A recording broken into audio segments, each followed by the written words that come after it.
ABC News with Mary McDonald. Good afternoon. The Premier has addressed hundreds of delegates at the State Labor Conference in Melbourne, spruiking a new work-from-home policy. Costa Haratos reports from the conference. Premier Jacinta Allen will ask her cabinet to draft laws that for Victorians who could reasonably do their job at home, they would be able to for at least 2 days a week.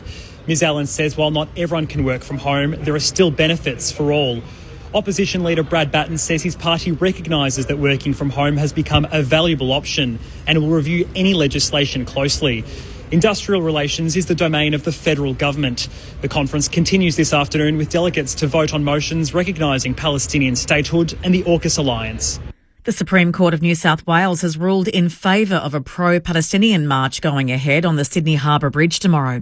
Justice Belinda Riggs refused an application by police to deny permission for the rally, saying there was no evidence doing so would enhance public safety. The judge found officers would still have the power to make arrests and move people on. Joshua Lees from the Palestine Action Group says the decision represents a significant victory for the campaign for action on Gaza. This is going to be a historic day. This will go down, I think, as one of those moments in history when the people of the world, and in our case, the people of Sydney and New South Wales, stood up to be on the right side of history. Meanwhile, organisers of a similar Melbourne rally say they are continuing negotiations with Victoria Police, but the Melbourne event will still go ahead. US President Donald Trump says he's ordered the repositioning of 2 American nuclear submarines to protect the American people after threats from a former Russian president. Ali Crew reports. Mr Trump says he's ordered the subs to be deployed to an appropriate location following comments made on social media by former Russian President Dmitry Medvedev. Mr Medvedev had posted that each new ultimatum from the US President regarding the war with Ukraine was a step towards war between the US and Russia.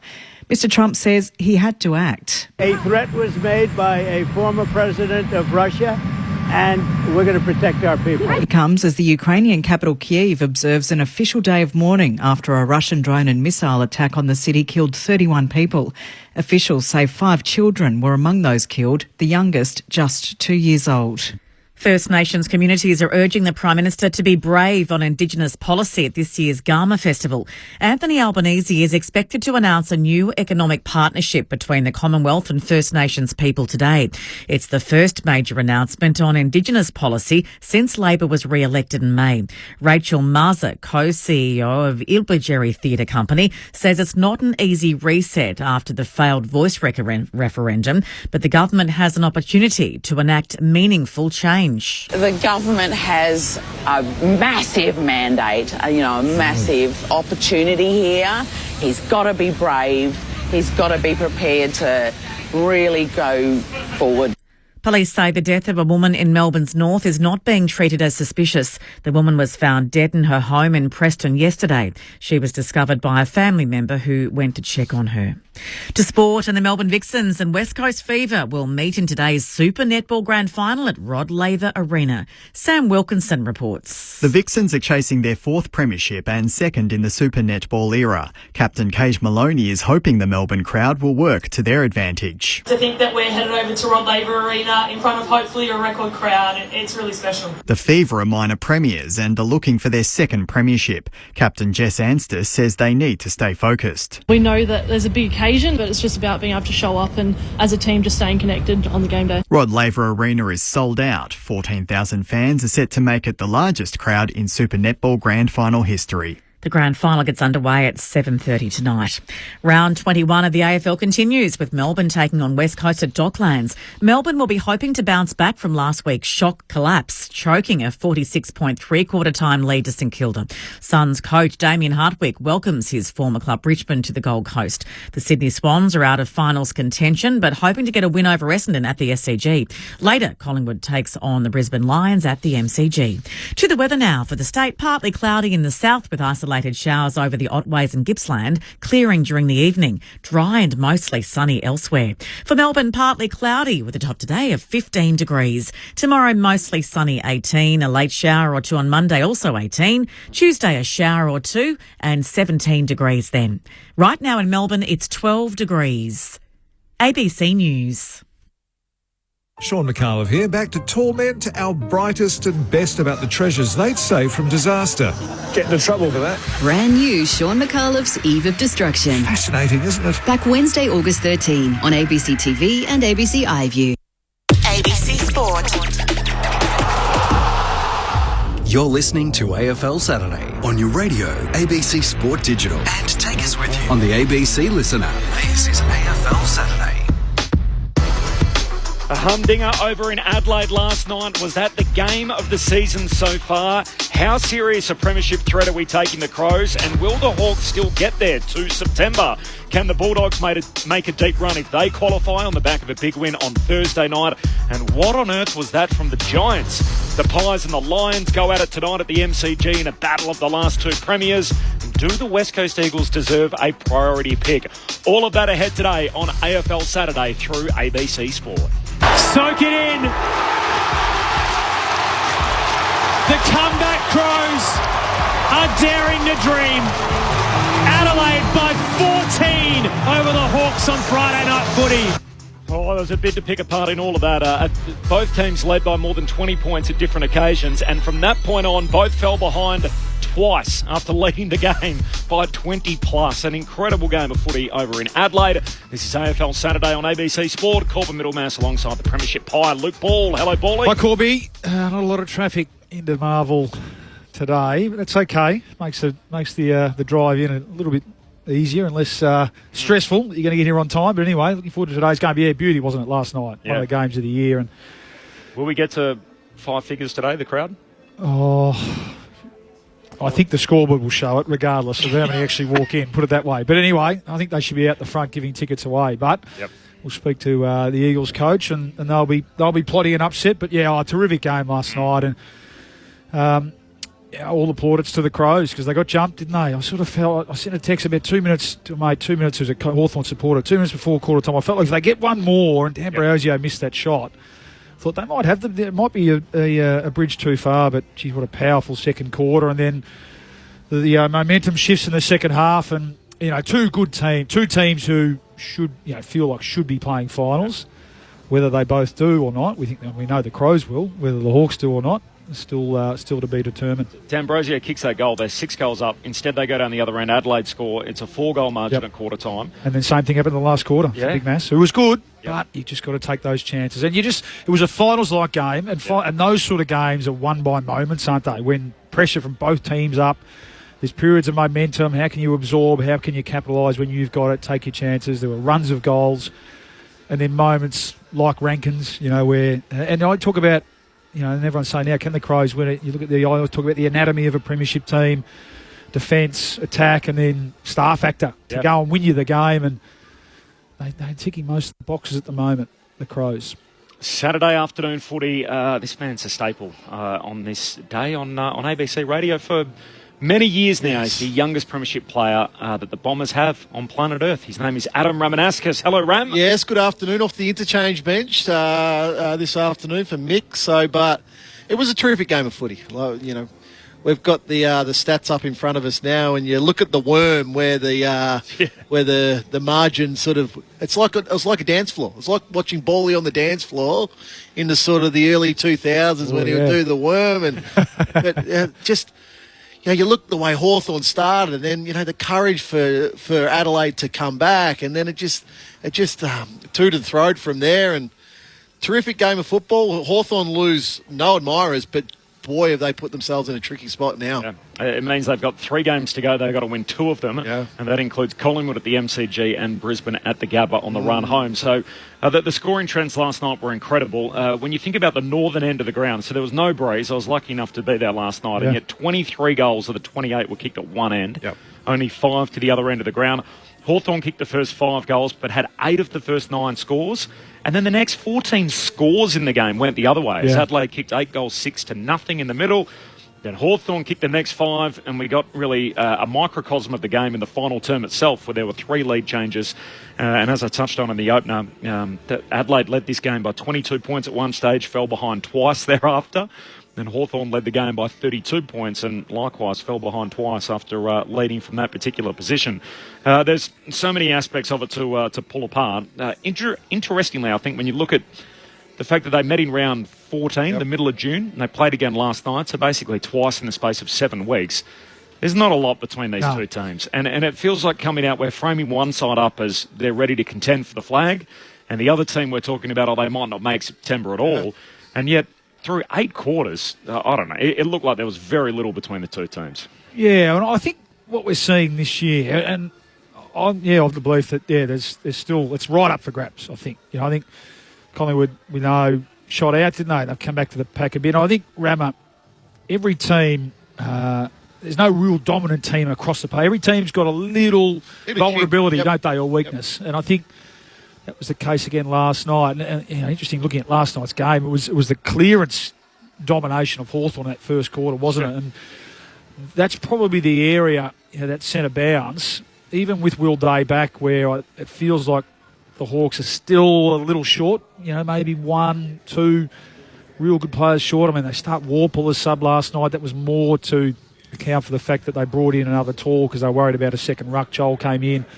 Not sure they'll go with that again. Probably not, based on how that played out. Feels like it didn't really cost them, but it didn't help them. No, it didn't help them. I thought it was bizarre. Yeah, I don't think, and again in final, I don't think you can go too tall. Rarely do you see an aerial dominance when you big finals these days. But just both teams, that's been the question mark. I think the Crows behind the ball, though. I think we need to start putting some raps on, Mark Keane and his crew back there and what they're doing. I think they've been probably underrated for the majority of the year now. They are, and Josh Worrell and the rest of the crew down there. Murray's back, so I think you could almost tick off the fact that the Crows, even though they looked vulnerable at times and the Hawks were able to score, it was more around the Hawks' clearance dominance, wasn't it? And their ability to to get the ball forward with speed into one-on-ones, and then a bit of brilliance from Gunston and Watson, these types. So to circle back to your original question, it does feel like these two teams' best is as good as anyone's. Yeah. I was surprised they went with the 4 talls. Yep.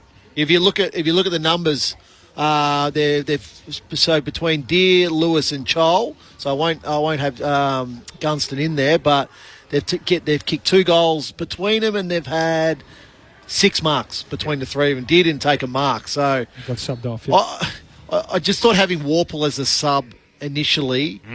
I still think Hawthorn are a midfielder short. Then to have a midfielder as your sub, I was sort of, they must know something that I don't know here. And I think in that second quarter in particular, those 3 that you just mentioned didn't touch. No, and I think so then the second quarter, what was it? How'd they get going? I mean, Dawson, who's a bona fide star, probably All-Australian captain, I think, this year, isn't he? Saligo, I like if he can bring that. At times, Saligo, when he's at his best, I see a bit of Joel Selwood in it. The way he attacks the footy and he gets forward and kicks and scores as well. Berry, he's a really strong, honest player, isn't he? He played on Newcombe. And then they have Rankin fly through, and then Dan Curtin's the other one, isn't he? I mean, he's they got a lot of match winners. No, they do. And you mentioned Dawson and Thilthorpe in the second term. It was Rankin and Walker in the last, and that they were able to bob up at pivotal times. It was an interesting game trying to pick who was the best on. Yeah.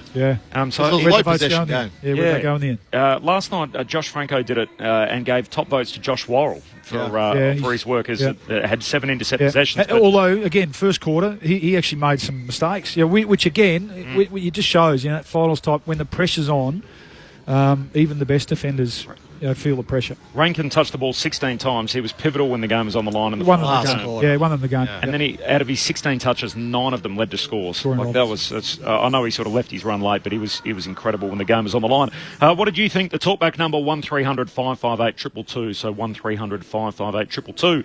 A word from both the coaches. First of all, Sam Mitchell commented on the one-way traffic to the northern end, the cathedral end of the ground in particular. No, I actually rang down to the bench and said, it doesn't seem like it, but is there any breeze at all? So no answers for why they were all kicked to one end. 151 points to 37. It was a weird. That's the way football goes. Yeah.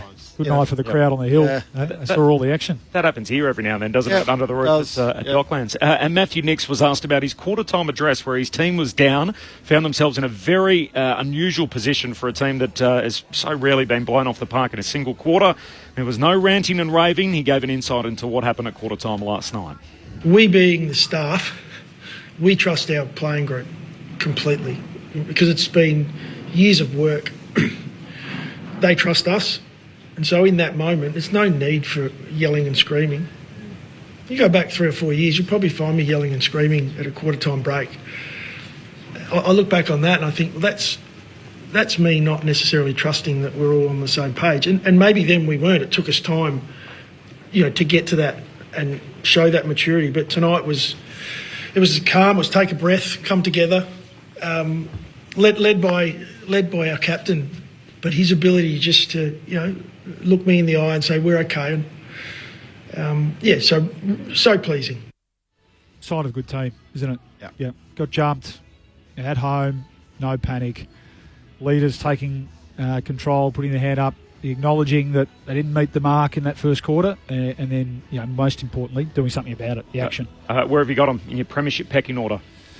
Right now, they're going to get two home finals. You feel like they get, regardless, they get Collingwood in 2 weeks, but I think 2 of the last 3 games, if they win 2 of the last 3, they'll finish top 2.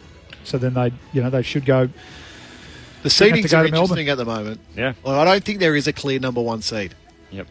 Like you said that earlier, it just feels like they're grouped in together at the moment. Yeah. Well, we'll get a look tonight, won't we? Yeah. The Goey, Hill back, Brisbane on the rebound after a howler. So if you had to split them, I think we've all got the same 3 teams. It's just what order you've got. I must admit, I still have Brisbane 1, Collingwood 2, Adelaide 3. Yeah, just based on who do you really trust? Grand final day, pressure on. Who do you really trust? I'll go Collingwood, Brisbane, Adelaide. I've certainly got Geelong in there. And Geelong, not far behind. In above any of those 3? With them.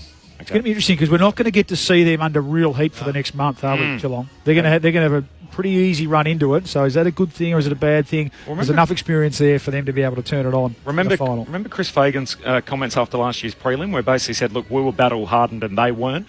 They had a similar run home last year, Geelong, and ultimately by the time they met on preliminary final night, Chris Fagan felt like that suited them more, and Brisbane again are going to have sort of murderer's row on the run home. They've got tough games every second week, and Geelong have had a pretty cushy run in, and then they got that low pressure qualifying final which we did Bally over in Adelaide. First of our callers today, 1300 558 222. Andrew McQualter's going to come up and join us, and we've got a little cool hand Luke on the way. Michael from Warrnambool joins us online. Hello, Michael. Yeah, hi guys. Just a couple of quick ones. I don't watch the football anymore. It's a load of rubbish, and also I better for Richmond. But the umpires, 2 of those decisions last night, when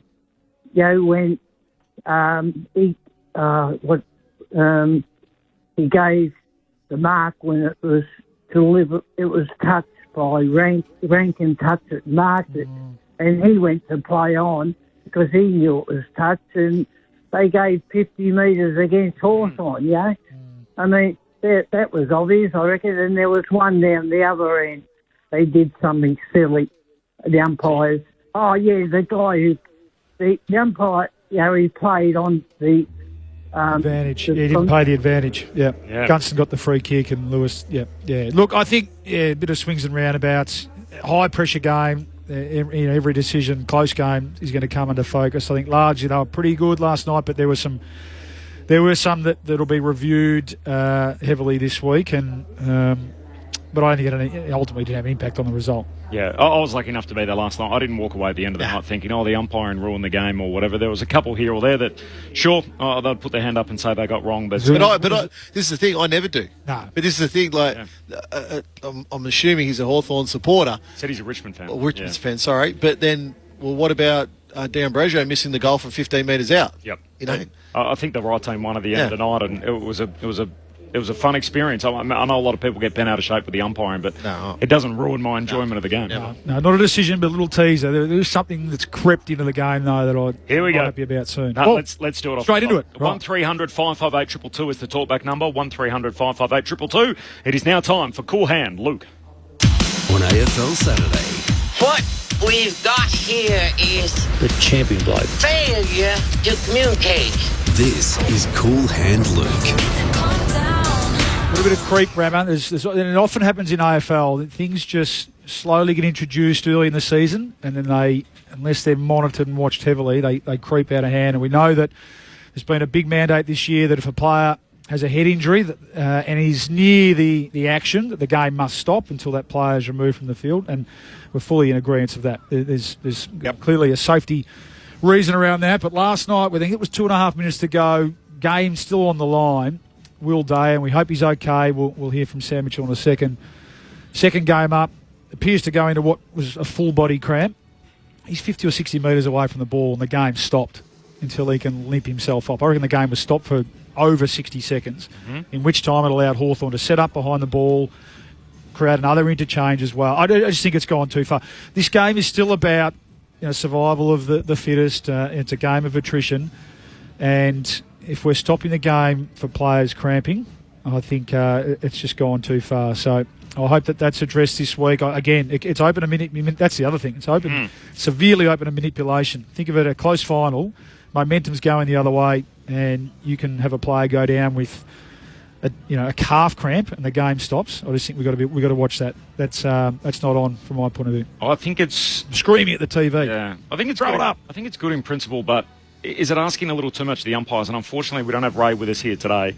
But again, you're sort of asking the umpires to identify on the spot that he's cramping as opposed to he has a head knock. Like, how does the umpire know what's happened? There's still got to be a little bit of common sense element to a game that's not black and white. And I'm pretty sure I heard one of the coaches explain, who spent time in the Arc, that the umpire's coach has the ability, a situation like that, to shout down to call down the umpires. No, it's just cramp. Throw it up, let it go. But this goes back to the Lockie Schultz incident. When was it? Probably very early in the season. So there's always an overcorrection before there's a correction. Yep. And they're still overcorrecting. Well, the other thing is, I think by finals time it will be corrected. I wonder whether they thought it was his foot again. Yep. Just looking, and it's funny, it's actually on now, the replay. Look at Matty Nix, he doesn't like it one bit. He's jogging off the ground. I just think that it's a really, again, I must admit, professional sport. Yeah, I thought in the moment it was his foot. But this is the problem. So he's jogging off now with no trainer help. Throw the ball, throw it up. Yeah. Well, I think it was over a minute. Yeah, still 3:30 in the game. It's lucky that Adelaide got the next clearance. Yeah. Here is Sam Mitchell, by the way, last night when asked about it. Not sure. Yeah, not sure. I figured I'd get asked about it, so I deliberately didn't talk to the medical guys because I don't have an answer yet. He was cramping. He's got ice on most parts of his lower body, as plenty of the players do. So unsure just yet. 7 News' Mitch Cleary's just tweeted, Hawthorn's Will Day has returned home with a heavy limp and a moon boot. Yeah. On the same foot that required navicular surgery this year. Now, the Hawks say he was stomped on early in the game but played on. He will clearly be nervous before he's assessed in the next 48 hours. Can be precautionary, that. Yeah, let's not jump to panic stations just yet. Certainly for players had a history of feet and they're coming back having to wander through the airport. Remember, that's not uncommon for a player as a precaution to be icing and then to have the moon boot just for the day, the 24 hours after the game. So we all think the Crows can win it? Yep. Certainly. Yep, they're in the game. Obviously, Hawthorn are the team that find themselves at risk of missing with a tough run home. They still play Collingwood at the MCG. Obviously, a shared home ground, and they go to Brisbane to play the Lions before the season's out. They probably need to win 2 of their last 3 if they are to feature in September. And the team that's coming for them is the Western Bulldogs. Neville from Swan Hill is the next of our callers. Hello, Neville. What have you got for us?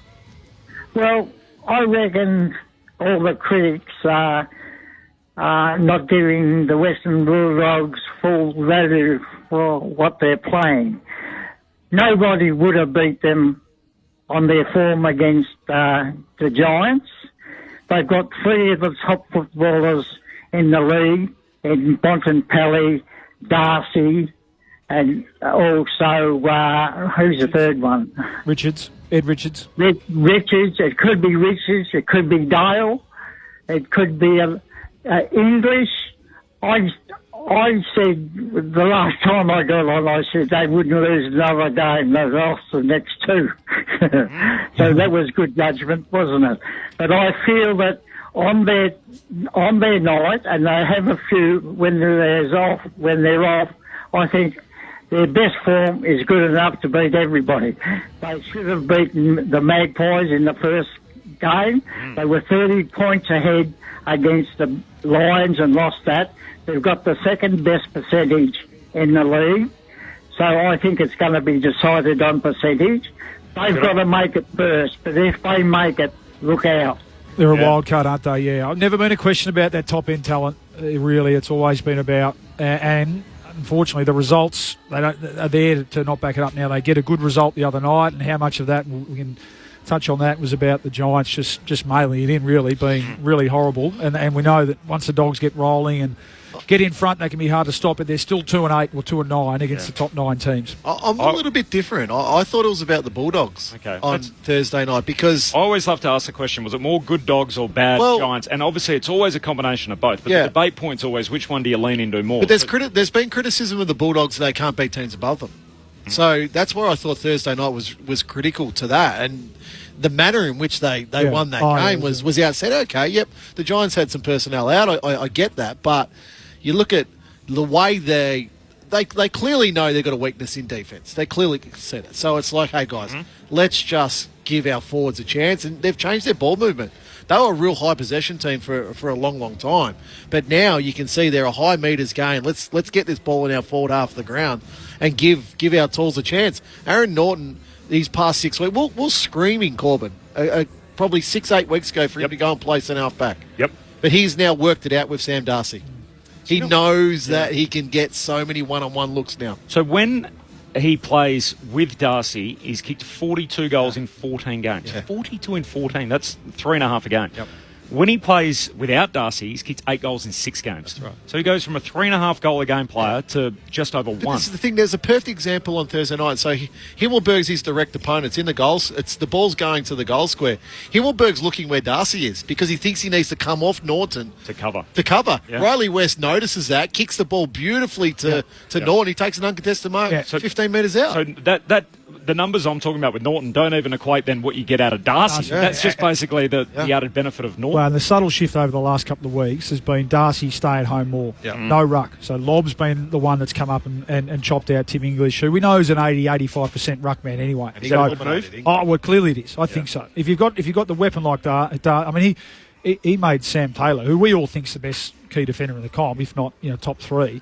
He made him look small, didn't he, the other night? Now, the ball was coming in fairness to Taylor, the ball was coming in way too unpressured and way too easily. But, I think if those two can stay at home, it's as good a 1-2. What's shown, isn't it? It's good a 1-2 punch there is. They've beaten only one team above them. They've got the Giants measure. Adam Kingsley said that after the game. Unfortunately, they don't get the chance in the next 2 weeks, but they're going to have to come here and beat Fremantle. So that's their next opportunity to do it. And if they do that, they're in. And then it's, over to them. And we very much got this de facto league, don't we, where the top 9 and the bottom 9, and they pulled away very early. The two teams with the worst records against each other, against the top 9, Hawthorn and the Bulldogs. Yeah. So 3-6 for the Hawks, the Dogs are 2-8, and ultimately one of them will make it. I think Dockers have the best, don't they? They got the best. Yeah. 6-2. And Giants were 6-2 before Thursday night. So I think they're 6-3 now. Is that right? No. 5-3? They're 5-6. Oh gosh, I've got that miles off. Yeah, so 5-6 against the top 9. But they've beaten Geelong and they've beaten Collingwood. That ladder as it stands, by the way, Fremantle 6-2 on top, and so this is winning percentage, given teams have played different amount of games against top 9 opponents. Brisbane and Geelong both 6-4. Collingwood are 5-4. Gold Coast are 5-5. Adelaide are 5-5. GWS 5-6. And then there's a 2-game break to Hawthorn at 3-6 and the Bulldogs at 2-8. This talks to how even it is, doesn't it? That question, who can win it? Well, if you go by that, it feels like any of them can beat each other. They won contest by 51, clearance by 17. Extraordinary number, that. The Bulldogs 51. the other night. Massive. 10 of the top 11 rated players on the ground were Bulldogs players. We'll get to our calls in just a moment. Sean and Harry waiting on line 1300 558 222. Tom Green was asked about it by our own Ben Cameron post-game on ABC Sport the other night as to what on earth happened. Pretty pathetic. Anytime you get beaten by 50 or whatever it was in the contest, we just haven't rocked up as a side. So that's really disappointing. For a really important game, the Doggies just looked hungrier, were hungrier. We got outworked, out-toughed. Pretty bad game, and particularly this time of year, it's a really disappointing result. Why do you think that can happen? I have no idea, and if I knew, I'd be making sure we didn't put up a performance like that. I don't know. They just, like I said, the desperation. I'm sure to observers you could see the desperation difference between the sides. So maybe they just wanted it more, and that's just not good enough from us. It'll be a strong review, I'm sure, and I think we need it. Tom Green, post-game Thursday night. They had a long tail on Thursday night. You look at the stat sheet. Bedford, Riccardi, Cadman, Jones, Stringer, Briggs, Brown, Angwin, McMullen, Rouston, Hogan, all under 10 possessions. That's a long, long tail. Heaviest defeat for the Giants since the 2019 Grand Final, and obviously by extension it's the heaviest loss under their current coach Adam Kingsley. Sean from Geelong, the next of our callers on 1300 558 222. Hello, Sean. Yeah, g'day. Just wanted to get your thoughts on whether the change in practice of umpires no longer bouncing a ball is contributing to increasing player contact. Because my simple brain says you bounce the ball, it's going to take longer for the ball to get to the top of its peak than if you just chuck it up. I'll jump off and listen to your thoughts. Is that, unless I've missed something, it's not a directive, is it, to throw the ball up? Maybe it's... Instead of bounce, still bounce. They still bounce, but maybe... I mean, last night it wasn't where the... throw up around the ground, though. Throw up around the ground, but I think that was certainly one of the arguments. Wasn't it? The argument's been put forward is actually the other way. So I think what Sean's saying there is that the bounce gives the ball, it takes longer basically to get to its highest point, whereas if you chuck it up. Whereas what they're arguing is we should chuck it up all the time. I thought that's to basically try and get out of the way. I thought that's what Sean was arguing. No, I thought that's what he was arguing. It's been evident the last couple of weeks that around the ground the ball has been thrown up very quickly. Yep. Which I like. Yep. And do you think maybe we should just bin it all together and get rid of it? I don't mind just the bounce of the ball in the middle still. You're a traditionalist, aren't you? Well, not. I just think it's just a part of the game. Yeah. Like we love changing things in our game. We just love it. Well, we keep evolving. I think I'm okay to throw it up. I think Greg Swan said during the week that I don't think the umpires need a party trick. We need them to get their decisions right. They don't need to be able to slap this footy into the ground and get it to go sky high. No. So, well, you got to remember, years ago, there was a plate in the middle of the ground. That the ball would go sky high. Or there's a centre cricket wicket that was hard as a rock, and the ball would go sky high. And Kingsley had the suggestion that they stand on the outer of the circle, throw it up, and throw it in that way. That makes sense. So they're already behind. They're already back. There's no chance of anyone being behind them, bumping into them. And I think what was Ray saying? There was 5 umpires or something that have been concussed in the last 12 months or whatever. That's not good. And that's part of the reason why this is such a pressing issue in perhaps a way it hasn't always been in the past. Harry from Rye is the next of our callers, 1300 558 222. Hello, Harry. G'day. I just wanted to hear your thoughts on the extra ball that was on the field during the Bulldogs game, and if that had interfered in the actual outcome of the goal, what would the umpires have done?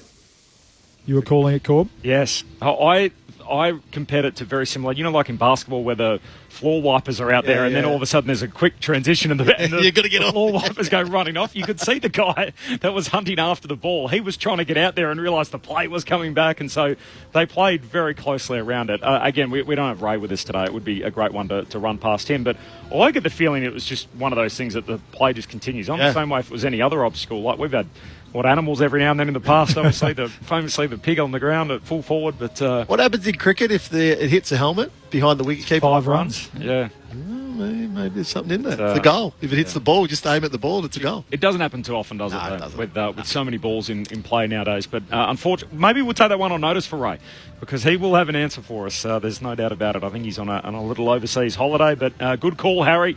1300 558 222. He gets a holiday, does he? Footy season? Yeah. Right, okay. So that's interesting. It's nice. The first year of retirement from the umpiring game, and he's into it. A little more from the other night. So Adam Treloar joined us pre-game. He's obviously one of the only names on the Dogs injury list. They're very healthy. He spoke about the fact that the rehab group's a pretty lonely place to be at the Western Bulldogs. So Gallagher and Waitman are done for the season, and Adam Treloar is pressing for a comeback. I asked him the other night about whether he had contemplated retirement given the multiple calf injuries he's had this year. Yeah, probably jokingly, but somewhat serious, if that makes sense. As I can see you nodding your head. Oh, mate, I completely know where you're at, Yeah, I say it in frustration and be like, oh, well, that's it. I may as well just stop. But then I keep saying the competitor in me and the person that I am, I just know I still have so much to give. And I know that the amount of effort and work that I go into getting my body feeling good, I know that there's still so much left. Guy was an All-Australian last year. Yeah. Like, it feels like, I know at 32 these conversations get accelerated and he hasn't been able to get his body right. I think he's had 6 different setbacks with his calf this year. But for a guy that's off contract, even if it's minimum chips, surely there's a place for him next year, isn't there? Rather than another kid out of the draft. Yeah, and I think you heard him talk about it there. Great example for young players coming through. I'd imagine that he's having a role in Riley Sanders, for instance, in his development this year. You don't have to sit back and watch him prepare or watch how he attacks his rehab. So, I think there's certainly a chance. I mean, is he out of contract? He is. So I can't imagine he'd get more than a 1-year deal. But I think he would back himself in that if he can get himself right. Where did he say? I missed that interview. Where did he say he's at in terms of this year? He said he's sort of they'll test him out on the track as much as they can. So the VFL are still playing. They're high up on the table. So whether it's a run there, but basically the Dogs will make sure he's absolutely cherry ripe before they roll him back out in the seniors. But he's doing full training. So the next thing's you play a competitive hit out.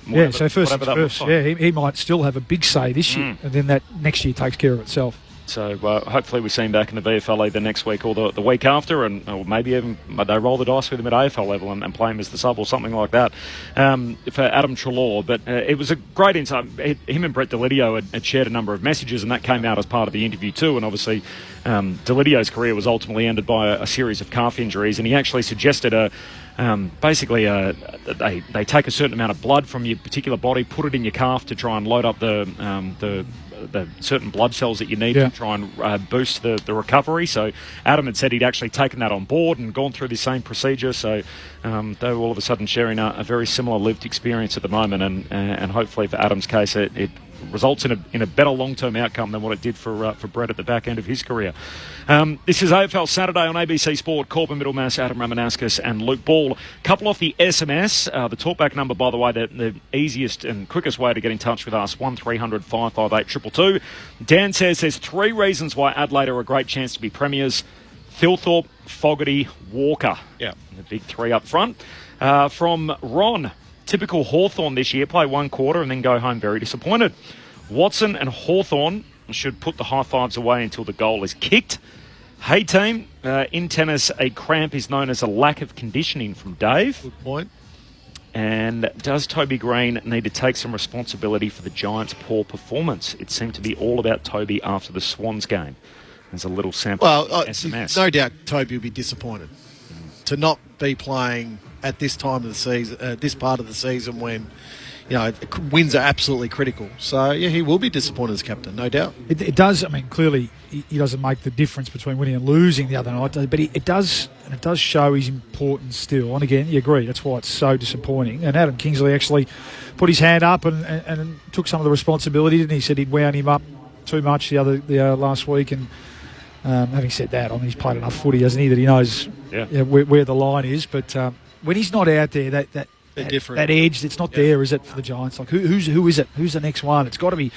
We heard Tom Green and talk about how disappointing it was. Well, it's got to be him, doesn't it? Tom, you're the one that's got to step up and I know, assume that leadership role. Yeah. I know Kane Corns has been big on, Toby should hand over the captaincy at the end of the year and it's Tom Green's time. Well, whether it's Tom Green or anyone else, if the next captain of the Giants was out there on Thursday night, we didn't see them basically say, hey, we're going to change the course of this game, and it doesn't sort of feel like that's a pressing thing that necessarily Toby has to give it up now. 1300 558 222 is the talkback number. Andrew McQualter coming up as our run of senior coaches continues here on AFL Saturday. We've only got 7 games left in the season where the top 9 play each other in sort of Tier 1 and Tier 2 of the competition as they've separated themselves. The Brisbane Lions come in off the back of a dreadful performance against their crosstown rival Gold Coast last week. I was fascinated by Chris Fagan's comments when he was asked about how they respond to this loss. How you reflect on it really is how you react next week and how you play next week. We've got a pretty hard game, Collingwood at the MCG, but I'm confident our group will respond. They normally do. And as I said, those who have been following the Lions wouldn't have seen a performance like that too often in the last 6 years. It's a great line. What do we think about today? Well, you'll see next week what we thought about today. Are we going to bounce back and we're going to be the best version of ourselves, or is that going to continue what we saw against the Suns? The last 2 premiers, Collingwood, Brisbane, MCG tonight. How many times have we seen the best version of Brisbane this year? Well, interestingly, I would have thought Geelong at times where they've really been challenged by other heavyweights or coming off a bad performance. Yep. So I think they'll put in a good show tonight. That's why I like them tonight, because I feel like they're And on the Marvin Hagler line that I always roll out, it's hard to get up and run at 5 a.m. in the morning when you're sleeping in silk pajamas. Like it's once you've done it all and you've climbed the mountain, it's hard to motivate yourself week in, week out. And a couple of their losses, like the slip-ups at home to Melbourne, for example, and games in the North Melbourne draw. But their biggest challenges this year, Geelong and Geelong, they were up for it. Yep. Hawthorn at the MCG, when they got to come back to the G earlier in the year and they thought, right, it's a chance for us to flex and show what we're capable of. I don't know. We're always guilty of it takes a lot to give up on the reigning premiers, and I'm probably in that boat at the moment where I feel like you've seen what they're capable of doing, so I'm so wedded to it. But it is hard just to flip a switch and go, now it's time to play our best. I think it would have been nice to see that for a month. Mm. And probably now's the time, really. The month is now. So Brisbane, let's see your best. I still think that, missing Joe Danaher has been huge for them. They haven't been able to replace that role clearly. So that's the watch for me. I still trust them to be able to, and I think they will tonight. It doesn't necessarily mean they win, but I think they'll bring effort tonight. And wherever they finish, it feels like Fager's not that worried about, I need to win or I'll be top 4, double chance. He feels like if they can get there in a certain level of health, they will contend even from 6th. The health's the key for me. All they're starting just to. You mentioned Danaher out. Payne goes out. Payne was a pretty important player towards the end of last year.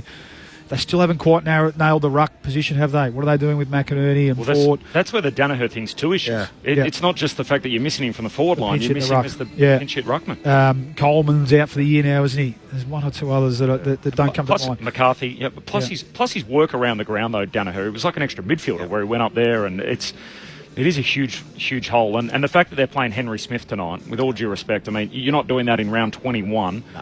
He wasn't part of their plans, and that sort of speaks a little bit to a panic move and speaks a little bit to the health of Oscar McInerney, that they're clearly worried about him, and he's not in the nick that they hoped he would be. Wow, and the fact that they've gone hard for Sam Draper, one of your boys, Cool. Yeah. Roland from South Australia is the next of our callers. Hello, Roland. Oh, far away. You got us, Roland? Oh, yeah, sorry.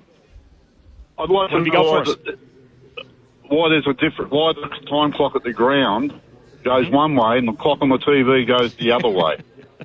This is right up your alley, isn't it, Corb? Culture. It's just the way it's always been. Roland is the answer to that.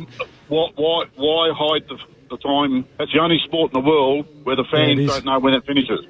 Yeah. Yep. Well, it really, the players, it feels like everybody knows except the actual participants that are out there on the ground. Is it time we change that? Oh, but then we'll have to do away with all those cool signs that the people hold up. Then someone will be out of a job. The sign holder. Well, the emojis. We can't have that. The emojis and the float signs. The 30s. The Crows. The Crows. You wouldn't have seen it last night. There was 2 stoppages on the wing here, and the guy went from holding up the 30-second sign to the 15-second sign from one stoppage to the next. Oh, that was fantastic. I think it's time. I actually think the clock could add to the drama, not take away from it. Yeah. So, I actually, as much as I've got great nostalgia for the Channel 10 days and the count up 5 in the last 5 minutes and everything else. I actually think if you know how long there is to go at a stoppage, that the way teams play that will actually add to a little bit of intrigue in the game. So, I'm with you, Roland. Jack is the next of our callers, also in SA. Hello, Jack. Hey there, guys. A number of 8-point games on the run home, and any one of Hawthorn, Freo, Giants, Dogs and Suns could miss and finish ninth. I just wonder what you guys think will be the narrative around whichever side finishes ninth. Will it be hard luck, they would have made it any other year, or will there be real question marks on who finishes ninth, depending on who it is?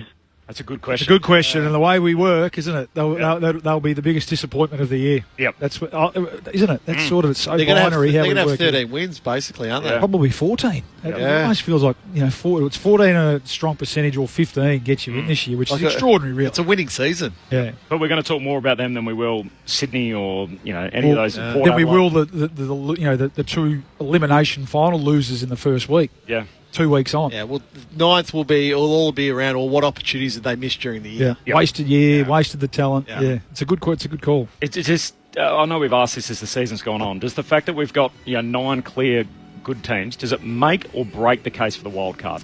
Like, does it make it more exciting knowing that 9's got to fit into 8? Or would it be more exciting that we do get, a 9v8 shootout for the last spot? You give me an extra week of finals and I'm happy. I'm with you too. Yeah. So I think you could squeeze it. You probably need to squeeze a 10th in. Yep. So it's 7v8, 9v10, which would also probably be Sydney. Which would be an entertaining. Yeah, it'd be fine. Yeah, the way the Swans were going, they're feeling, finishing off the year well. So probably argument 4. But then the counter argument is, why haven't they been able to sort it out? They've had 25 weeks. Yep. I don't know. I would absolutely love it. I'm with it. We want more games with consequence on them, and give us more content. Yeah, so that's the point. So I'm all for it, but less home and away rounds. I'm happy to make that trade as well. We got Melbourne and West Coast coming up. We can't wait for that. Andrew McQualter's about to join us from the West Coast Eagles. There is no late change. Harry Sharp and Hamish Davis are the 2 subs for the respective teams. Our run of senior coaches continues next. Andrew McQualter coming up in 30 seconds. The summer of cricket has arrived early. Clubs it straight down the ground for 6. He's on the pull shot. Boy, did he get that! White ball cricket takes centre stage in the top end as Australia take on South Africa. Shout for leg before, finger goes on. It all starts on Sunday, August 10. Down the pitch, there we go. Bang! Every ball live on the ABC Listen app. Just click on the cricket button. You're listening to AFL Saturday on your radio, ABC Sport Digital. And take us with you on the ABC Listen app. Just look for the AFL button. Andrew McQualter, the senior coach of the West Coast Eagles, joins us on AFL Saturday through ABC Sport. Andrew, appreciate your time. No worries, guys. Good to be here. What's your assessment of the campaign so far? Obviously, year 1 in the top job, just the 1 win. How do you put it all into words? Oh, look, it's been a massive challenge. There's no question about that. It's funny, we certainly haven't won enough games, but in a strange way, we feel like we've improved throughout the year. There's some parts of our game that have gotten better, and we've got some challenges at the moment with our team and some injuries to our senior players, but we've got some young players we believe are really improving, which is exciting for the future. Is the team less advanced than you thought it would be when you took on the job? Oh, look, it's sort of hard to say because we come in with a young squad and build a new plan, and you sort of don't know what you don't know. So we've learnt a lot this year about our players and our team and positions guys can play, and we've obviously moved people around a fair bit, and we're starting to really understand the group now, which is good. Obviously, Harley misses today, and he's going to miss the remainder of the season. I guess the question that all Eagles fans are asking, has he played his last game for the club? Oh, I'm really strong that I don't think so. There's no indication from us that that's the case. And Harley, I've said to everyone, he's really invested with what we're doing, and sent me a text last night to say good luck for the game, and I appreciate that from him. And I think he's had a great, really second half of the year. Obviously, his agent was in town last week. The fact that he's not playing now, does that accelerate or slow down the timeline as to a decision what it means for him beyond the end of next year when his contract expires? Well, I'm not really sure, to be honest. I'll leave that to our list management team, and Nick and Harley are working through that as well with our team. So the reality is Harley's contracted for next year. So if we can get something done soon, that's great. I mean, you mentioned the young player improvement, and that's certainly been evident in the car. How have you kept the team going? We had Clark on a couple of weeks ago, and he spoke about just setting small targets, small wins. How many games can we still be in at three-quarter time, for example? How many quarters can we win? Has it been a matter of that for your young group? Yeah, it has been bally, things like that. And then just where we've been, it's showing them some evidence of improvement. So whether that's statistics or style or execution or role, of just some things like that where the most belief you get in this game is from winning. So when you don't get it, you've got to find other ways to build some belief. And we've sort of found a few different avenues to do it. And a lot of it is those small margins that you're talking about. Well, I think, in terms of an identity, that's what you're looking for, isn't it, when you go along and watch your team? I think it's been reasonably clear. Has that been a key part of it too? And how much have you drawn from your previous experiences at Richmond, most notably? Yeah, it has been, mate. We've spoken about our identity a lot, and we speak to our players about what we want it to look like. And I think for large periods of games, you've seen it. We've just had too many times we've had quarters where the scoreboard just blows out on us, and that can happen to young teams. We just got to manage those momentum swings a bit better. And certainly my experience with Richmond, Dimmer spoke about our identity a lot and who we wanted to be as a team and the way we wanted to come across to our fans. So we're trying to achieve that here as well.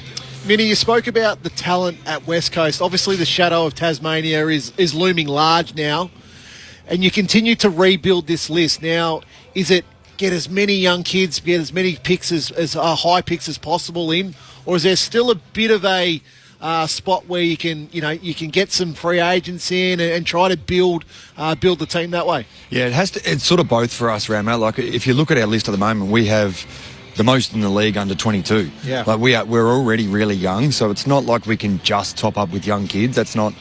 And there's so many avenues to build your list now that we have to be able to explore all of those and try and maximise every one of them. I want to go back to that identity piece with that you and Bolly were just talking about there.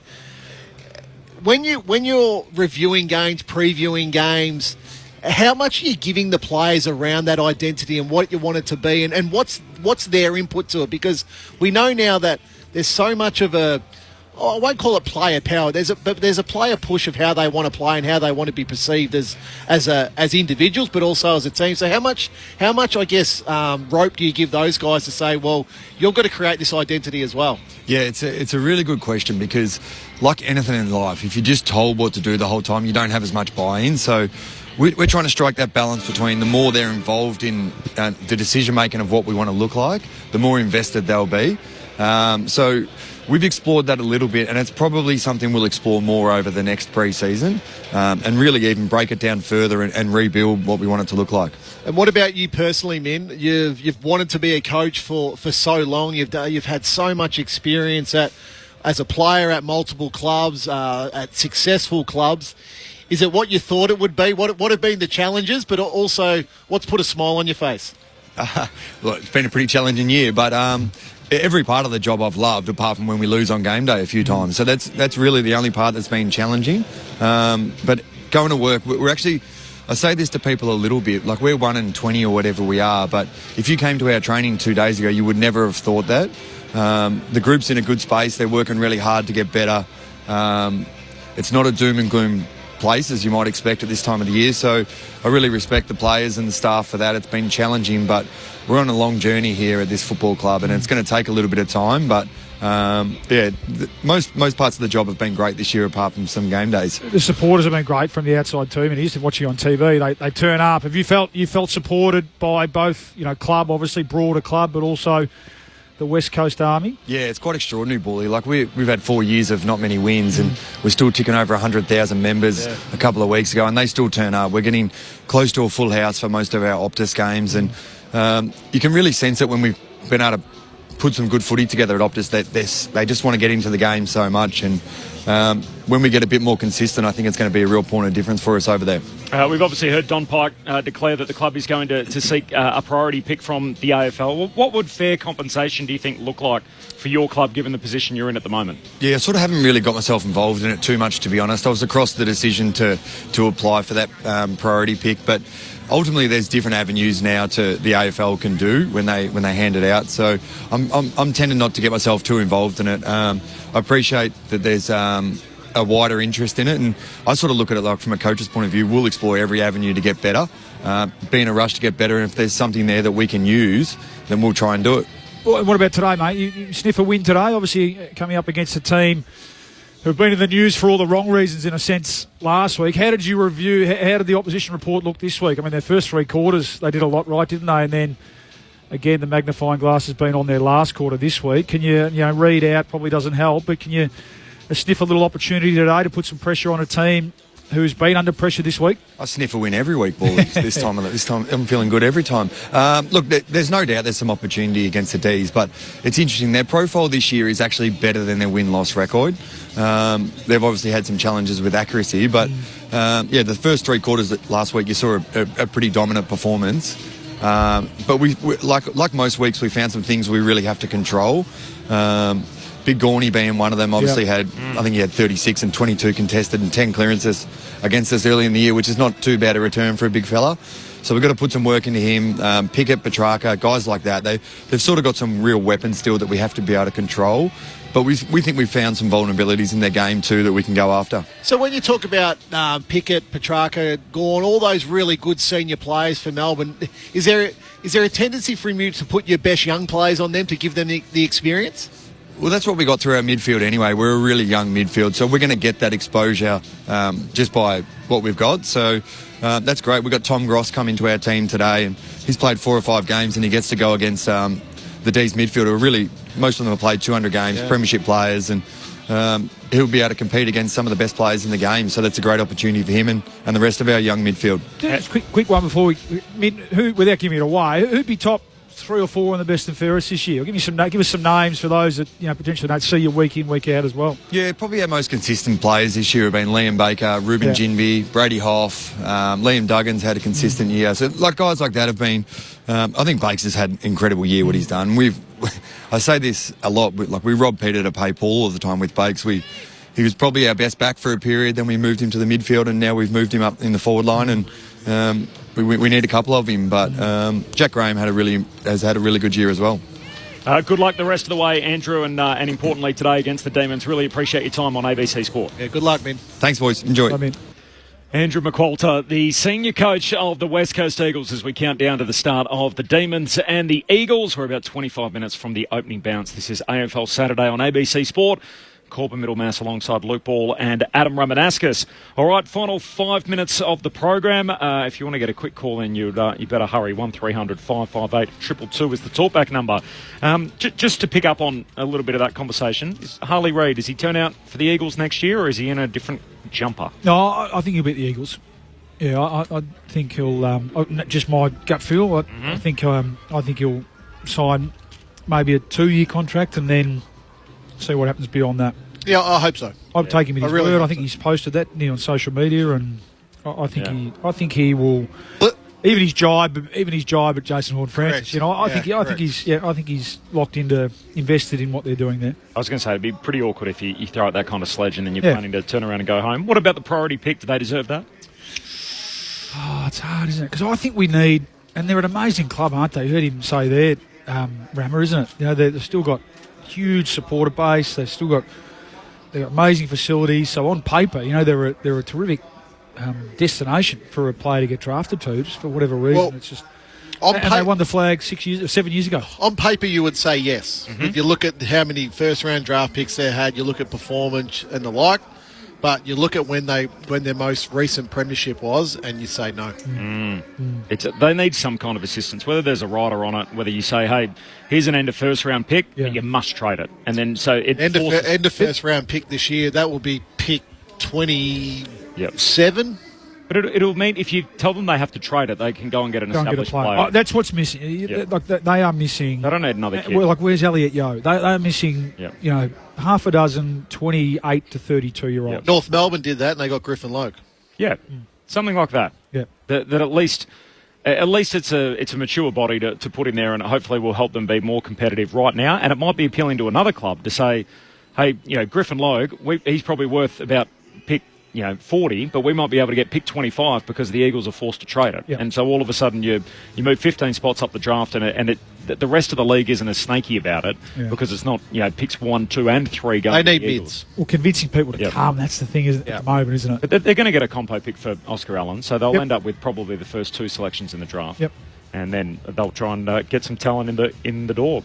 Stuart from Maryborough, sorry, is the final. I was about to say Maribyrnong. Stuart is the last of our callers. Hello, Stuart. How are you going? Just a quick one.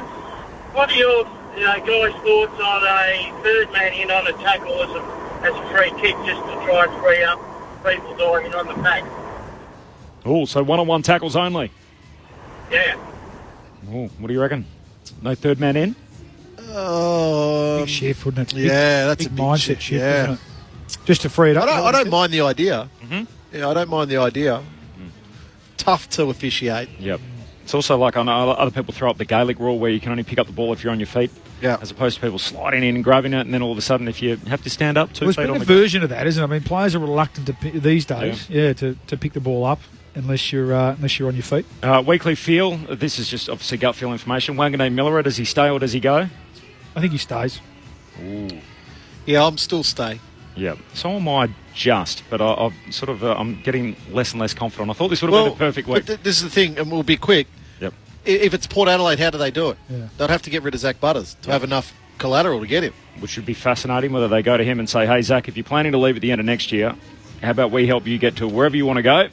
And then hopefully that club will stump up enough collateral, and we'll send that St Kilda's way, and then the Saints will be back at the draft table. Who wins tonight, Pies or the Lions?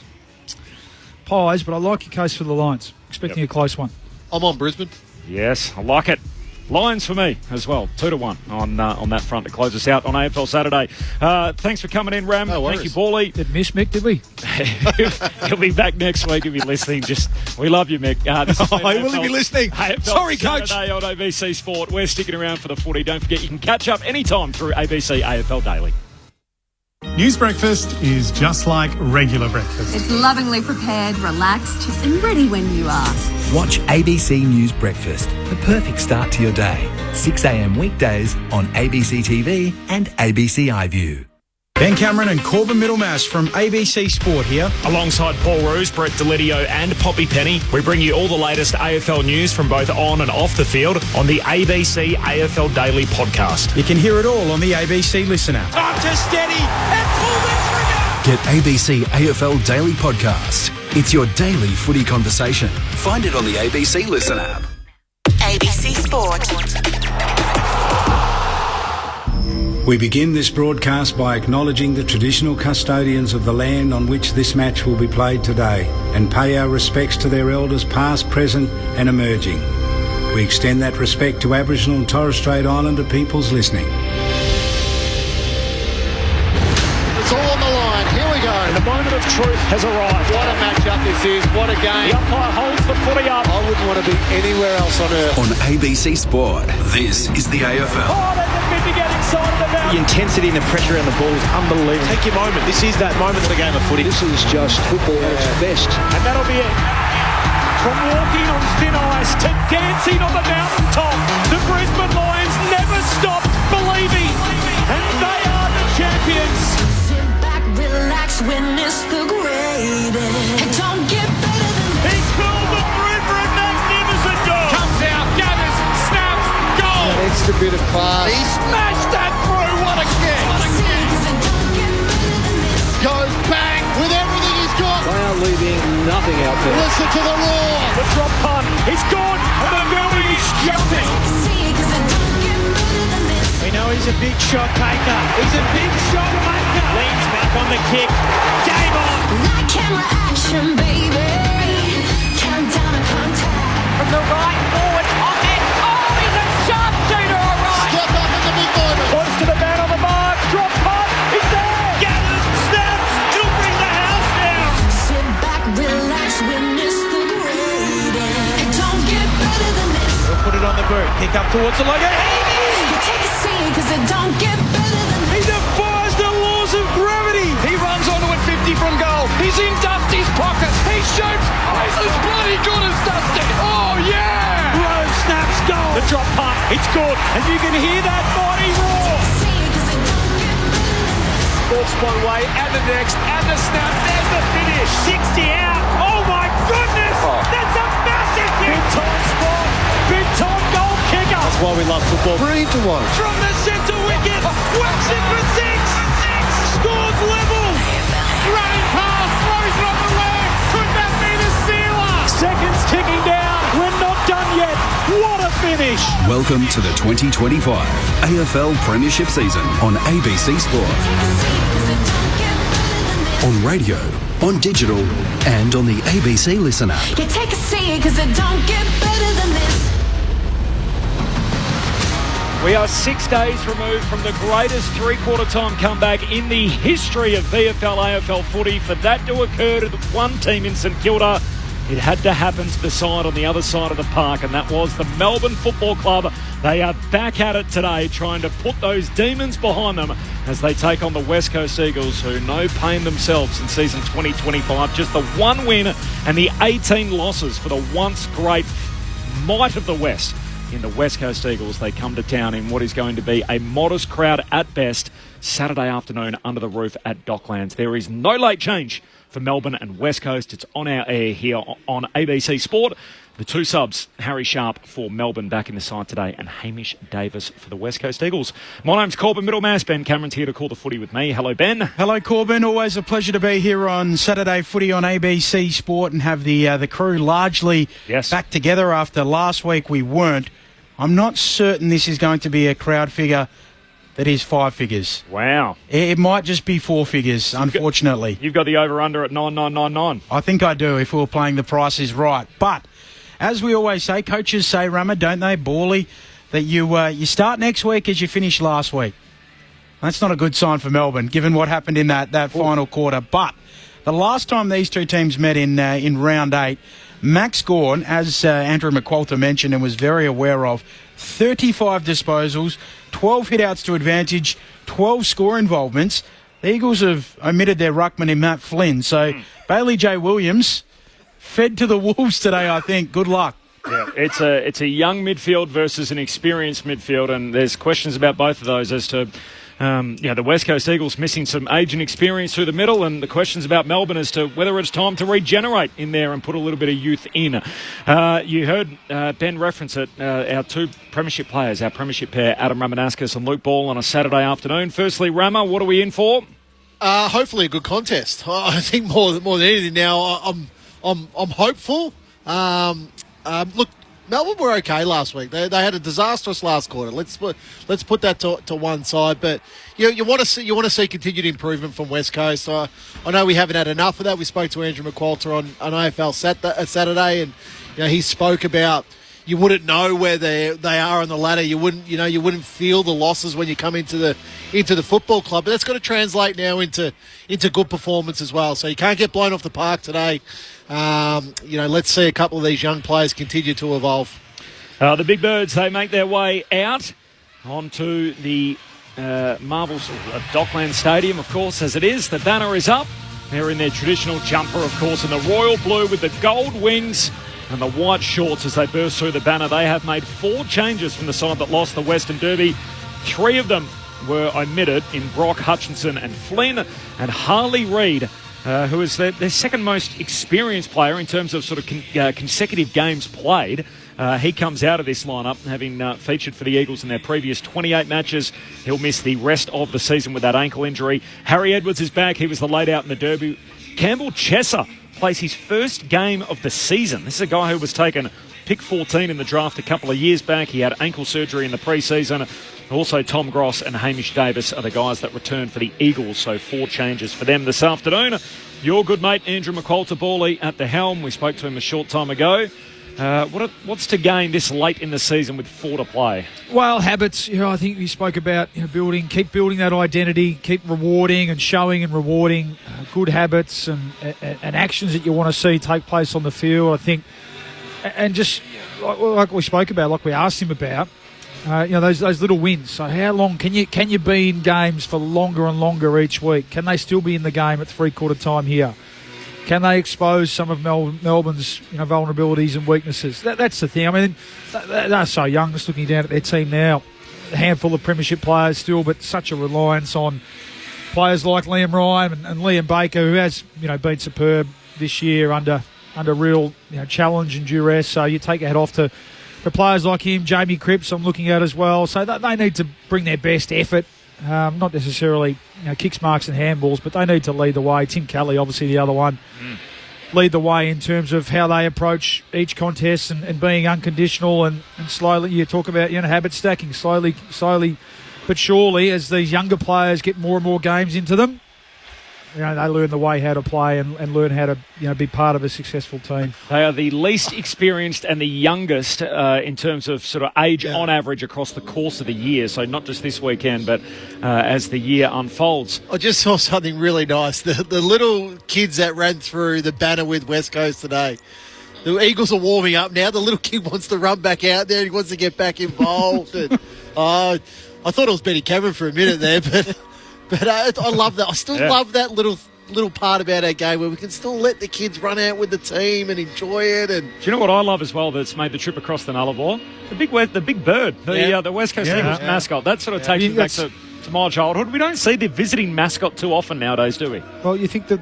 Well, it adds to a number in the crowd. You think the bird's been on the big metal bird as well, or do you think they've got a Victorian bird? That's a great question. Anyway, as to bottom of how that unfolds. Yeah. So we've got the West Coast Eagles out, and here come the Melbourne Football Club, and I can only imagine what the week would have been like. There was a board meeting called. Obviously, they met. Simon Goodwin is sticking around, which we know he's got a contract for next season. The other thing is, too, this is a club that is in a state of flux when it comes to the off-field department. They've got a CEO that doesn't start until, in the end of the year. He's another 6 weeks away. The board, by the way, is obviously undergoing change with Stephen Smith, obviously the incoming president overseas at the moment. And Ben, which just amused you, a little bit too much sticky tape on the lower end of the banner as the Melbourne boys had a bit of a task getting out there, but they're on the ground now. How would they have reviewed it? So just about everything that possibly could have gone wrong did in that final term. And now they've got the unwanted slice of history as being the other half of the greatest comeback in the history of the game. Well, they should have reviewed it hard because they made a number of errors in that last quarter. 46 points up. You should have put yourself in a position to lose that game, and clearly they lost that game. So, there's a lot of stuff I learnt in the last little part too about the 666 as well. So, but before that, prior to that, there's a lot of other errors. They still had 14 premiership players in last week. Right, and so I'd love to think that the players said to Simon Goodwin, you sit this one out. We've got this review. Yeah. This was on us. So I think... Okay, so Simon Goodwin could have pulled some strings down on that, but that's where you really need, and that's what's separating. You talk about the top 9 or even the top 4 teams at the moment, the Collingwood, the Brisbanes of the world. They don't need to. They're not relying on the message to come down from the coach, and that's where I heard Max Gawn get on the radio early in the week and own it, and I'd be disappointed if the players didn't lead the review this week and didn't put their hand up and it wasn't warts and all. He referred to it as a line in the sand moment. He said we weren't ruthless or resilient enough. And basically there's been too many of these that this is enough's enough. I think it's more the ruthless. But they keep using the word ruthless, and I haven't seen anything ruthless about this club for a long time. Yeah, that's fair. Well, really, since they won it, which was not that long ago, really, and then we know that back-to-back finals they went out in straight sets, and since then it's just been a progressive slide. But there's still so much. Let's talk about what we liked from last week, Rammer. I thought their first 3 quarters was superb, and it was a mix of young and old. They're starting to give some significant opportunities for Langford, for Lindsay and these sort of players who are the future of the club. We know that. In the centre bounce, for example, giving them significant opportunity and responsibility, and so I hope that continues today. I hope that they don't go back to the well with the senior players who more often than not what you're going to get from them, albeit the fact that they were the most disappointing ones in that last quarter last week. So expect them to respond today. Expect Max Gawn, who you spoke about.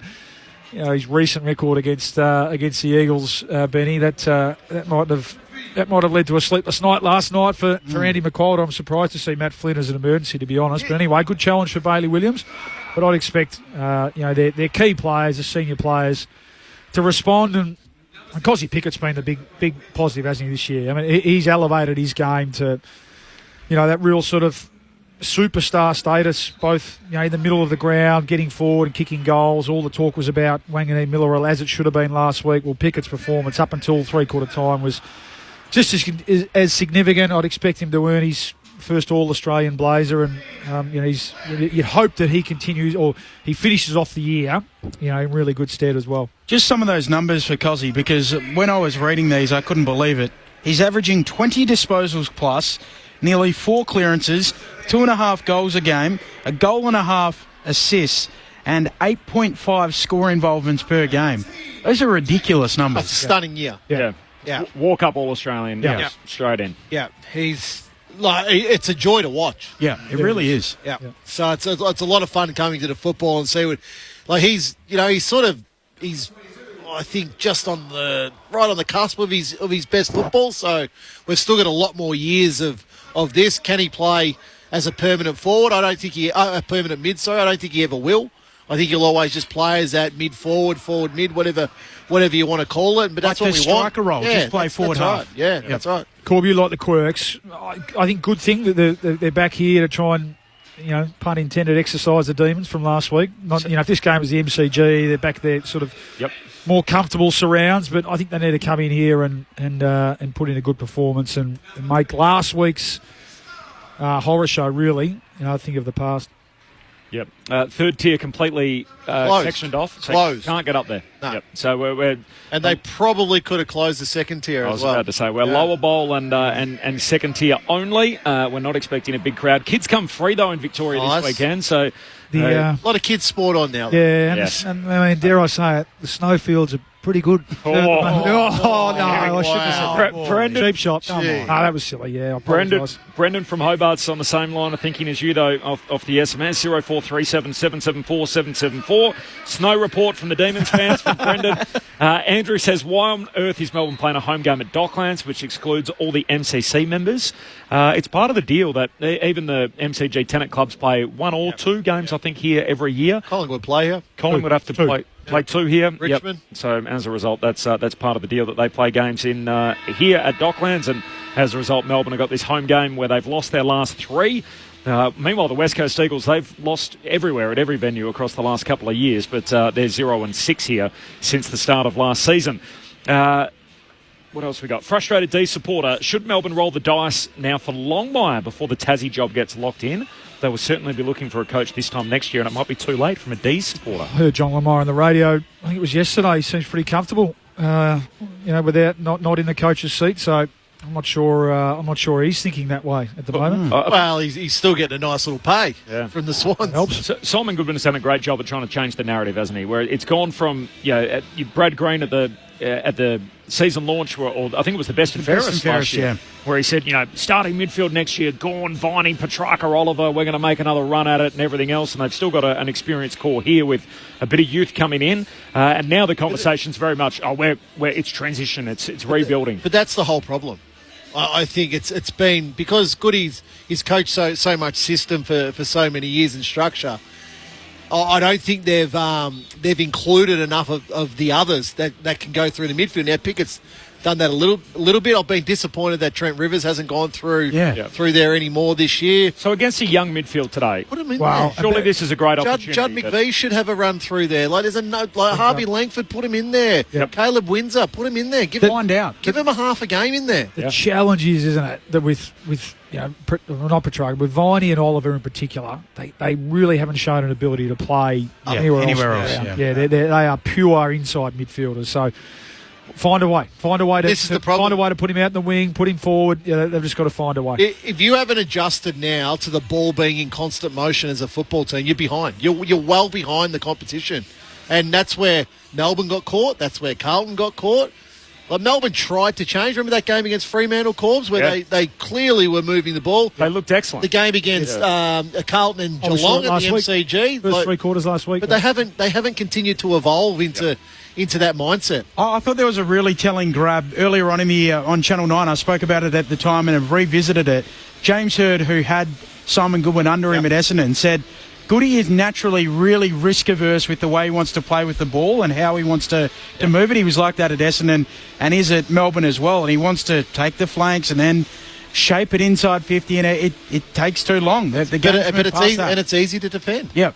That's set up your defence behind. But now the ball is in constant. Last night is a perfect example with Hawthorn and Adelaide. That ball was just moving around everywhere, balling. There's a personnel issue to it as well, though. They don't have the elite kicks of the other teams as well. So they've played in a way that has suited an Oliver, Petrarca, Viney, but that's where I think Langford can be an elite kick. Yeah. I think Lindsay's an elite kick, isn't he? Yeah, so keep trying to explore talent in those sort of roles. Good to see Jai Cully too as well, play his first game against his old team. First came off an ACL last year. This is his 13th game overall in the system. Yeah, 194. Big boy. Never won one. He's 0-12 across 3 different seasons playing with the West Coast Eagles, and now he makes his club debut for Melbourne. The Saturday slate in round 21, it reminds me a bit of when I used to go to the Waffle as a little kid and you'd watch the Colts, then the reserves in the league. We start with Melbourne and West Coast, then we got the dual twilight games, which is almost like the Rezzies. We've got Gold Coast and Richmond, or Sydney and Essendon. And then tonight, We got the league. We got the main game, Collingwood and the Brisbane Lions, which is what it all builds to. I might make some time for that this afternoon. A little later on. We got the guys kicking their dew off the ground here with West Coast and Melbourne.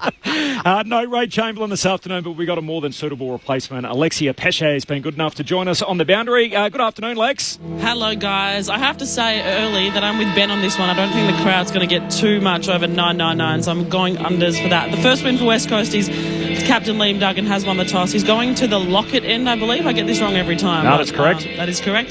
So he's going to the Lockett end. The other story that I like that's unfolding down here is you guys mentioned Jai Cully plays his first game for the Demons as a former Eagle, and Campbell Chesser comes back into the side. Those two used to actually live together, so we'll see how that unfolds. All over it, Lex, on the boundary. So Lockett left from our vantage point. L is left.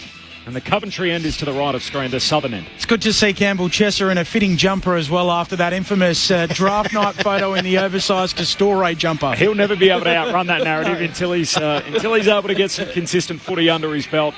If you needed any more of a sell this afternoon, in terms of accuracy, it's 17th versus 18th. The Eagles are the second worst kicking team at goal this year. I'll tell you what, we doing a great job of selling this game. We are. Melbourne are last. No one kicks the ball worse than them. So the Demons out to try and put last Sunday behind them after coughing up the biggest advantage at three-quarter time ever in the game's history to lose, while the West Coast Eagles are having an all-time year themselves for all the wrong reasons with just one win on the board. We are ready to go. The umpire not so. Max Gawn stares across the centre circle at the moment at Bailey Williams. We're waiting for the... Christian Petrarca starting at centre-half forward. Young Windsor in the centre bounce. The nets have been taken down and we're ready to go. It's Saturday footy on ABC Sport and you're with Ben Cameron. Max Gawn and Bailey J. Williams. The umpire lays it down. Perfect bounce to start. Gawn takes it out of the ruck. Tumbles a kick inside 50 for the D's. Marrick can't take the mark. Petrarca swoops onto it. Coughs it up. Marrick gets involved. Wins it for the Eagles. Half-back flank.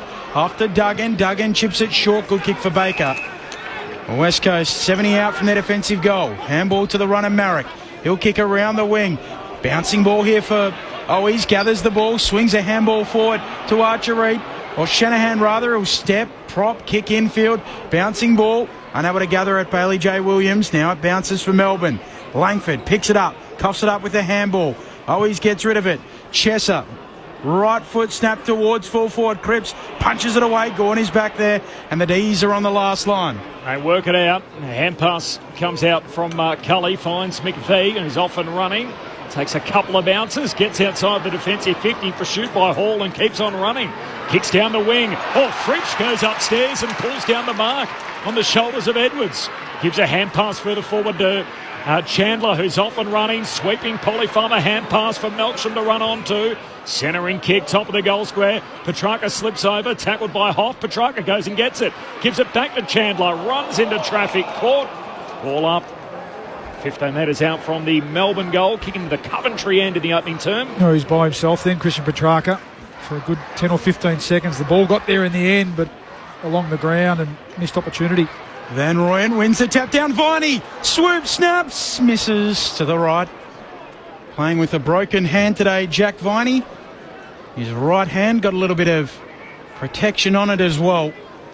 First score, a minor one. No the glove. two most inaccurate teams in the competition. Sorry, no glove for Jack though. No. Maybe less protection than I thought. Just a little bit of strapping around the wrist. Yeah. I reckon Dad wouldn't allow it. Dad, what do you reckon? Should I wear a glove? Got a broken hand. Yes. No. Get out there. Tom McCarthy with the kick-out duties, and the number 45 goes long and wide with a kick to Jinby. Back flank, played more consecutive games than any other Eagle at 43. Yeah. Kicks it down the wing, finds Baker. Small crowd under the roof at Docklands. Eagles, Demons, standalone Saturday Arvo footy, and that is a shank. Out to Hacksaw Liam Duggan, who collects on the hop, kicks it deep inside 50. Williams down there, punched away by McDonald. Still a chance, top of the goal square here for Reid. Hands it off to Ryan. He's trying to run it past the goalkeeper, and it's saved by McVee. And Ryan hasn't been able to put it through from 2 metres out. Decided to go along the ground where there was a player in front of him, rather in the air where there was relatively few players. Well, I think he thought, I'll have to go underground here or it might get smothered or touched, but he almost took it too easily in the end. Bowie with the kick in, up the middle to Gawn, who releases Teammate running by and Windsor kicks inside 50. Melksham marks 49 out. And no Eagle stands the mark for the moment. And Melksham just says, look, Babe Ruth style, he points to the goals, I'll kick for the sticks. Why wouldn't he? Your leading goal kicker in the last 6 weeks. Been absolutely on fire, Jake. Looks to have, you would think, extended his career. Yeah, 17 goals in his last... Certainly extended his career. Yeah. 17 goals in his last 5 games. Boot to ball here from 53. His drop punt is online. It's there for the first of the afternoon. Melbourne off and running. 1-1-7 plays 1 behind. 4 minutes in. Saturday footy on ABC Sport. Our premiership pair, Luke Ball and Adam Ramanaskas. And this is the thing, Ball. You talk about extending his career, and there's absolutely no reason for it not. This is where, clubs get into the mindset of, he's getting a little bit older, enough. He's performing. If you're performing at this level, still at a high level, just let him keep rolling on. There's no better example than Collingwood at the moment, the way what they're doing with their players, albeit Melbourne may be evolving as a team over the next couple of years. If your older players are performing, let them play. Yeah, signalled their intentions from the kick in, didn't they? A little bit too easy there, Bailey Williams. Max Gawn, he's looming, Benny, isn't he? It's Max Gawn watch today. Yep. Straight down the middle of the ground from the kick out, Bowie. Nice kick. Uncontested mark, Gawn. And then the defence were hung out to dry. And even if you are regenerating, the role Melksham plays, you can put so many other guys in. They don't have any other forwards. Yeah, correct. So I'll be leaving him there. There's no doubt about that. Back in the middle, Viney wins it at the coalface. Got a hand pass out to Pickett. Ugly kick inside 50. Tumbles away. Cole can't pick it up. Sockers it straight to Petrarca. Collects. Shoots goalward. And it took an unkind bounce. Pitches jams into the post. Wrongin'. And a minor score. Melbourne 1-2-8. West Coast 1 behind. 5 minutes in, Saturday footy on ABC Sport. Already looking dangerous though, isn't he, Chris Petrarca? Expect him to play 80 or high percentage of time in that front half today, in that front 50. Tom McCarthy with the kick in. Chisels the ball towards Jimby. It's broken up by Melksham. Loose ball inside 50 for Melbourne. Fritsch comes in, pinches it. Handball straight back to McCarthy, looking to make amends. Baker goes in low, tackled there by Petrarca. And a ball up, 40 out from the attacking goal. Here for the D's, the Coventry end in this opening term. Saturday footy on ABC Sport, and a name's just popped up on my phone. Ray Chamberlain. I dare say he's listening poolside on his Singapore sling as the Eagles rebound off the back flank. Hoff, handball out wide, gets it out to Hall, breaks the tackle, handball away to Cripps. Cripps floats a hand pass down to Kelly. Links up with Hewitt, runs, carries, kicks inside the forward 50. Ryan jumps up, knocked away by Howes. Melbourne win it. And Turner on a little 1-2 coming out of defence. Kick goes down the boundary line, knocked away by Hall as he punches it out of play. What's he got to say, Benny? Is he, as Justin Lockmiller would put it, is he... He's guts up by the pool. Yep. I think John from West... Tune out, Ray. Turn the... Hey, you ain't listening to this game on your holiday. Why would you... You wouldn't want to be anywhere else on a Saturday afternoon than with us. Absolutely. Best team in footy on ABC Sport. Advantage applied. Everyone stopped, and Viney went trotting away with the footy in the upset advantage. Kicks down to half forward. Chandler takes the mark. Wants to keep it moving. Looks for Fritsch in the long sleeves. Trying to hold out Edwards. Great work. And Harry Edwards knocks it through for a rush behind. John from West Footscray. This isn't Rammer's burner, but says, why don't the AFL have the roof open at Marvel Stadium today? It is a stunning day outside. A stunning Melbourne winter's day. Duggan with the kick in. Short to McCarthy, who takes a bounce and zips away from the back pocket for the Eagles. Kick not a great one on the bounce. Chesser picks it up. Cole sockers it on cleverly in the end. Had to react quickly. Out of play it goes. Throw in. We've worked together for like 10 years, you've been hot on this for 10 years. Well, I just think, obviously a low crowd today. The roof open. It just might have just created a bit of a different feeling here. Yeah. Saturday footy on ABC Sport. Might have got a few more eyeballs on it from the apartments above that could go through the open roof. Melbourne by 8 points, the only goal in the game. Gawn spikes it on. Duggan sweeping for the Eagles.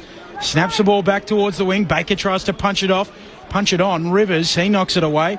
Turner there for the D. Centre half back. Away to Langdon. Now McVie twisting, turning. He'll kick out to the wing and Rivers can mark. D's along the dockside wing. Kicks up to Pickett at half forward. Now The kick inside 50 for Melbourne. Oh, he's all alone, Fritsch. He's wrong-footed. His defender, and Bailey pulls down the contested grab. Fritsch has got it, 15 out, just right of centre. Yeah, well, that was terrific by the Melbourne forwards. So Pickett turned around. He had Van Rooyen, he had Petrarca, he had Fritsch, and he had Melksham, all with space. So terrific play there by the Melbourne forwards, where they're not getting in each other's way. They're forcing the West Coast defenders to come to him. West Coast again wanted to zone off their direct opponent. Really, really smart kick by Pickett. Walk-up All-Australian Keziah Pickett in the year that he's put together. And Bailey Fritsch with his first kick of the day. And he's kicked the ground. Oh, what a pass. And it's marked by Van Rooyen on the goal line. There you go. Stubbed his toe. You saw the sand pop up. He took a divot on the way through, and somehow it floats to Van Rooyen right on the goal line, catches it, and now bangs it up into the second deck. It wasn't pretty as Fritsch has a little chuckle as he makes his way off. He's got a goal assist, and Melbourne have got their second. 2-3, West Coast 1 behind. We're 9 minutes in, and already Melbourne lead by 14. Well, we often talk about Ben Cameron's golf prowess around here. That you would have needed the sand bucket after that one. He took a huge divot out of the ground there, Bailey Fritsch. But really well done by Van Rooyen. He was awake on the goal line to the missed kick by Fritsch. So the West Coast defenders just weren't there. Didn't have enough representation on the goal line. Just lessons, aren't they? All the lessons that they'll learn along the way. Harry Edwards, I think, has been really good this year. He's been a real find in terms of that key position post, key back post for the Eagles. Just left snoozing there, and his opponent gets an easy goal. Pretty open sort of day, isn't it, Raman? Not a lot of contests at the moment, both teams. A lot of uncontested footy. Both teams showing a desire to move the ball quick through the corridor. Opening 2 goals of the game going the way of the D's. Bailey J. Williams wins the tap down, tries to follow up. Oliver beats him to it. Back feeds a handball to Pickett. Kick partially smothered. Kelly for the Eagles gathers. Feeds a handball away to Hoff to Cole. Sweeps it on back to Kelly. Another forward handball. Hewitt runs back into the traffic for the Eagles. Now looks inside 50 on the left. Kicks to full forward. It's all the D's. Rivers marks at fullback.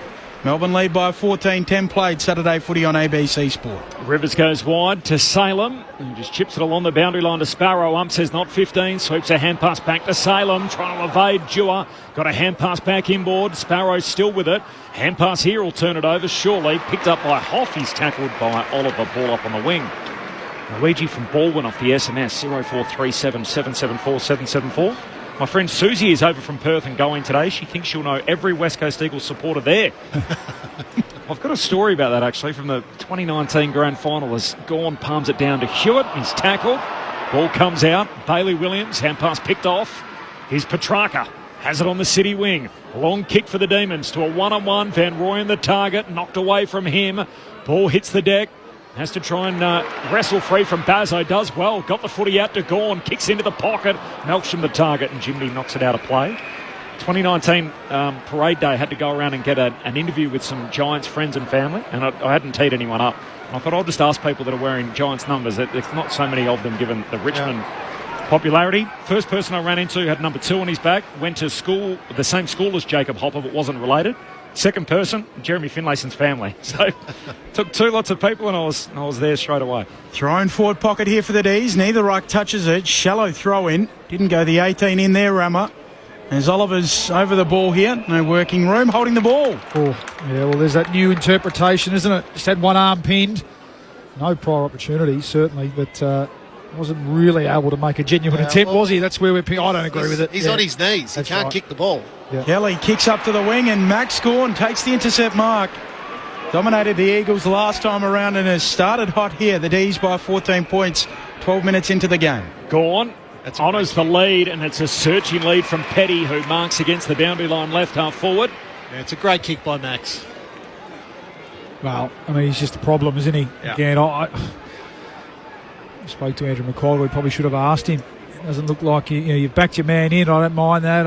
Who's the relief ruckman? It feels like it's a 2-man job, isn't it? Yeah. But anyway, they've gone with just Williams. He's got the fluoro boots on too, Max. Are they new? I'm sure I saw those last week. I think Archer Reid will get a few moments in there at some stage. As Petty here from outside 50, the drop punt right to the line and leap it up right on cue. Bailey Williams much better through for a rush behind.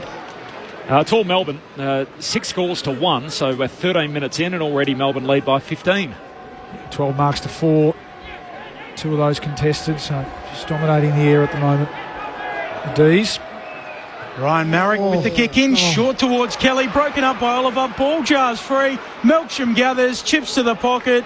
Too easy for the D's. Petty marks, 35 out, slight angle. That's a really bad option by Marrick. That wasn't on. Like, it's the Tim Kelly. Clayton Oliver was right there. Like, that's just, okay, take your medicine, kick it long, outside 50.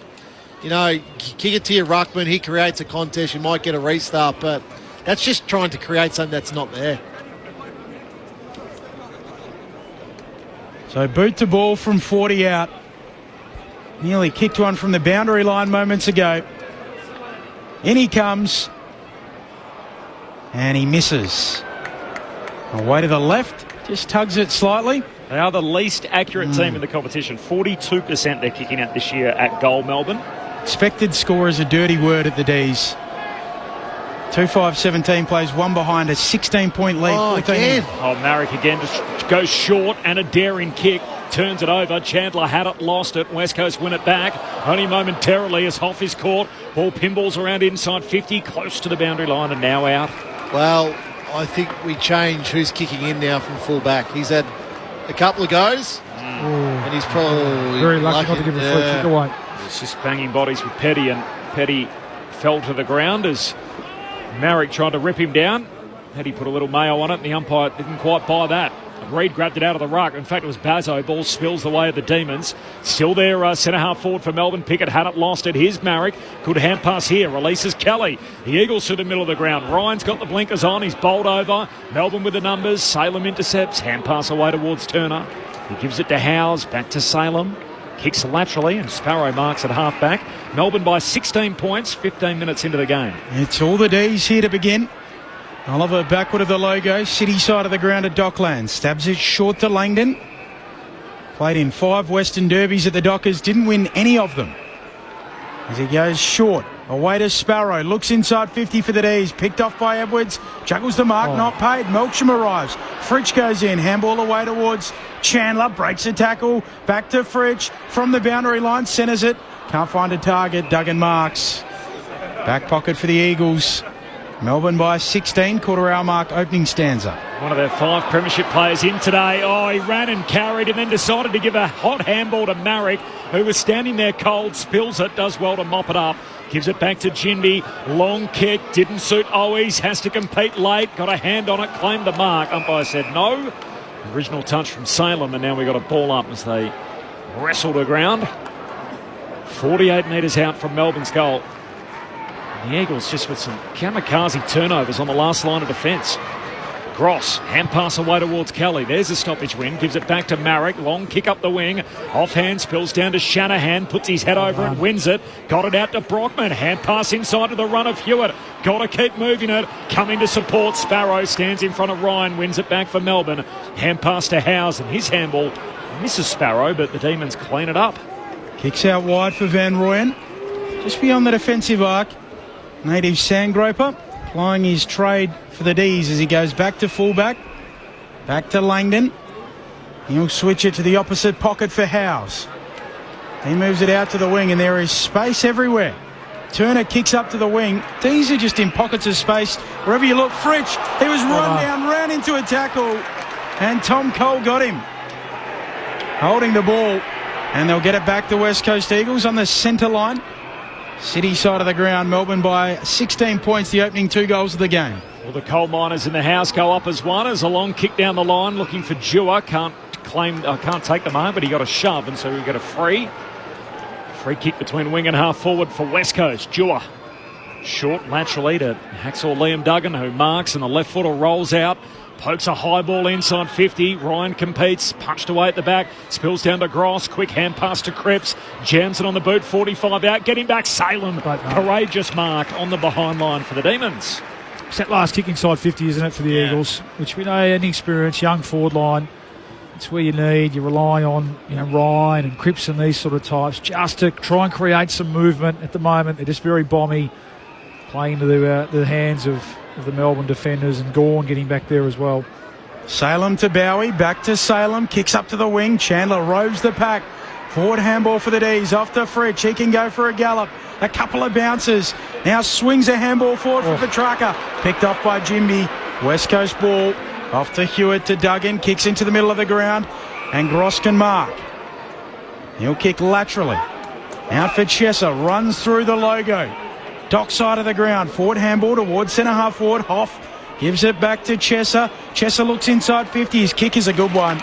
Outside of the boot now. Oh, he's marks. And now he goes short for Jimby. He comes up to take it. Or haul it is rather.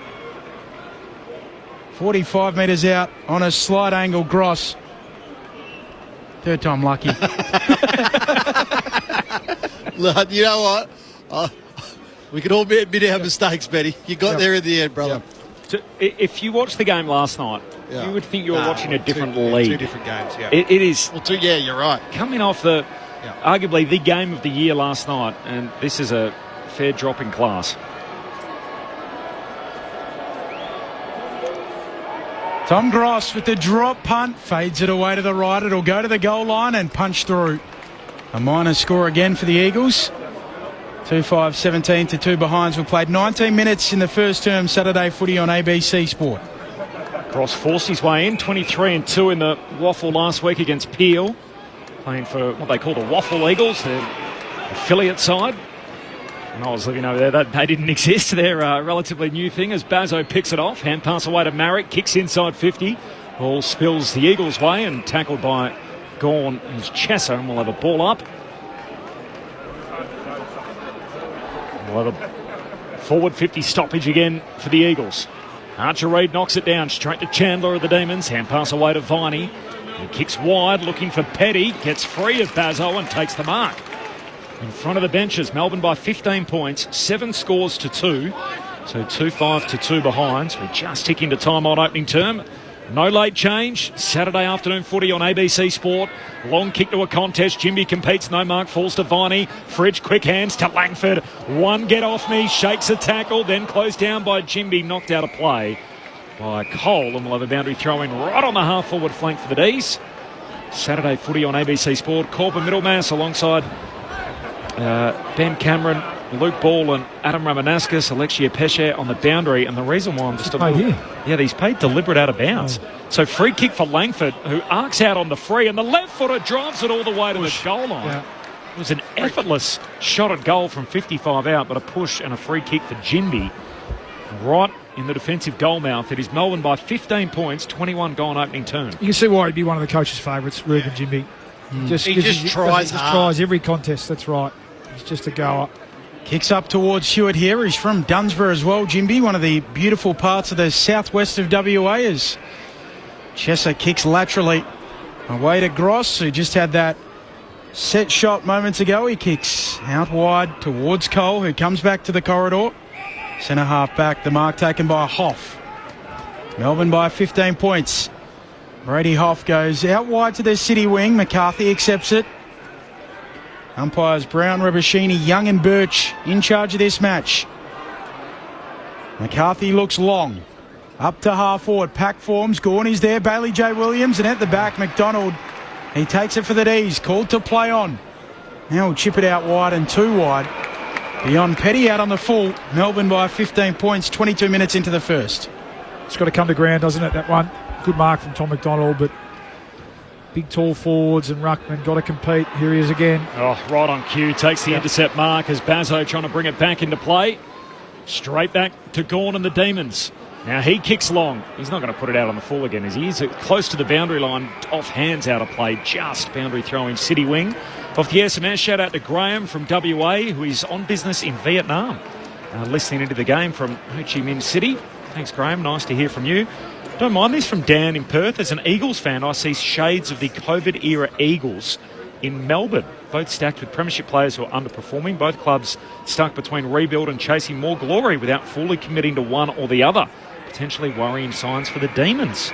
Do you see any overlap there? Not a bad shout. Yeah, I think the evidence would say this year that's not far from the mark. I'm not sure about this. Greg says, yes, totally agree with Rama. Why wouldn't you play footy in the sunshine? We did get another one, I think, that said that they're a fan of the roof closed, which I must admit, Ram, I'm more in that camp. But I'm not as... I don't think anyone's as committed to anything as you are to the roof open. But it's okay to disagree. Viney, hand pass to Pickett, kicks to centre half forward. The target's Langford. He's been held on to. We'll get a free about 60 metres out, centre half forward. It looks better on TV with the roof closed. Which, as we know, it's one big broad TV show, the game. Long kick into the forward pocket. Ball spills down towards Hewitt. 1-2 with Hall. And then Hewitt dabs it out of defence, finds Gross, who marks against the boundary line at right half back for the West Coast Eagles. Melbourne by 15 points, 24 minutes into the opening term. We have gone 14 minutes without a goal. Turns it straight over.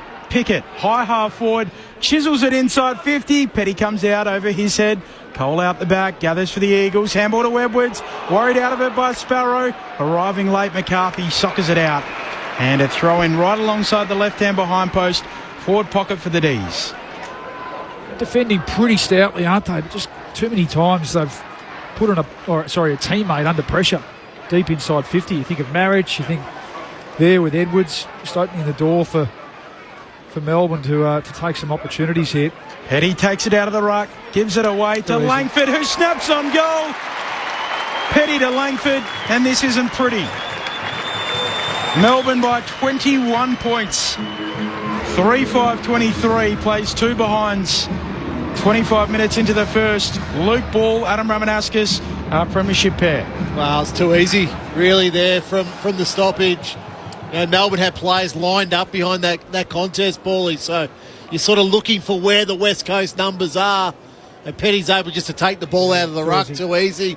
And if it didn't go to Langford, there was two other Melbourne players sitting behind that contest. So poor defensive setup there by the Eagles. I think Harvey Langford's going to be a really special player for Melbourne. He's got time. He creates space around himself when he wins the football. You see there, that's the finishing there. He's going to play that sort of. He'll play as a midfielder a lot over the coming years, but he can also do some serious damage as a forward because he's 190 centimetres. So I think Melbourne, you got a good one there. Windsor gets a centre bounce attendance here, along with the usual names. So Gawn in the ruck, Oliver and Viney, the four-man mix for Melbourne. They've kicked the only 3 goals in the opening term. Bailey Williams grabs the footy. He's tackled and taken to ground, though. Matt from Tassie, you're off the mark with opening the roof, Rammer, because the moment there's a sharp shower that changes the game, the coaches will blow up like Brad Scott on the boundary years ago. Not like Melbourne weather changes that much from Matt in Tassie. As the Demons get it going forward again, Edwards trying to push off Petty. No mark. Ball hits the deck. Spills out towards Hall. Hand pass to Jinby for the Eagles. Back flank. Took on one. Gave it to Hewitt. It was crunched immediately. Ball spits back to Jinby. He's tackled a second time. And then tackled without it. Yeah. Free kick going to go. Markey gets away with it. Just again there, though. Just hot potato Eagles. Handball to a teammate under immediate pressure. Melbourne's pressure's good. They can sniff blood, can't they, in that forward half. But sometimes you've just got to take your medicine, kick the ball long out of defence. That's what Jimby does here as he looks out towards the wing, trying to get it towards Chesser. Can't take the mark. Langford beats him to the footy at ground level. Handball to Van Rooyen. He spits it out towards Cripps, who slaps it on. Marrick gathers the footy. Bacon out for the Eagles. Away towards Hall, who gives it off towards Kelly. Swings it infield to Hewitt. He runs back into the traffic. Handball back to McCarthy. Goes out wide. His kick, a good one for Hall. Just forward of the wing. Melbourne by 21 points, 26 minutes into the first. Hall takes on the man on the mark, runs straight around Bowie. Hall now eyes the big sticks, kicks it to the behind line, slides through to Bailey Williams. Off hands. Oh no, it's a push. Williams' goal won't count. The cheer squad went up behind the goals, but it was there. A shove to Max Gawn and a free kick. The 7-time All-Australian on the behind line. Straight in the middle of the back, push.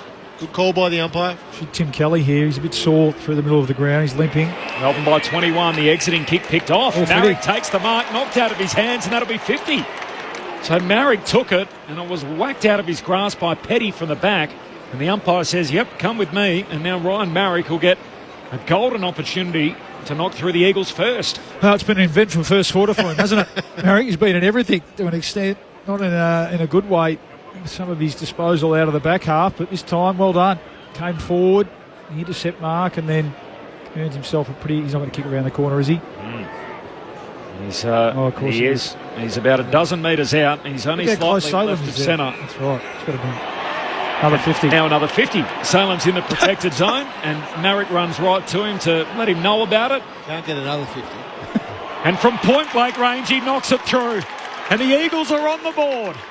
After 28 minutes in this opening term, the Big Birds have their first. 1-2-8. Melbourne, 3-5-23. 28 minutes gone opening term. Saturday footy on ABC Sport. Well, you mentioned, Bully, that Marriage had an eventful quarter. He's had 10 possessions now in a goal. So he's made a couple of mistakes. Yeah, he's had 5 kickouts. I was going to Melbourne have kicked 5 behind.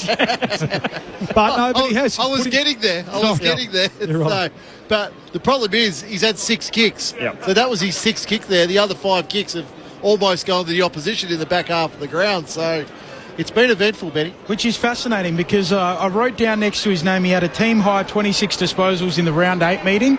Then I looked down and realised that Melbourne kicked 12 behinds on that occasion. So well, he's number 2 for disposals for the Eagles across the year. So he's had a good year, hasn't he? And they clearly like the ball in his hands. Yeah. Bailey J. Williams wins the tap down to Kelly. He's got nowhere to go. Lex Pesher on the boundary. All the Eagles assistant coaches have just come down. They're having a bit of a toolbox around the bench. So you imagine at the quarter-time break, they're going to make some serious changes. Clearance goes the way of the D's, but Liam Duggan marks just inside the defensive arc. Melbourne by 15 points. First 3 goals of the game. West Coast with the last. As Duggan flares it out wide. Mark taken by McCarthy. He moves it on. Good kick towards Dewar. Just forward of the centre line, very wide out on the city wing. Around 14, Rising Star Nom heads down to Archer Reid. Good lead. Little brother of Zach. The Bombers, of course, as Archer puts it inside 50. Flying for it, Cripps, no mark, spills through the way of Baker, jams it on the boot, back to the behind line, and that'll do us. Has gone, runs into Brockman to complete the quarter, and in the end it's the big man in corner who ends up on the deck, caught a little off balanced. And we're 1 quarter down, 3 to go. It is Melbourne 3-5-23. They lead the West Coast Eagles 1-2-8. A 15-point lead for the home team at quarter time. The goal kickers, 1 each. For Van Rooyen, Langford and Melksham kick the first of the game. Meanwhile, for West Coast, Ryan Marek has their only major. Off the SMS, Kiri says, even your usual great commentary can't disguise the lack of atmosphere. Maybe just open the roof might help. From Sean in Geelong, vote 1 Rama. Roof needs to be open. Aussie rules as an outdoor winter sport. You have to beat your opponent and the conditions. Ron from Adelaide. Hi guys, enjoying the call. How many Crow supporters barracking for Brisbane tonight? I imagine there'd be a few trying to retain top spot. Obviously, as a result, if Brisbane are to defeat Collingwood tonight, Adelaide will remain number 1. And from Rich in Ocean Grove, if Melbourne continues to dominate like this, they could find themselves, 46 points up at 3/4 time. I like it. That's an early mention for Demons fans who are doing their best to try and put the trauma of last Sunday behind them. 0437 774 774, the SMS number.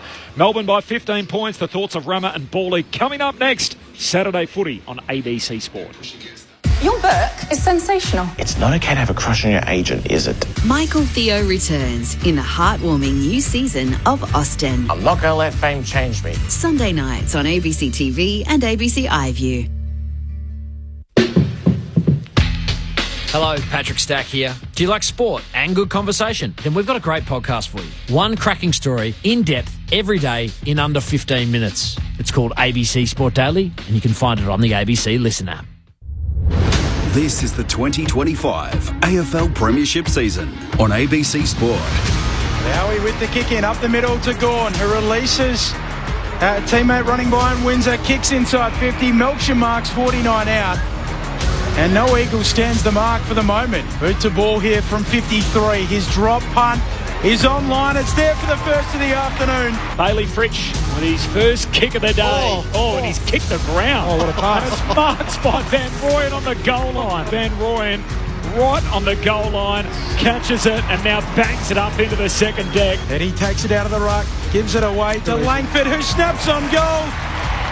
Petty to Langford, and this isn't pretty. The exiting kick picked off. Marek takes the mark, knocked out of his hands, and that'll be 50. And now Ryan Marek will get a golden opportunity to knock through the Eagles first. He's about a dozen metres out, and he's only slightly left of centre.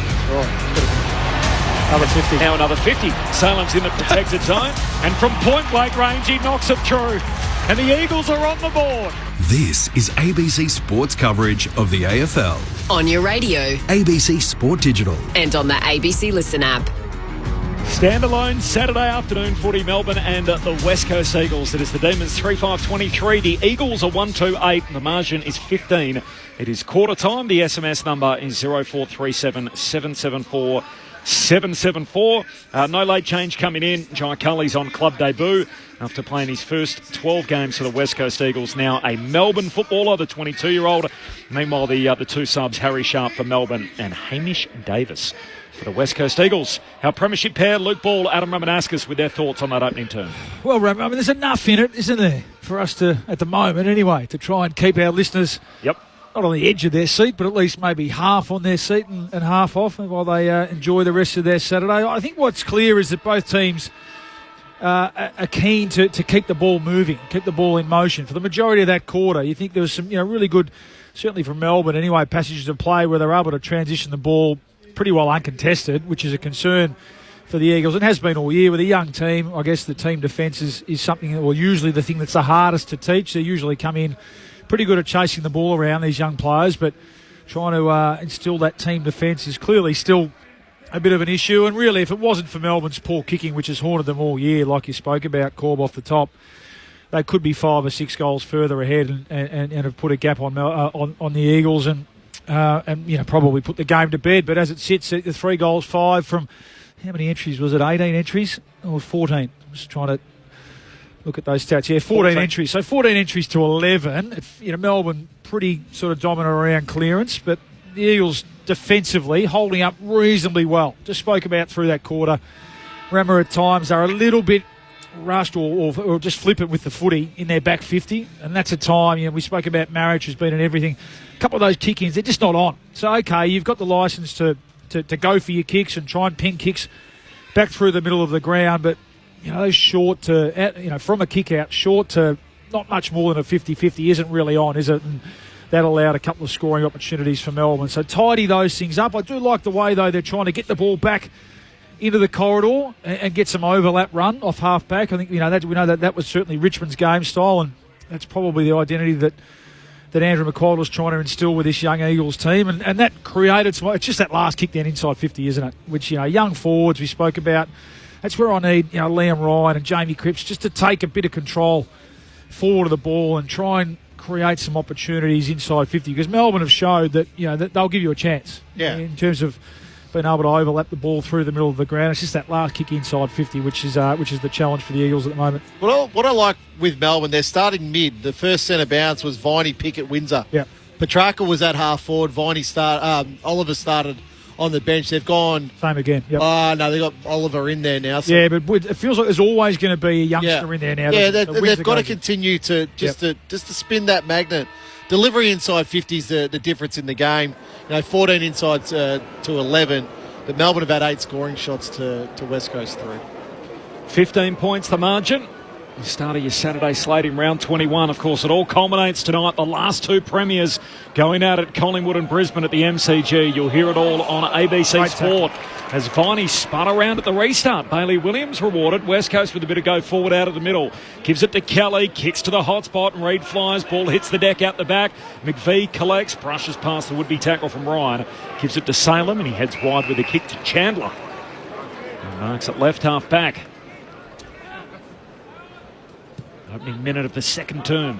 Under the roof at Docklands. Yellow Sharon goes long down the wing. No mark there for Petty. Spills to Viney. Shoots a hand pass forward. Malcolm left it behind. Goes back. Wins it. Gives it to Oliver. To his mate Petrarca. Took too long. Jimby went and got him. Holding the ball. And Viney just kicks it off the deck for some bizarre reason. And Ruben Jimmy wins possession. And now 50 metres. We'll give the handball. Christian Petrarca. Caleb Windsor probably your fastest player in the team. Maybe Pickett's quicker, but that was there. Then Windsor's into an open goal, really. It's sloppy from Jack Viney, though, wasn't it? Yeah. And there was absolutely no confusion there around who the free kick was for. Just those little things, attention to detail, let him down in the last quarter last week. Jimby kicks inside 50 for the Eagles. Caught behind, spoiling it away is Bailey J. Williams. Back beyond the attacking 50. Salem soccers to his own advantage, goes and picks it up. Cripps is right there with him. Ball spits out. Marrick close to the line, picks it up. Handball away to Chesser. To McCarthy, who's tackled to ground. And a ball up. 70 out from the attacking goal for the Eagles. Melbourne by 15. 3-5-23 plays 1 to 8, 97 seconds into the second. Teeman's home game underneath the roof at Docklands, all in navy with the red V and the red socks. And of course, West Coast in their customary royal blue jumper with the gold wings and the white shorts. It just bobbles around from the ball up. Eventually comes the way of Oliver, the 4-time BNF winner. Kicks long down the wing. Jimmy got a hand on it, knocks it away to Melksham. Melbourne win it. Hand pass away to the Sandgroper in Van Rooyen. Gives it to Langdon. Hand pass further forward to Melksham, who's been busy. Runs, carries to 60 out. Kicks to full forward. Langford leaps up, not to be. Slides to his hands and Hall mops it up. Gives it to Bazzo, to Owies. Hand pass back to Marrick, kick smothered, nice work, Rivers, forces it out, Petty hands it to Petrarca, back to Rivers, and the man with the 1% are rewarded. Rivers goals on the end of it, and it's all flowing for Melbourne. 4-5 to 1-2. The Demons by 21 points, 3 minutes into the second term. Saturday footy on ABC Sport. Well, you get the result, don't you? Sometimes the work hard, 1%. I thought... was it Young? No, it was Hall. Did a good job to get back. Looked like Harvey Langford, and that's where you spoke about it. That's where down the track you'll go up and clunk that wing rolling forward. We mentioned a quarter time. Just the Eagles deep inside in their defensive 50, just not Marriage treating the again. ball like gold. Just not treating the ball like gold. And it is Marriage, but I don't think he should have got that handball. It's a partial execution, but it's also decision making. Deep inside 50, that's red alert. That's where you've got to be really precise with your decision making, get the ball out of danger, and credit to Trent Rivers there. He kept in the play, didn't he? Infected the smother and got himself up and got to the end of it in a well-deserved goal. Yeah, 76th consecutive game for Trent Rivers today. Williams winning the tap again, hooks it down towards Kelly, picking it up though Viney, loses his feet, gets a handball out. Now Windsor twisting, turning, kicking out wide, trying to find a target there in Sparrow or Langdon. A ladder marks. Runs away with it. Sends it ease into the pocket. Looking for a marker. Jimby comes across. Drops it at the last moment. Kelly Robes. The Eagles okay. Off to Duggan. Now on the last line. A clearing kick from Bazzo. Out towards the wing. Mark taken by Turner. 60 out. Looks inside 50 and Petty's on the end of it. Yeah, well, that's a really good lesson there for West Coast. So Bazzo kicks it long outside defensive 50, but West Coast defenders then couldn't reset and find their direct opponent, so allowed a leading lane there for Harrison Petty just to come straight into. So it was an easy hit-up kick. Got to reset quickly as defenders when you turn the ball over. Slight angle to the left. He'll put his laces through it from 50 metres out. Starts it right, brings it back, and puts it through. A little swish hand motion as well. And Melbourne lead by 27 points. 5-5-35 plays 1 to 8. 5 played second term Saturday footy on ABC Sport. And just furthermore to that, it's always interesting when a team makes a mistake or an individual player makes a mistake. It's generally what you do next. And there you see Turner takes the intercept mark. And it's just open. There's two leading lanes there for Melbourne forwards to lead into. You got to turn your attention to, well, where's the ball going next? Not feel sorry for yourself. Not swear and carrying on to your teammates. Go and find your direct opponent. Go and find where he is, because that's just simply too easy. Too easy to. But the ball virtually went back on the same line, so West Coast should have had numbers there. Gone. Whacked it forward, but it was a crooked bounce. Ron from Hobart. If Rama is such a fan of retractable roofs, does this mean that he will never come to the new Tassie Stadium? Might get stopped at the border. Well, Ron, your roof's got to be clear, I believe, so you'll see sunlight, daylight. That's all Ram's after. Let's just be able to get a few rays coming through the through the sunroof. Yes, into the stadium. As Windsor trickles a kick inside 50. Duggan picks it off. Hand pass to Bazzo. Good work on the smother from Chandler. Forces the ball out of bounds, and Chesser steps out with possession. The boundary throw in half forward for the D's. They're kicking to the Lockett end in this second term, the northern end of the stadium. Sebastian in Perth. It is still morning, though, for the West Coast Eagles players. Yeah, I'm not a buyer of that. Yeah, certainly more so when it's the 3-hour time difference. Nah, I'm not a buyer of that. Then. I'll tell you why. Because the clubs train in the morning? That's right. They all do. Yeah, most training starts sort of 9, 10 o'clock in the morning, so... I saw Melbourne actually mix it up recently, didn't they? Yeah, they've done that a few times. Night sessions out at Casey Fields. Oh, that would be horrible. Chesser with a high clearing kick. McDonald there takes the basket catch for the D's. Just in front of the interchange gates. 27 points Melbourne's lead. Saturday footy on ABC Sport. Keep your texts coming. McDonald is shallow inside 50 for the D's. Off the hands. Jimby out after it. Gets his handball away to McCarthy to Marek. Marek kicks sideways out to Duggan. Back pocket for the Eagles. Lex Pesce. Simon Goodwin actually said they did that out at Casey in the dark to work on the communication, but they never play in the dark.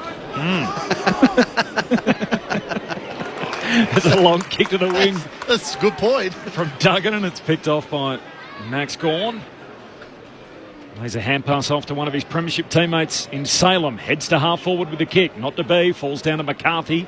West Coast back with it. Hand pass to Chesser, and he's shoved out of play again. Just got to find a way to compete in the air here. These young Eagles forwards. There's enough size about them. Yeah. Ryan at the moment just can't get the ball past halfway. Even without Lever and May, that time it was Gawn, Turner, McDonald both taking intercept marks this quarter. So 50's 5-2 to start this quarter. Gawn palms it down, looking for Petrarca. Picked off, though, by Baker. Hand pass to Gross. He's locked up. Handball. Ball up. Baker. His chest out there, running towards goal. He handballs to a player. Not a great handball. Back to goal. Yeah, the forward handball, your teammate's got to be able to play on a move. Ruck share it down. Picked up by Oliver. Coming through on the fly. Gave it away to Windsor. So, he's tackled. You know, and I know this, Paul, if you handball forward to a teammate and he's stationary, you're only looking for the 1-2. That's all that you're doing it for. Speaking from experience, Rama? No, I wasn't.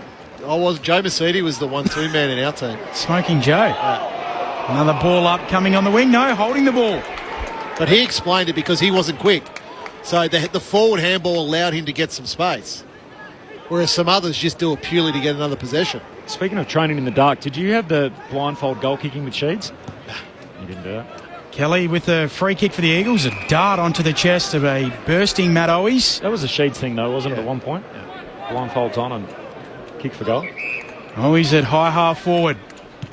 He'll chip it into the pocket. Looking for Bailey Williams, who drops the mark under pressure from Gawn. Out of play it goes. A throw-in 55 around from the attacking goal for the Eagles. Did you just refuse to participate? Is that what happened, or you weren't there at the time, Ron? I don't know. Maybe I was just an accurate kick. I used to work with Malcolm Blight, who had some strange training practices for Geelong in his time down there as well. Melbourne by 27 points, 9.5 minutes into this second term. Boundary throw-in. Gawn palms it down. Oliver jams it on the boot. High up and under down the wing. Fritsch looking for a bit of body. Kept his feet. What's he going to pay through to him. Gets Fritsch. Oh, there's an illegal shepherd against Fritsch. Yeah. Although he would have come back to the ball, wouldn't he? Yeah. But probably a little bit too aggressive there, Fritsch. Tom McCarthy gets the footy and then goes long for the Eagles down in the Gawn direction. That's never a good idea. And you know exactly what happened. Gawn. It's got to take it off the line. You've got to take it off the line if you see Max Gawn down the line. Takes too good. Takes the intercept mark, goes back and across to Howes, and now the long kick to the City wing. And cammed underneath it, McVie marks. 27-point lead for Melbourne, 5 goals to 1. 10 minutes into the second term. Off he trots. He's got a runner on his outside. Gives it to him. A long kick down towards half forward from Howes. Hands on it from Petty, not to be. Ball hits the deck. Sparrow's got it. Tackled by McCarthy. See, look at this. Bailey Williams and Max Gawn are a long way off this contest. Let's see how quickly the umpire... No, he's waiting for it. He's waiting too long. That's far too long. That's throw it up. Mississippi 6 Mississippis. Up it goes. There's Williams. Palms it down to the front. And Kelly... Yeah. So Max, just for our listeners, Max and Bailey Williams, they would have been 60 metres off. Now, the umpires now are instructed to throw the ball up to get the game moving, but the umpires still waited. Around the contest here as it didn't leave the phone booth. So up it goes quickly. Gawn palming it down. Baker emerges with the footy for the Eagles. Handball to Hoff. Handball to Kelly. Back feeds one to Cole, who fumbles, puts himself under pressure. Recovers with a left foot kick up to the wing, but it's all the D's. Salem brings it down. 2 kicks from goal. 13 premiership players in today. He's one of them, looking for Cully, crunched at the back by Cole, his former teammate, and Cole goes in there and wrestles it free. Got it out to Williams for the Eagles. Hand pass to McCarthy, run and arc, just got it away to Duggan. Hand pass back to Bazzo, his kick, a turnover. Oliver wins at 50 out, back inside 50. Edwards shoves Fritsch out of the way illegally. It's taken the third. The umpire in the centre squares paid it. There were 2 closer. That's an fairness, they were on the. It was, wasn't it? In fairness, they weren't on the right side, but he didn't need to be there. That was a clear push from Edwards. I think Fritsch has had the 1 kick so far in the game, and he took a divot in the process. Let's see what we get from Bailey Fritsch here as he hooks it across the body. That's better. Superb. Straight through the middle from Bailey Fritsch. And Melbourne's lead swells. 6 of the first 7 for the Demons. 6-5-41. West Coast 1-2-8. A dozen minutes into the second term, the D's by 33. Well, he's looked pretty sharp today. I think Bailey Fritsch right from the first quarter. Of course, as you said, stubbed his toe on that shot. Otherwise, could have had multiple goals. But yeah, he's moved pretty well. Player that I feel like just needs to finish the season off pretty well as he looks ahead to next year. Certainly hasn't been at his best this year. Yeah, I saw some commentary about whether he'd look around at the end of the year or whether the Demons would think about dealing him. I mean, he's the sort of player who is a good finisher in a good team, isn't he? Yeah. But surely the Demons, they need more pieces in the forward line. They can't afford to let him go. 28 goals, 24 now. Yeah. So again, he's been a culprit for this inaccuracy as well. Yep. Someone who's usually pretty dead-eyed. If he became available, Collingwood would gobble him up. Collingwood fan as a kid as well. But they just need him playing his best footy. Yeah. That's the main thing they need. They don't need to be moving him somewhere else. Melbourne out of the middle. They crab sideways, slightly backwards as well. As Rivers then called to play on and shanks his left foot kick under pressure. Out of bounds on the full. The Eagles to get it back. Just backward of halfway. Goal, they take the kick. Gawn's sitting down for a spell on the bench, so this might be their best opportunity to try and work their way forward to a score here, the Eagles. Goal kicks up to half forward, looking for a marker. In front, Reid drops the mark. Salem Robes. Back feeds a handball. Away to McDonald to Bowie. D's retreating under pressure. Bowie gets it off to McDonald. McDonald flips it over the top to Rivers. To Salem. They work it out, the D's. Salem chips it short to Petrarca, and they're away down the dockside wing. Gives a handball to Sparrow, trying to push his way off Cole. Kicks back inboard, turns it over, and Hoff takes the mark. Tom Sparrow thought he was Dustin Martin for a second there. Or did he hear? He might have heard a whistle, in fairness. He didn't really respect the efforts of... That's Liam Ryan now. Yeah, Liam Ryan... He's in a lot of trouble. Is lying on the turf. He's got the trainers around him, holding his head. Now it comes back to the incident with Rivers here. It was a head clash. Head clash, yeah. So Ryan was running after Rivers, and as he's tried to lay the tackle, Rivers has disposed of the footy, and the back of Rivers' head has gone back into the forehead of Ryan, and he is dazed and with the trainers at the moment, just picking himself up to his feet now. There's a bit of blood in that left eye. And holding the towel up to his head, but Liam Ryan... Cosy Pickett going and giving him a bit of support. He's cut over that left eye. That's the sort of combat sports injury you usually see, the split on the left eyebrow. He cut pretty easily there. My man, Bawley. He had a few of those. Yeah, they go easy. He had a quarter man on the bench, Bawley. The Enswell and the strapped up Bonds. Yeah, the ice. What do they call Corbs? They push the Enswell. Yeah, that was reduced the swelling. Lex Pesce on the boundary. Liam Ryan's got a nice little applause from the Melbourne fans as he comes off with that cut on his left eyebrow, and he's heading straight down to the rooms. I wonder if he'll have to go through a concussion test probably these days. So, yeah, you would think so. We mightn't see Liam for a little while. Brady Hoff ends up with the ball on the wing for the Eagles. High ball inside 50. Williams launches at it. Comes down for Oliver, who gets it out to McDonald, and the D's clear through Pickett. Chipping a kick. Melksham on the half volley. Can't get it cleanly. Spills out to Hoff again. Tries to burst through them.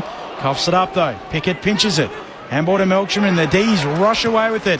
Sparrow kicks long around the wing towards Petty. Edwards does well. Halves it. Punches it out. Throwing on the wing, 6-5-41 the D's.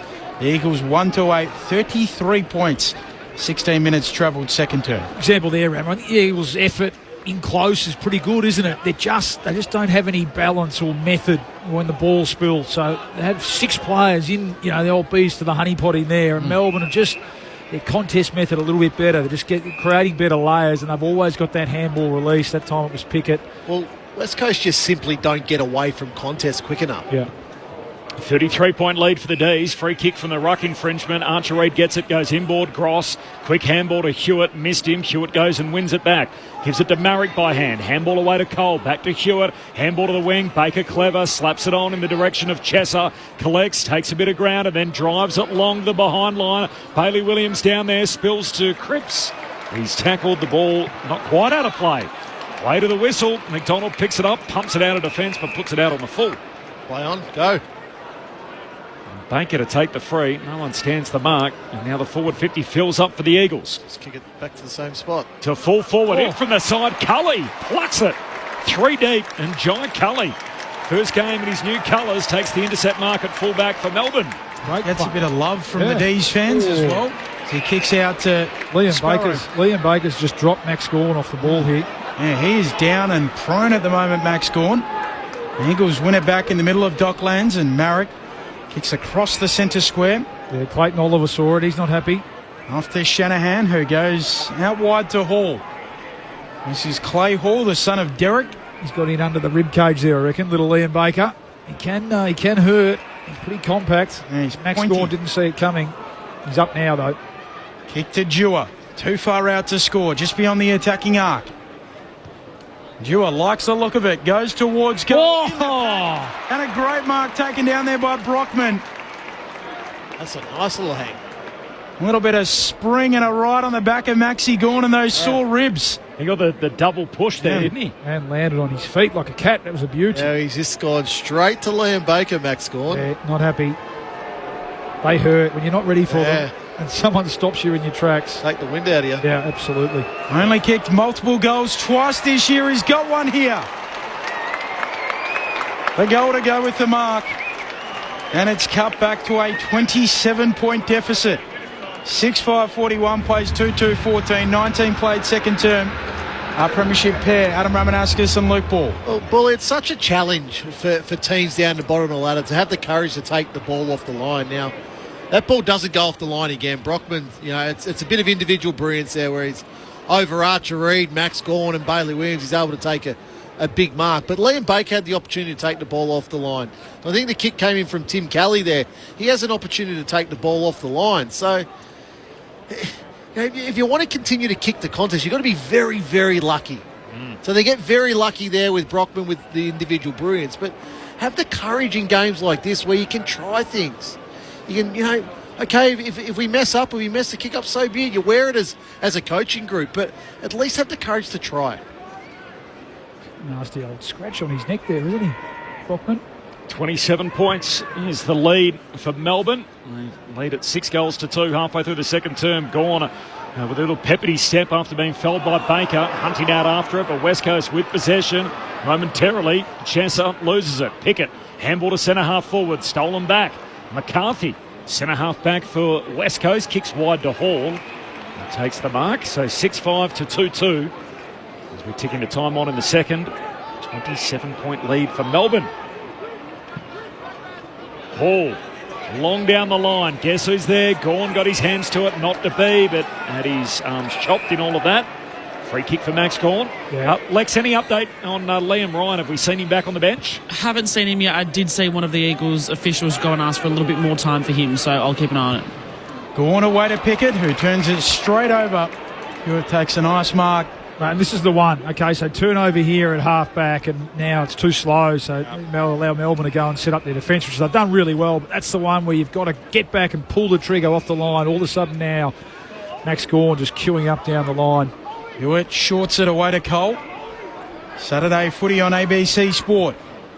Cole comes out wide for Owies. Former Blue. He'll short it again for Hall. High half forward, and such is the crowd today, you can hear the shouts of the players. Got to hit that. Yeah, like an under-18s game. As Hall looks long inside 50 to the pack. Cully drops the mark at ground level. Reid goes in. Tackles down Turner. What was the kick he missed, gents? Well, just that late little inside 45 kick, Tim Kelly. It's just too predictable at the moment. Melbourne know exactly where the ball's going. It's got to be a bit more unpredictable, or predictable to themselves, but slowly build the ball up. Kicking long down the line against this Melbourne team doesn't work. Gawn slaps it down. The D's just soccer it beyond the defensive 50. The Eagles pinch it back. Here's Cole looking inside 50. Pokes it over the top and finds his target, Reid. Much better. All the numbers were back. Gawn was back. McDonald was back. Turner was back. I think that's, Turner and Windsor, I think, is back as well. So Archer Reid comes at the ball and just good enough to drop the kick in. Max Gawn just stands the mark and gives it the double teapot. Baby brother of Zach Reid at Essendon, as Corbin mentioned earlier. He's a big lad, isn't he? 203. Lump of a lad. His set shot here. Straight as an arrow for Archer Reid. And the Eagles get their third of the afternoon. 6:5:41 plays 3:2:20. 22 and a half minutes into the second term. Adam Ramanauskas and Luke Ball. Well, Bully, they've been able to get on top in the inside 50s probably over the last 10 minutes. It's 9-7 now in West Coast favour this quarter. So really locking the ball in their forward half. Set up much better behind the ball now. The Eagles, where they're outnumbering when the ball does come out of their forward 50. That occasion we both mentioned, take the ball off the line, hit the short little target up. They hit the short little target up, they're able to score. The previous one goes in long and high again. Melbourne easily killed that ball. So there's lessons in every entry inside your forward 50. It's his 13th game of the year for Archer Reid. He's yet to play in a winning team so far, so he's 0-12. Unfortunately for his big brother, who we've mentioned, Zach Reid, he's played only 19 games and debuted in 2021 as Petrarca gives it out to the wing for Langford. Sends it inside 50 for Melbourne. Having conceded the last 2 goals, West Coast win it back. Cole off his knees, got it out to Baker, swings it wide. Hall with it, chips it further afield, and here's Owies. A little stint in the WAFL. He's back in the league team. Matt Owies, the former Blue, kicks it down the wing. Punched away by Turner, trying to complete the mark, and then they call Disco, running back out after it. Not to be on this occasion. Archer Reid out to Hewitt, hand pass a turnover. Howes for Melbourne, gives it to Pickett. That's great vision. Looks back inboard, just can't quite connect with McVie. Broken up by Owies. West Coast win it back. McCarthy, hand pass out wide. D's with the numbers. Salem running out of space. Hand pass in front of Gawn. Knocks it forward to Chandler. Chandler under the pump immediately. Cuffs it up to Baker. Umpire lets them rumble and then says, I'll have it. Talk about inaccuracy. Christian Petrarca 15-22 in front of goal this year off the SMS. 0437 774 774. Never been a real strength of his game. As much of a champion as he is, as he feeds out a handball here, but Windsor can't control it. Lex Pesce.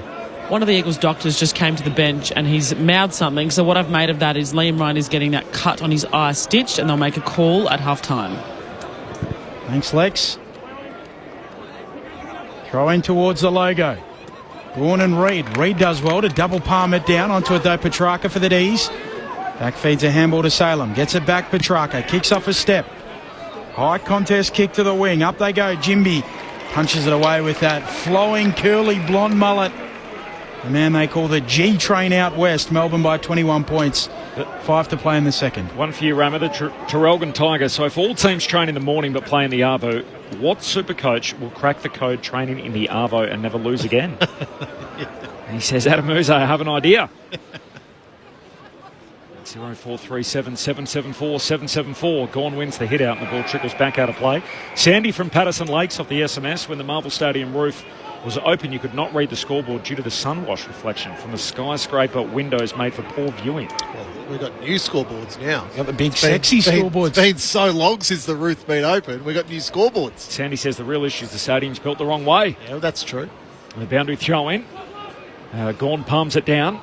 Falls the way of Langford, who wrestles free of the haul tackle, got the ball out. Viney in a bit of space, kicks to full forward, has to double back. Fridge, ball spills down to Van Rooyen. Can he curl it back? The hurried shot at goal, he misses. Behind and a 22-point lead for Melbourne, 6-6 to 3-2. Closing in on half-time. Kicks with the straightest leg of anyone I've ever seen, Van Rooyen, when he kicks his drop punt. It's a good leg swing, and even when he snapped it there, it's just a straight leg. He's Marek. Kicks up to the wing. Petrarca juggles it, very nearly gets it on the fourth bite, wins it anyway. Handball to Salem. Away to Langford, back to Salem. High half forward for the D's. He'll chip into the pocket. Fritsch leading. Nest of Eagles. It comes down for Chandler. Back to Van Rooyen. He kicks on goal towards the goal square. Punched through by the Eagles. Getting back. Doing a good job, Chesser, as he whacks it through.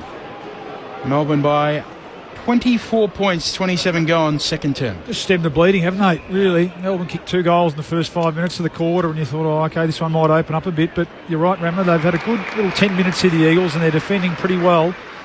Trying to work it out there, and Rivers breaks it up, knocks it out of play, so throw in between wing and half forward for the D's. He's still a little bit handball happy, yep. West Coast. 36 kicks, 38 handballs. Sam, not the ratio you want. Sam off the SMS says, is the 50-metre penalty the harshest in world sport in terms of meterage? Can't think of another sport where the percentage of the ground turns and the penalty is quite so long. As Dewar on the defensive side of the wing gives it to Marek. Hand pass away towards the dash and the run of Campbell Chesser. They missed that. He kicks inside 50 to Archer Reid, who marks. And Chesser. That's what they drafted. The high peg bursting through the middle and the delivery first class. It's just those little bits of play where you go, yeah, that's what we want to do. That's how we want to come inside our forward 50. That's how we want to get through that, 70 to 60 metre zone just outside our forward 50 with run and carry. So his decision, Chesser, to take yards. When you're right, others have been a bit too handball happy trying to create. So that's twice this quarter now. He's seen space in front of him, taken the space, and made a good decision inside 50. Archer Reid trying to double up, he misses. To answer that last text message about the 50-metre penalty. Yep, from Sam. Well, the 25-metre penalty wasn't enough. Teams were using it as a tactic to slow the game down. That's how we got there. The margin 22, 29 minutes into the second term. Long kick from Rivers. Up to wing, off the fingers of a few. Picked off by Cole, but he turns it over and the D's go Wooshka. Back the other way, Sparrow. Deep kick. Van Rooyen in good position. Marek does well. Halves it down, close to the boundary line. Wins it in the end. Clears for the Eagles. Kick towards McCarthy. Up he goes. Doesn't mark. He's got to do better. He's got to do better than that, Van Rooyen. He's got the height advantage, the strength advantage on Marek. Take the mark there. Fly for the ball. Fly in the air. Come on. We know your pro roof open, Greg and Queanbeyan, and just had a vision of Rama in a convertible belting out free falling. Keep up the great call, making my Saturday enjoyable in the yard. Viney dribbles a kick forward. Picked up there by Gawn, who gives it off towards Salem. Now he gets it onto Melksham. Ball bobbling around and nowhere to go. Would that be a song choice, Rama? Well, I just wish the wind was still going through my hair. That would have been beautiful. Melbourne by 22 points. Half hour mark, second quarter. Up it goes. Bazzo palms it down, but straight to Windsor. Flying shot at goal. He misses the whole set, out on the full. Alexia Pescher on the boundary. Rammer, like David Warner did on the SCG, he landed in a helicopter. If the roof ever opens, perhaps you could be the first person to do that on the Docklands. Oh, yeah. I used to get told stories at Bomber Peak when I was young about his arrival at the Cattery back in the day. Of course, one of the legends of WA footy. The great Brian Peak. There's Marek marks in the back pocket. And then goes long up to the wing and gone. Another intercept grab. And he is putting his fingerprints all over this game. Takes the mark. Lays it off by hand to the runner Bowie. Running round the back. Long kick inside 50. Is there a marker there? Van Rooyen flies. No. Spills down to Cole. Hand pass to Kelly. Back to Gawn. Kicks in the Gawn direction. He spoils in this occasion. Down in front of Bowie. Can't trap it. Knocks it away to Salem. Links up by hand with Pickett. And he swings the kick laterally. And out on that city wing is Rivers. Short kick to Cully, who marks 60 out. Pokes it inside 50 for Salem, who flicks away a handball very quickly. Petrarca can't trap it. Baker can. Tackled by Petrarca. Petrarca pinches it off to Pickett. Check shot from the pocket, ambitious. Come on, Cozzy. Missed a lot. Not even he can muster that. That was more than ambitious. That was impossible. Dan reminds me as well. Peter Hudson at Waverley. Yeah, Waverley, yeah. Helicopter. Cole with the free kick. Stabs it short away to Duggan. Axel Liam Duggan, as Corbin calls him. Melbourne by 22 points, closing in on halftime. Saturday footy on ABC Sport. Kicks down the wing, and here's Reid, who's had some good moments in the quarter, takes the mark. Should have had back-to-back goals. Missed his last set shot. And Archer Reid pokes the kick out wide for Chesser. Returns the favour. 32 minutes gone, second term. D's by 22. Last of the seconds peel off the clock here in this second term. Goes long down the line. Easy intercept mark for Tom McDonald. Takes it back for Melbourne. Is there time for the D's yet as Bowie goes all the way back? Howes marks, full back for the Demons. Just drops it short to Salem. And that's half time. And Melbourne under the roof at Docklands kicked 6 of the first 7 goals in the game. West Coast respond with the last 2.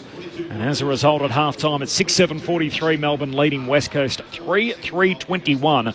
Melbourne by 22 points at half-time. Saturday footy of round 21. I promise you it does get a lot better as the day progresses. Coming up tonight, it is Collingwood and the Brisbane Lions.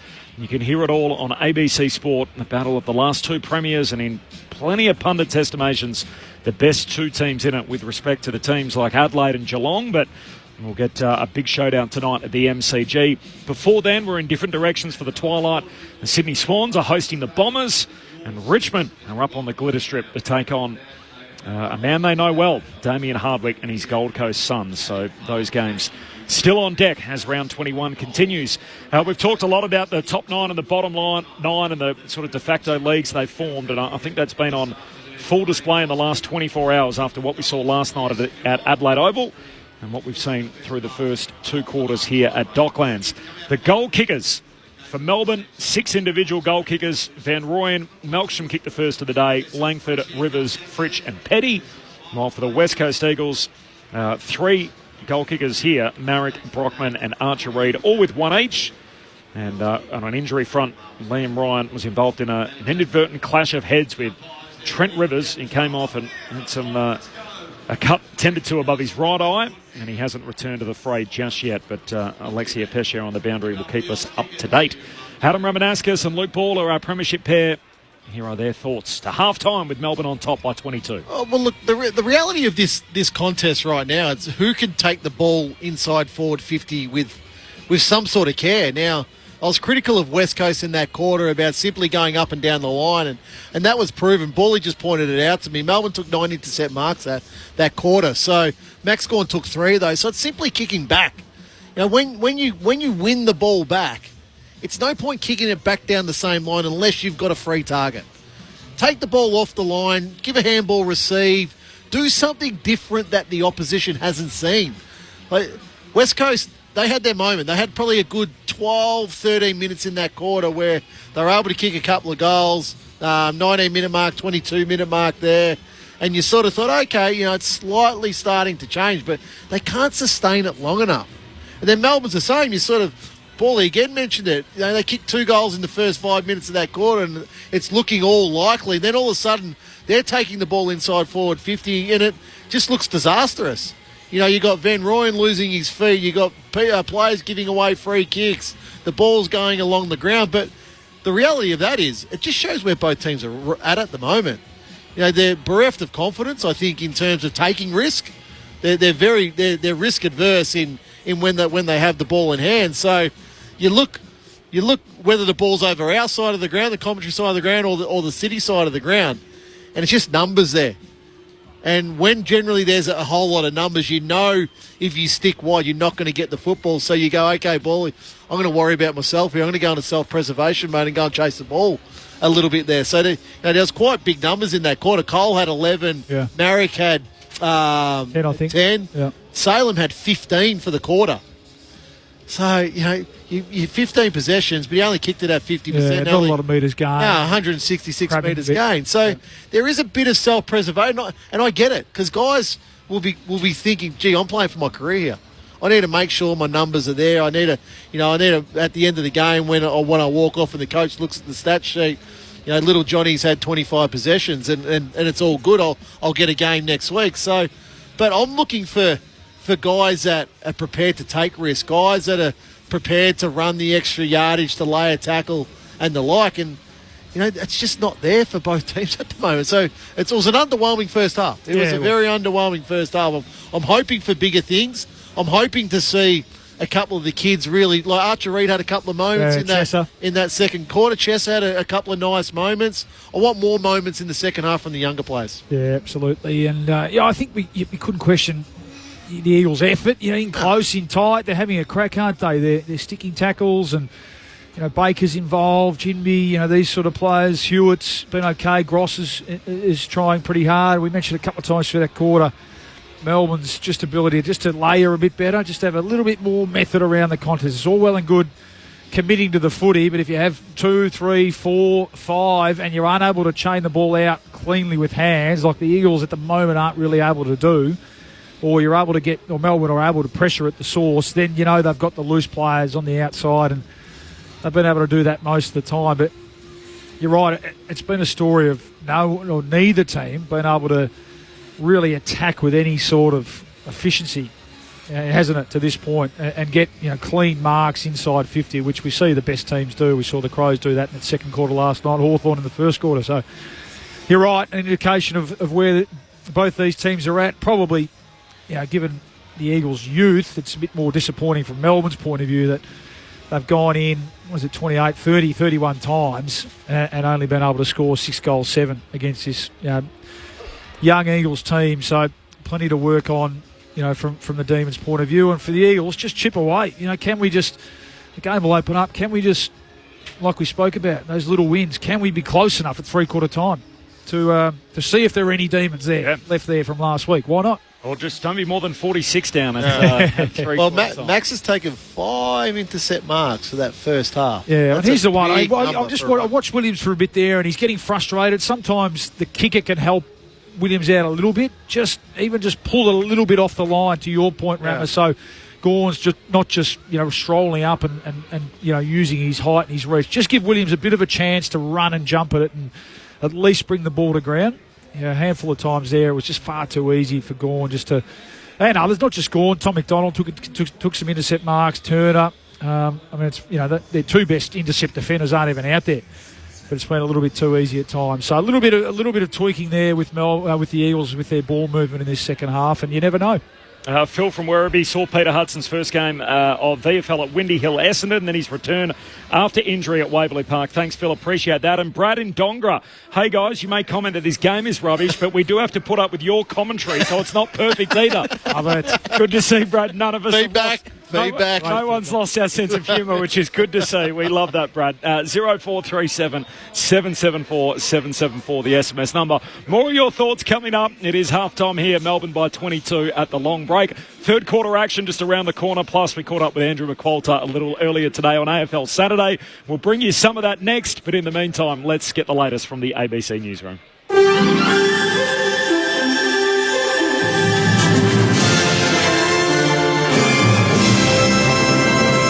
ABC News with Satyam Weinstein. The chair of the First Nations Economic Empowerment Alliance says a new economic partnership with the Albanese government announced at Garma today offers a real chance to cast off the shackles of welfare dependency.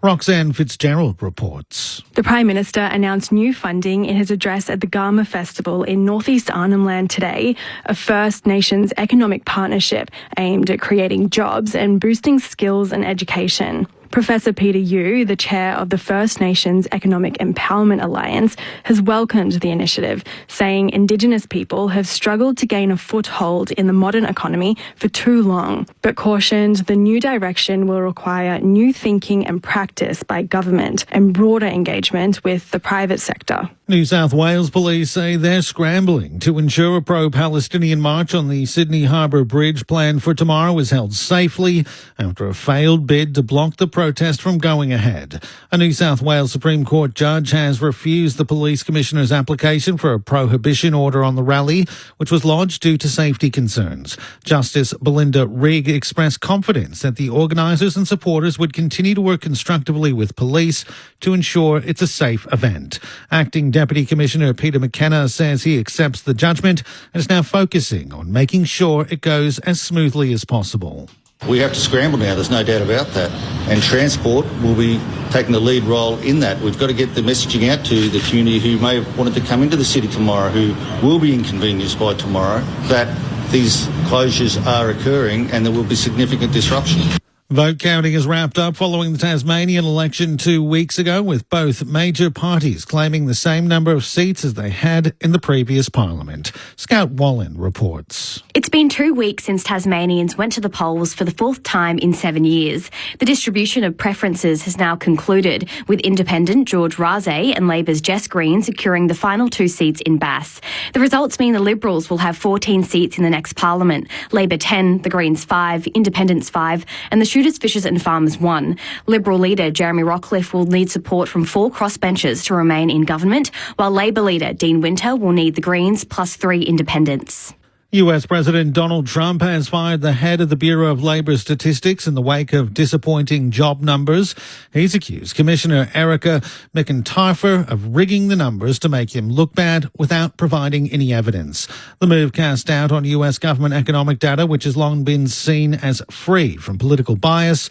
When asked about the decision, Mr. Trump also accused Ms. McIntyre of manipulating data to help Kamala Harris ahead of the election. They came out with numbers that were very favorable to Kamala, okay? It's trying to get her elected.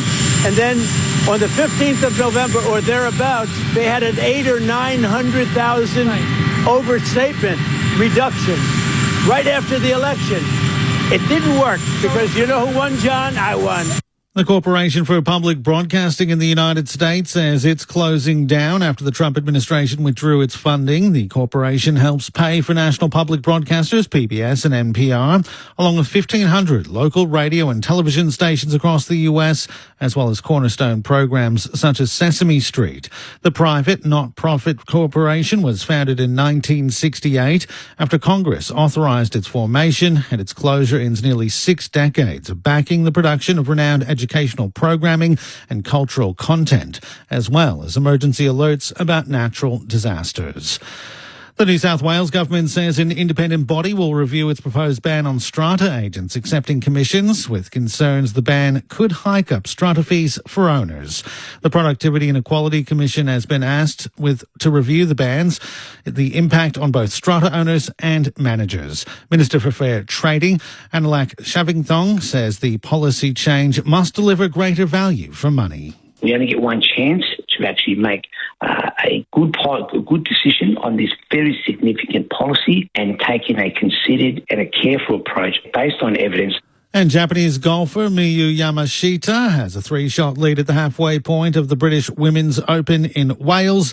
The world number 15 fired 7 birdies in a 7-under par round of 65 to sit at 11 under for the tournament. Fellow Japanese golfer Ryo Takada is in second position. ABC News. Get more news at any time. Download the ABC Listen app. You meet the most interesting people on Sunday morning. I tell you what, I'd kill for some clean air and a good coffee over here. And there's no generic latte over here. Come home straight away, please. Join the rest of Australia right here on Sunday morning. Australia All Over on ABC Radio. The summer of cricket has arrived early. Lobs it straight down the ground for 6. He's on the pull shot. Boy, did he get that. White ball cricket takes centre stage in the top end as Australia take on South Africa. Shout for leg before, finger goes on. It all starts on Sunday, August 10. Down the pitch, there we go. Bang. Every ball live on the ABC Listen app. Just click on the cricket button. This is the 2025 AFL Premiership season on ABC Sport. Paul mops it up, gives it to Bazzo, to Owies, and pass back to Marrick, kick smothered, nice work, Rivers, forces it out, Petty, hands it to Petrarca, back to Rivers, and the man with the 1%er rewarded. Rivers goals on the end of it. And it's all flowing for Melbourne. Duggan and pass back to Bazo. His kick and turnover. Oliver wins at 50 out. Back inside 50. Edwards shoves Fritsch out of the way. Illegally. See what we get from Bailey Fritsch here as he hooks it across the body. That's better. Superb. Straight through the middle from Bailey Fritsch. Dewar, too far out to score. Just beyond the attacking arc. Dewar likes the look of it. Goes towards goal. Oh! And a great mark taken down there by Brockman. Only kicked multiple goals twice this year. He's got one here. Vaughan slaps it down the knees. Soccer it beyond the defensive 50. The Eagles pinch it back. Here's Cole looking inside 50. Pokes it over the top and finds his target, Reid. Set shot here. Straight as an arrow for Archer Reid. This is ABC Sports coverage of the AFL. On your radio. ABC Sport Digital. And on the ABC Listen app. Sounds there from the second term as half-time Saturday footy on ABC Sport. Corbin Middlemass, Ben Cameron, Alexia Pesce on the boundary, and our premiership pair, Adam Ramanauskas and Luke Ball. Melbourne by 22 points over the West Coast Eagles. A cut above the right eye of Liam Ryan, along with a pretty heavy head clash between he and Trent Rivers, meant that the Premiership Eagle spent the back end of that second term on the interchange. Hopefully he's right to return, but we'll watch this space. Neither sub has been made at this stage. Hamish Davis is the sub for the West Coast Eagles, and Harry Sharp, the unused sub for Melbourne. Now, every Saturday from 12 noon Eastern, we are on air with AFL Saturday. Adam Ramanauskas in for Mick Moldhouse today. Myself, Corbin Middlemass, and Luke Ball there as always. And we've had an incredible run across the course of the year, chatting to the senior coaches from almost all the 18 AFL teams. Andrew McQualter joined us pre-game today, of course, one of the newest coaches in the competition in his first year in charge of the West Coast Eagles. It's been a difficult year, and there was one man in particular we were keen to ask him about in Harley Reid. I'm really strong that I don't think so. There's no indication from us that that's the case, and Harley, I've said to everyone, he's really invested with what we're doing, and sent me a text last night to say good luck for the game, and I appreciate that from him, and I think he's had a great, really second half of the year. Obviously, his agent was in town last week. The fact that he's not playing now, does that accelerate or slow down the timeline as to a decision what it means for him beyond the end of next year when his contract expires? Well, I'm not really sure, to be honest. I'll leave that to our list management team, and Nick and Harley are working through that as well with our team. So there really is Harley's contracted for next year. So if we can get something done soon, that's great. I didn't quite throw to that the way that I was hoping to, but basically the question was, has Harley Reid played his last game for the Eagles? And Andrew McQualter was pretty keen to point out there that he doesn't believe that he has. So good news for Eagles fans on that front. It is fascinating too. Clubs speak about players that they get from interstate, that it's often the third year that they really start to feel like home in their new city or wherever they move to. So, he's getting to that point now. Yeah. Second year, if he really settles in the third year, maybe that 2 year plus the 9 year option does really get on the table. You agree with that? How long have you been third here? year. This is Ben's third year, and he's part of the team here with us on the house. But the other I often don't feel like it the way you guys treat me, but it's great to be the other reality is more. West Coast historically don't lose players. They've like any player really that they're drafted from Melbourne that they've really wanted to keep. I can't think of one off the top of my head. It's probably only Judd. But Judd played 6 years there. Yep. Played in the Premiership captain, Brownlow. Like, we're not talking straight off the bat. No. I reckon it was 8 years. 7 years. Anyway, sorry, no, you're right. Your point's right. Absolutely. Yeah, generally they don't lose too many of the guys that they want to keep over the years. But and the interesting point there is that while he doesn't have the same manager as Chris Judd, Harley Reid, it's the same group, isn't it, with Connor Sports Management. They generally like their player to give good service, do they not? No. Maybe not. Not Getting anymore. some disagreement in the box. But okay. I thought the argument was that they did. All right. Swing and a miss. We'll see what happens there. We also asked Andrew McQualter about their draft strategy, what they'd be looking to do at season's end with a couple of high picks. Here's what he had to say. If you look at our list at the moment, we have the most in the league under 22. Yeah. Like we're already really young, so it's not like we can just top up with young kids. That's not. And there's so many avenues to build your list now that we have to be able to explore all of those and try and maximise every one of them. We'll certainly be keeping a close eye on that. Of course, a decision around their captain as well, Oscar Allen. If he leaves, and what compensation does that trigger? There's a chance the Eagles could head to the national draft with picks 1 and 2. I just wanted to play you this, Grab. We had Dave Matthews in the box the other night, the chief executive of the GWS Giants, and I asked him about the story long ago about GWS possibly playing a game in the United States. So taking a game overseas. This is what the Giants CEO had to say about that concept on Thursday night. Yeah, I still like the idea. I think pre-COVID we talked about it, and Sheeds has obviously always been a big evangelist about taking the game outside of Australia. Again, I wouldn't take exhibition games offshore anymore. I think you want to take a genuine 4-point game, and if that was a possibility to take a game to somewhere like California, we'd be open to something like that. Oh. How about that? Talk about Greater Western Sydney. There's that's a long way away. That's a Saturday Arvo team. I thought so. Can only agree. Yeah, I think it would be good doing a game in California. I think it would sort of fit the bill. I think we would. Yeah, we got the Americanisms enough in us that we can use that, and then we might just have to extend a little couple of days in Vegas just to check things out there. Probably even head over a few weeks earlier for a site visit as well. Yeah. Checks out. Yeah. We're gonna get things right. Good thing is SoFi Stadium has a sort of translucent roof, so we'll be able to see through things. So Ram will be happy. Well, it won't ruin my sleep pattern. Do you know what is incredible about SoFi Stadium? It's actually sunken, and so you walk in at ground level and you're already at about level 3, and the reason is it's in the flight path.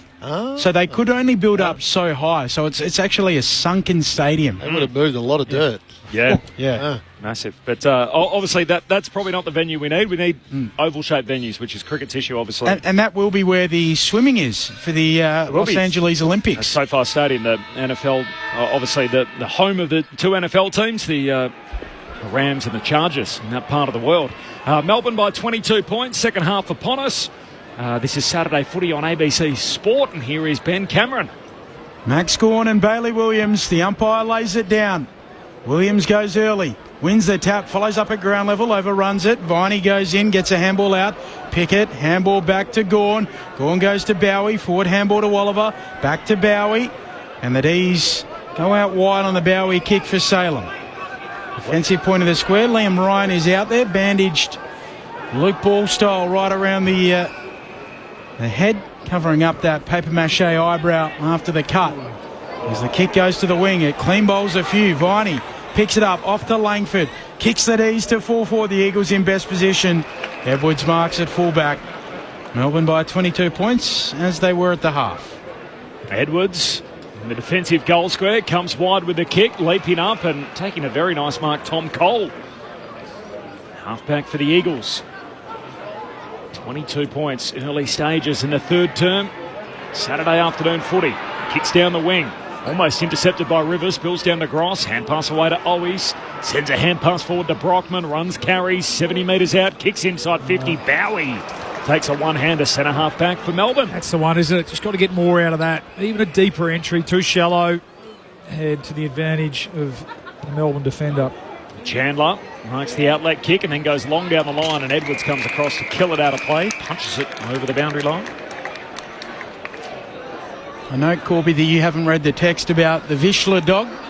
No, I'm happy to do that one. Dave, I learned the word Vizsla last week. Off the roof today and cutting back the hydrangeas. The Vizsla and the Border Collie looking on. Go the Fever. Ben and Corbs, are you going for the West Coast Fever tonight from Dave? I certainly am going for the Fever. No Vixens. Over the Vixens. Corb, I think, is on the Vixens. Yeah. In the Super Netball final. Still on the WA cricket team and the Wildcats, so I need some more Victorian teams, so I'm a Vixens fan. Melbourne by 22 points here. Should have hosted the final, the West Coast Fever, but a deal to host the grand final in Melbourne as Hewitt gets the clearance up to half forward, bouncing ball. Cripps goes in, dispossessed in the tackle. Turner comes through, right there with him. Brockman fighting after it. Clearing kick from Viney into the middle. Mark taken by Duggan for the Eagles. Gives it off to McCarthy. Chisels it inside 50. Right to Baker. That was a traceable. Had a couple of options there. Just looking, Judd McVie was sort of caught between Liam Ryan and Baker. He chose Liam Ryan in the end. McCarthy was good enough to drill Liam Baker. Had a season-high 35 disposals in his last match here at Docklands. Liam Baker only had 9 in the first half today. Can he start with a goal? Hangs it out to the right. And it's a minor score. Melbourne by 21 points, 3 minutes travelled. Third term, Saturday footy on ABC Sport. Dangerous kick in from Bowie. Gets out the back. West Coast win it. Hall, hand pass away to Cole. Oh, Liam Ryan's got the sit. It's just knocked away from him. Spills down towards Baker. Shakes a tackle. Gives it to Duggan. Kicks into oncoming traffic. They do well, Melbourne, to force it back out. Bowie to Rivers, to Langdon, to Petrarca. Now to Pickett. He's off and running. Clever kick. Hooks it back inboard to Oliver. Now the D's are away. Hands it to Petrarca. He's headed inside 50. One bounce reaches Melksham. Melksham pulls the kick to the goal square. Chandler's run the length of the ground.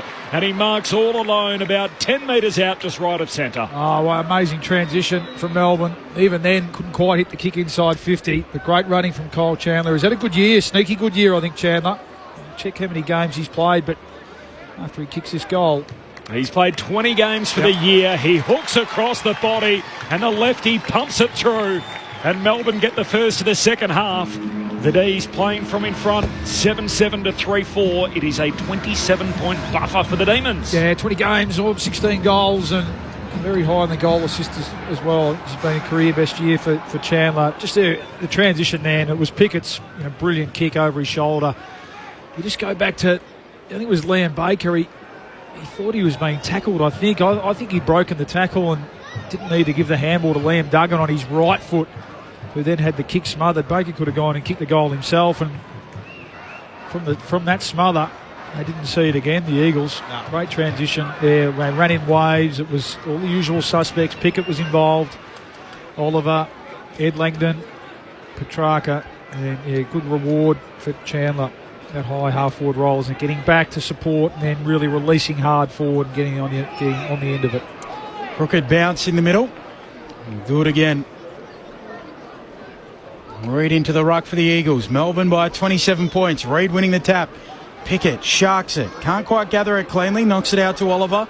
Retreating here the D's. Pickett gets it back, centre half back. His kick towards Viney. Viney knocks it down. Off to Bowie, to the run of Langford. Long left leg to full forward. Down there is Melksham. Friction from the side. Punched away by the Eagles. Throw in. Right forward pocket. Melbourne by 27. 5.5 played third term.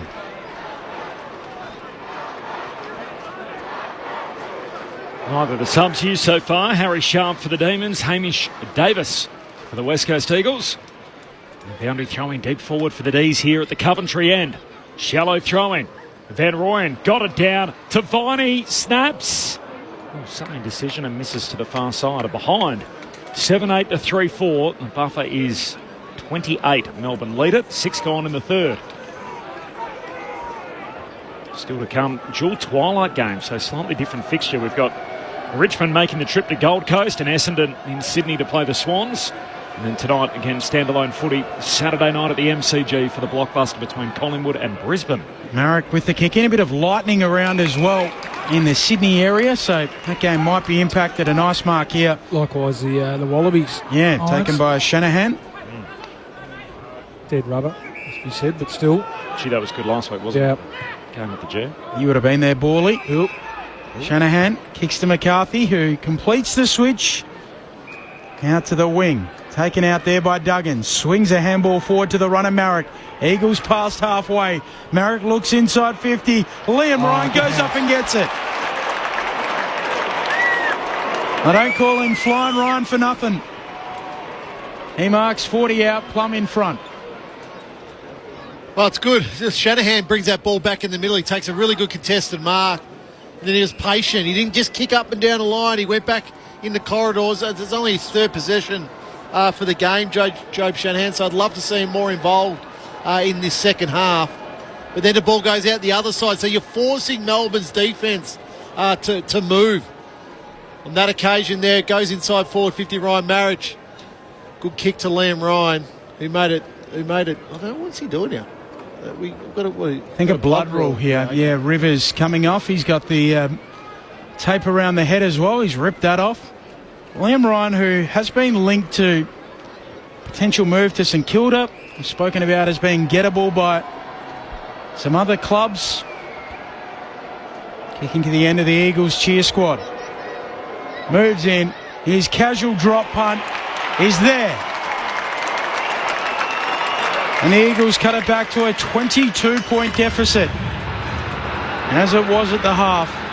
7-8-50 that ease. The Eagles 4-4-28. They played third term premiership pair, Luke Ball, Adam Ramanauskas. Yeah, nice reward. You're right, Ram. A good transition play. So that's Melbourne go from one end to the other, get the goal through Chandler, and that time the Eagles are able to transition the footy, really spread the ground. Duggan involved.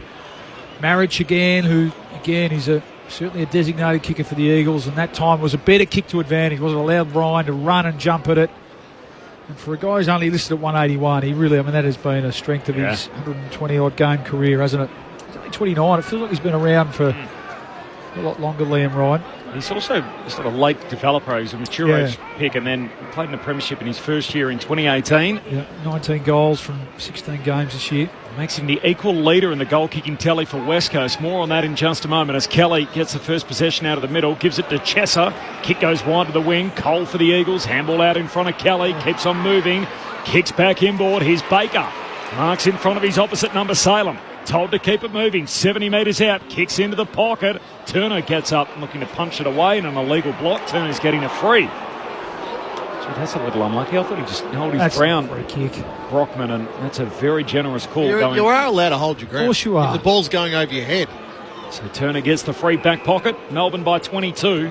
10 gone in the third. Saturday footy on ABC Sport. Turner with the contest kick. Off the hands there of Gawn. The Eagles come up with it through Cole. Gives it to the run of a teammate in Chesser. Long kick to full forward. Up they go off hands towards the behind line and over it. Just look a little bit quicker to start this second half, West Coast. Yeah, come out full of life, haven't they? Just catching Melbourne flat-footed at the moment. 21 points, Melbourne's lead. Early stages of the third. They've only won 6 second-half quarters all year, West Coast. So that is sample size of 38. They've won 6 of them.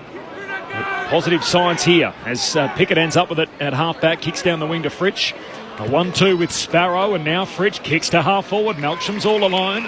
And catch the Eagles napping with a quick ball movement. Melksham marks 45 out right half forward. He's going to centre the kick. Man tearing forward is Cully, who leaps up and marks on club debut. And Jai Cully against his old mob. He's got it 15 out just left of centre. That's that offside winger, Bally.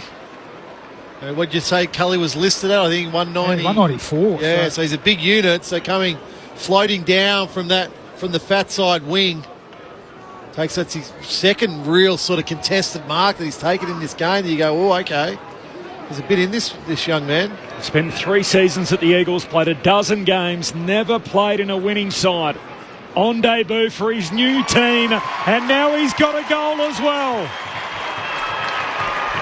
A tug of the jumper, and Jai Cully pops it straight through as every demon on the ground rushes to him.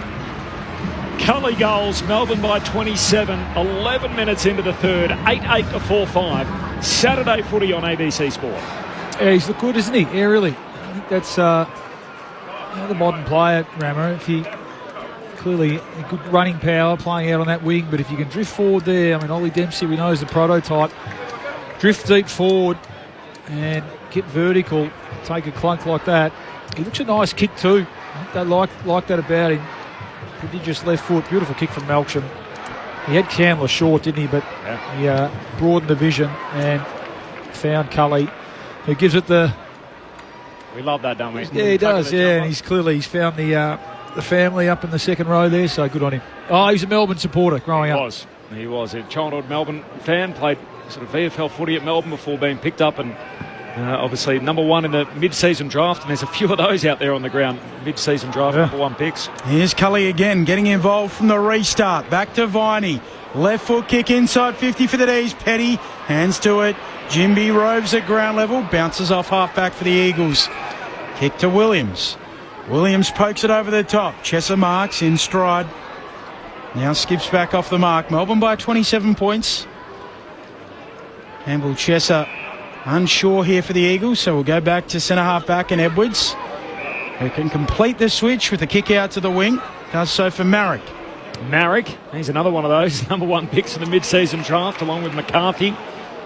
Out on the ground today, and Cully finds Dewar. And marks at left half forward.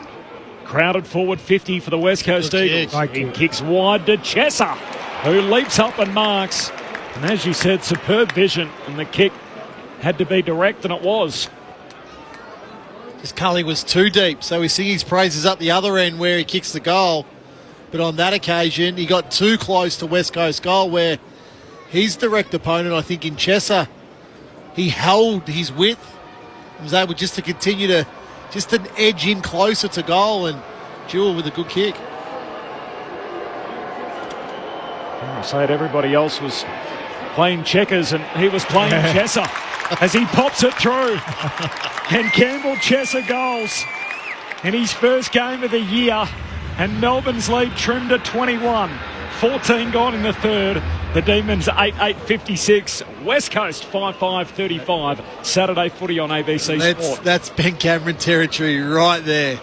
And I'm surprised that I reckon Benny's got that written down at the bottom of his page somewhere. Corbins are normally more nuanced than that. It's a little basic. Well, but looking at Chess's game today, it's been a positive. Yeah. I think for the Eagles. You know, he's wanted to run and carry the ball. He's wanted to take the game on through the corridor. He's showing energy and intensity and enthusiasm. So, that's a big tick for me. Yeah, no, terrific. Yeah, he's got speed, hasn't he? I mean, high draft pick, year 4 now. Only seen him 32 times out on the field. So just hope for a clean run of luck and a good pre-season. Hopefully he finishes off this year now really, really well. Gets 4 or 5 games under his belt and can attack a full pre-season. You just feel like these are the sort of players that need to take the Eagles forward. Melbourne win it at the coalface. Windsor goes back to Bowie. Towering kick inside 50 and a good mark from Bazzo. Pushed his man out, Petty. And Petty will get the free kick. Oh, yeah. Well, there's Chambo. Again, probably letter of the law. That's the one. Is it forceful or not? What's that word that Chambo uses? It's in the rule book. Unruly or something like that. I'm not sure it was. I think he just did enough to get him off balance. He was under the ball anyway, but Harrison Petty made sure the umpire saw he was right there, in fairness. That's not a push. I agree. Harrison Petty trying to become the first multiple goal kicker of the afternoon. He's kicked well. He's done it. And the D's have the answer again. They're out by 27 points. 9-8-62. Plays 5-5-35. Quarter hour mark, third term. Before Luke Ball and Adam Ramanauskas. Lex Pesce. Just want to say something on Campbell Chesser from my time in WA. I think if you asked any Eagles player, they'd say that he's the fastest person on their team. He just hasn't been able to use it yet. Yeah. No, that's a good shout. See it too, can't you? He's got called footy speed, really outside run. So again, hopefully hoping for a good run for him. But what do you think, Rama? Oh, it's a nudge, isn't it? It's not a push, it's a nudge. Just the two hands extended, the umpire right there. It's always going to be a cue. Oh, it's probably a free kick. Now I see it in replay, slow motion. And Harrison Petty. What's that one, Benny? What is it? It's like a little swish, made the bucket. But it's got the She's Apples part of it as well. It's like a full hand. Basketball referee saying it's good from 3. Knocks it down. Needs to do it with both hands for 6. Down comes towards Sparrow. Free kick here. Advantage applied as Sparrow goes racing away. Kicks to the fat side. They all lead out after it into the open space. Ball pitches. Runs away from Bazzo. Petrarca clean. Collects. Gives it to Petty. Good tackle. Jimby. Force the ball out. Not rewarded. Should have been. Pack forms next to him. Sparrow's locked up. And in fact, Viney's locked up. Ball on. Lucky there. Ball, wasn't it? Oh, we thought so. Had a moment. Caught. Ruben Jimby. The big chase down tackle. Forward 50 stoppage for the D's. Comes down to Fritsch. Tackled, dispossessed. Oliver collects. Good tackle. Hall forces it out. Jinby hands it away to Kelly. And he goes darting away against the boundary line. Kicks down the wing. Archer Reid the target. Caught in a tangle. He's getting a free. And Archer Reid will get it at half-back for West Coast. 27-point lead for Melbourne. 17 and a half gone in this third term. Likes the switch. Sends it from one back flank to another. Edwards marks, chips to the wing. Marrick accepts it. Now Marrick Waits a kick up towards Owies. Getting back Rivers. Spoils it down. Owies gets it at ground level. Off to Cole. Handball inside 50. Away to Gross. Oh, clever. He gets it back infield. Cole snap on goal and he misses. The snap was like a defender's. He just ballooned through to the right. Melbourne by 27 points. 18 played, third term. Do you know what I was thinking about with Jai Cully before, obviously kicking the goal against his old team? Not two teams with a heavy overlap, Melbourne and West Coast, in terms of players. I've only got 4 that have come to mind, and they're not sort of front of mind players over the years. 4? You're testing me now. Played for both teams. Is that including Jai Cully? No, 5 including Cully. There might be more than that, but I'm sure people will be able to help us out as Bowie drives it out of defence. Van Rooyen marks at half-back. Long down the line. There's a premiership player amongst them. The ball spills Melbourne's way after the contest on the wing. Oliver. Hand pass to Viney. Handball to Rivers. Loops a hand pass towards Clayton Oliver. Kicks down to the half-forward flank. Petty put a body on Jimby. Ball spills out. Chandler. Hand pass to Petrarca. He can walk it in. Unselfish. Shares it with his teammate. And Langford able to pop through the easy goal. Jams it up into the second deck. A couple for Langford. And all of a sudden the Demons lead by more than 5 goals. 32 points the advantage. 19 gone in the third. 10-8 to 5-6. Saturday footy on ABC Sport. Just quickly before you jump in, Borley and Rama, something that's just been brought to my attention. We've had 6 tackles in 19 minutes of footy in this third term. 6. She's opened That's up. across both teams. Yeah, it's a little bit Bruce free. It's fair to say at the moment. Well, I just look at Christian Petrarca forward. I know he's had a brilliant career for Melbourne, Norm Smith medalist. I get all that. But I think the impact that he could have for Melbourne as a permanent half forward that comes up to the contest rather than trying to run all day and, get deep in defence and the like. I just see his future more there than playing as that, out and out mid now. Gone beautifully down for Viney. Dribbles his right foot kick up to half forward. The Eagles have the numbers. Pickett gets back involved. Wins it back for the D's. Sends them inside 50. Van Rooyen out, pointed by Edwards. Edwards a free kick. Another push. No, the other way. A push out from Edwards. Oh, no. So I've conceded on the last one to Petty. I think this one is just good body work. Yeah, Harry Edwards, I agree with you. I think you've got a serious case here. Isn't it funny sometimes when there's a decision that appears to be right in the magnifying glass today? You think this is the rule of the week, Paul? No, there's none of those, Ben. No such thing.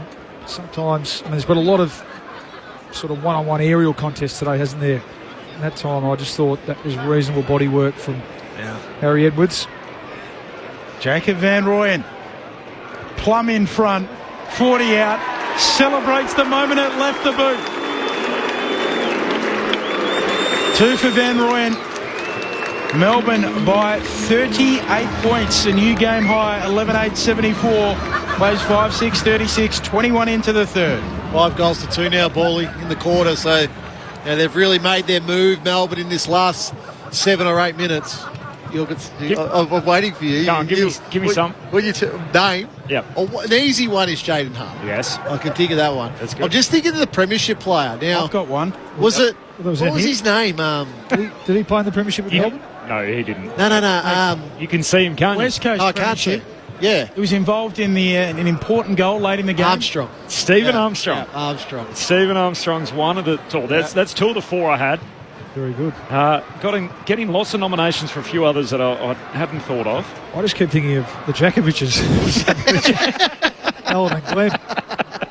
Didn't quite work, but you know what I mean. Williams and Gawn in the middle, out to Cully, and then we started our little game here as the former Eagle, now Demon. He's wrapped up and we'll have a ball up. Lots of nominations coming through for Craig Turley. Yep. Craig Turley? Great one. Great player. Started with Melbourne and, of course, went to West Coast. How many games did he play for Melbourne? I'll get it for you. There's Langford away towards McVee. Hand pass over to Oliver. Sends the kick down to half forward. Edwards trying to mark. Can't quite. And the ball spills down towards McCarthy and we'll have a ball up. Craig Turley was a gun player. He played 16 games for Melbourne, 1 season in 1996. Runner-up in the Brownlow, I think, one year. He was, yeah. 6. It's West Coast win the footy back. Now they've lost it. As Hewitt's hand pass ends up out wide with Chandler. Kicks inside 50. Pickett was waiting out the back. Edwards saved the day. Knocked it clear. Baker, dangerous kick across the defence. Looking for Dewar. Clean bowls him. Cully wins it back. Gives it to Rivers. Rivers loads up from 55 out. Langford in the goal square. Leaping for it. Not to be. Ball falls through towards Edwards. As soon as he grabs it, Van Rooyen tackles him. And a ball up inside the forward pocket. Or inside the forward 50, forward pocket for Melbourne. I've got one that I don't think anyone's mentioned yet on the SMS line either. Neither have Rama and Borley. Okay. Ball up, forward pocket here. Petty takes it out of the ruck, tackled immediately. Hit us. Bazo says you got nowhere to go. Darren Bennett. Yes. Yeah, Darren Bennett. Yeah. Petty slaps it down, back boundary side, over at Langdon. What a trailblazer he was. Yep, Certainly punter. does. Yeah. NFL, that is. Melbourne by 38 points, 24 minutes into the third. Petty shares it down. Comes the way of Hall. His hand pass knocked down into the path of Viney, who jams it on the boot and goals. And it's one-way traffic at the moment. Melbourne with the last 4 in the game. 12-8-80. The West Coast Eagles 5-6-36. Melbourne by 44 points. 24 minutes gone in the third. Well, we're just wait for the replay at this stoppage to see if Viney had a West Coast opponent near him. So the ball sort of just gets into a bit of a chaos after the ball up. Just tracked the footy, didn't he? Well, it's Tim Kelly. Tim Kelly stayed on the outside of the contest, and Viney kept going onto the inside of the contest and waited, for the little handball. So good quarter, Viney. 10 possessions. Got him going, didn't he? 7 of those contested. A few shots at goal. That time That's there. where you want, Like Tim, he's got to go with him there. Just he had the arm across with Viney when he was on the move, but then once the ball sort of got into a bit of a mess and a chaos, Kelly just dropped off, and he was hoping for the handball receive himself. A couple of others off the SMS from Clint. Andy Lovell. Yeah. Chopper. Player. Good bloke too. Oh, shocking bounce in the middle. The umpire lets them play. Only Williams taps it back into the congestion. The Eagles emerge with it. Tom McCarthy in stride through the middle. Kicks towards full forward. Going down Ryan. Turner comes over, knocks it away. Assisted by Howes, and then a clearing kick from McDonald. Away towards Sparrow, back flank. And a 50-metre penalty. One of the Eagles has run through the protected zone, I assume. And Sparrow marched downfield. It's completely, the pressure completely gone out of the game, isn't it, from the Eagles' point of view? Sparrow kicks out wide for Rivers. 44 points. Probably need one more, the Demons, to be safe at three-quarter time. Ships it to Cully. Right on the arc of 50, 10 metres in. He might have this. Is he really going to wheel around on his left? No. He does, but decides to set it up to the hot spot. Big Max looms. And he takes the mark, 20 out directly in front. He's got to be a lot stronger than that, Bailey Williams. There's no reason why he's not jumping with Max. There was no one blocking Bailey Williams in that marking. Cause I know Max is imposing and he does this often, but... Ooh, set snap. 3-10 from set shots. Max. In 2025, Max Gawn. This is a sign. He's all out of confidence, doesn't he, with his set shots. Goes with the snap. Whacks it through. Flails his arms as if to say, bugger it. And maybe an 8th All-Australian blazer awaits. Melbourne by 50. 13-8-86, plays 5-6-36. 27 into the third. It's a great challenge, I think, now for West Coast. So, we're still 5 minutes remaining in this quarter. That's 5 in a row for Melbourne in this quarter. So it's now, this is the learning part of it, I think, for Andrew McQualter and this young West Coast team. Well, no more goals now for the quarter. What do we do in this situation? Do we drop someone body behind the ball? Do we go into pure one-on-one? How do we go about the next 5 minutes of not allowing Melbourne to score again?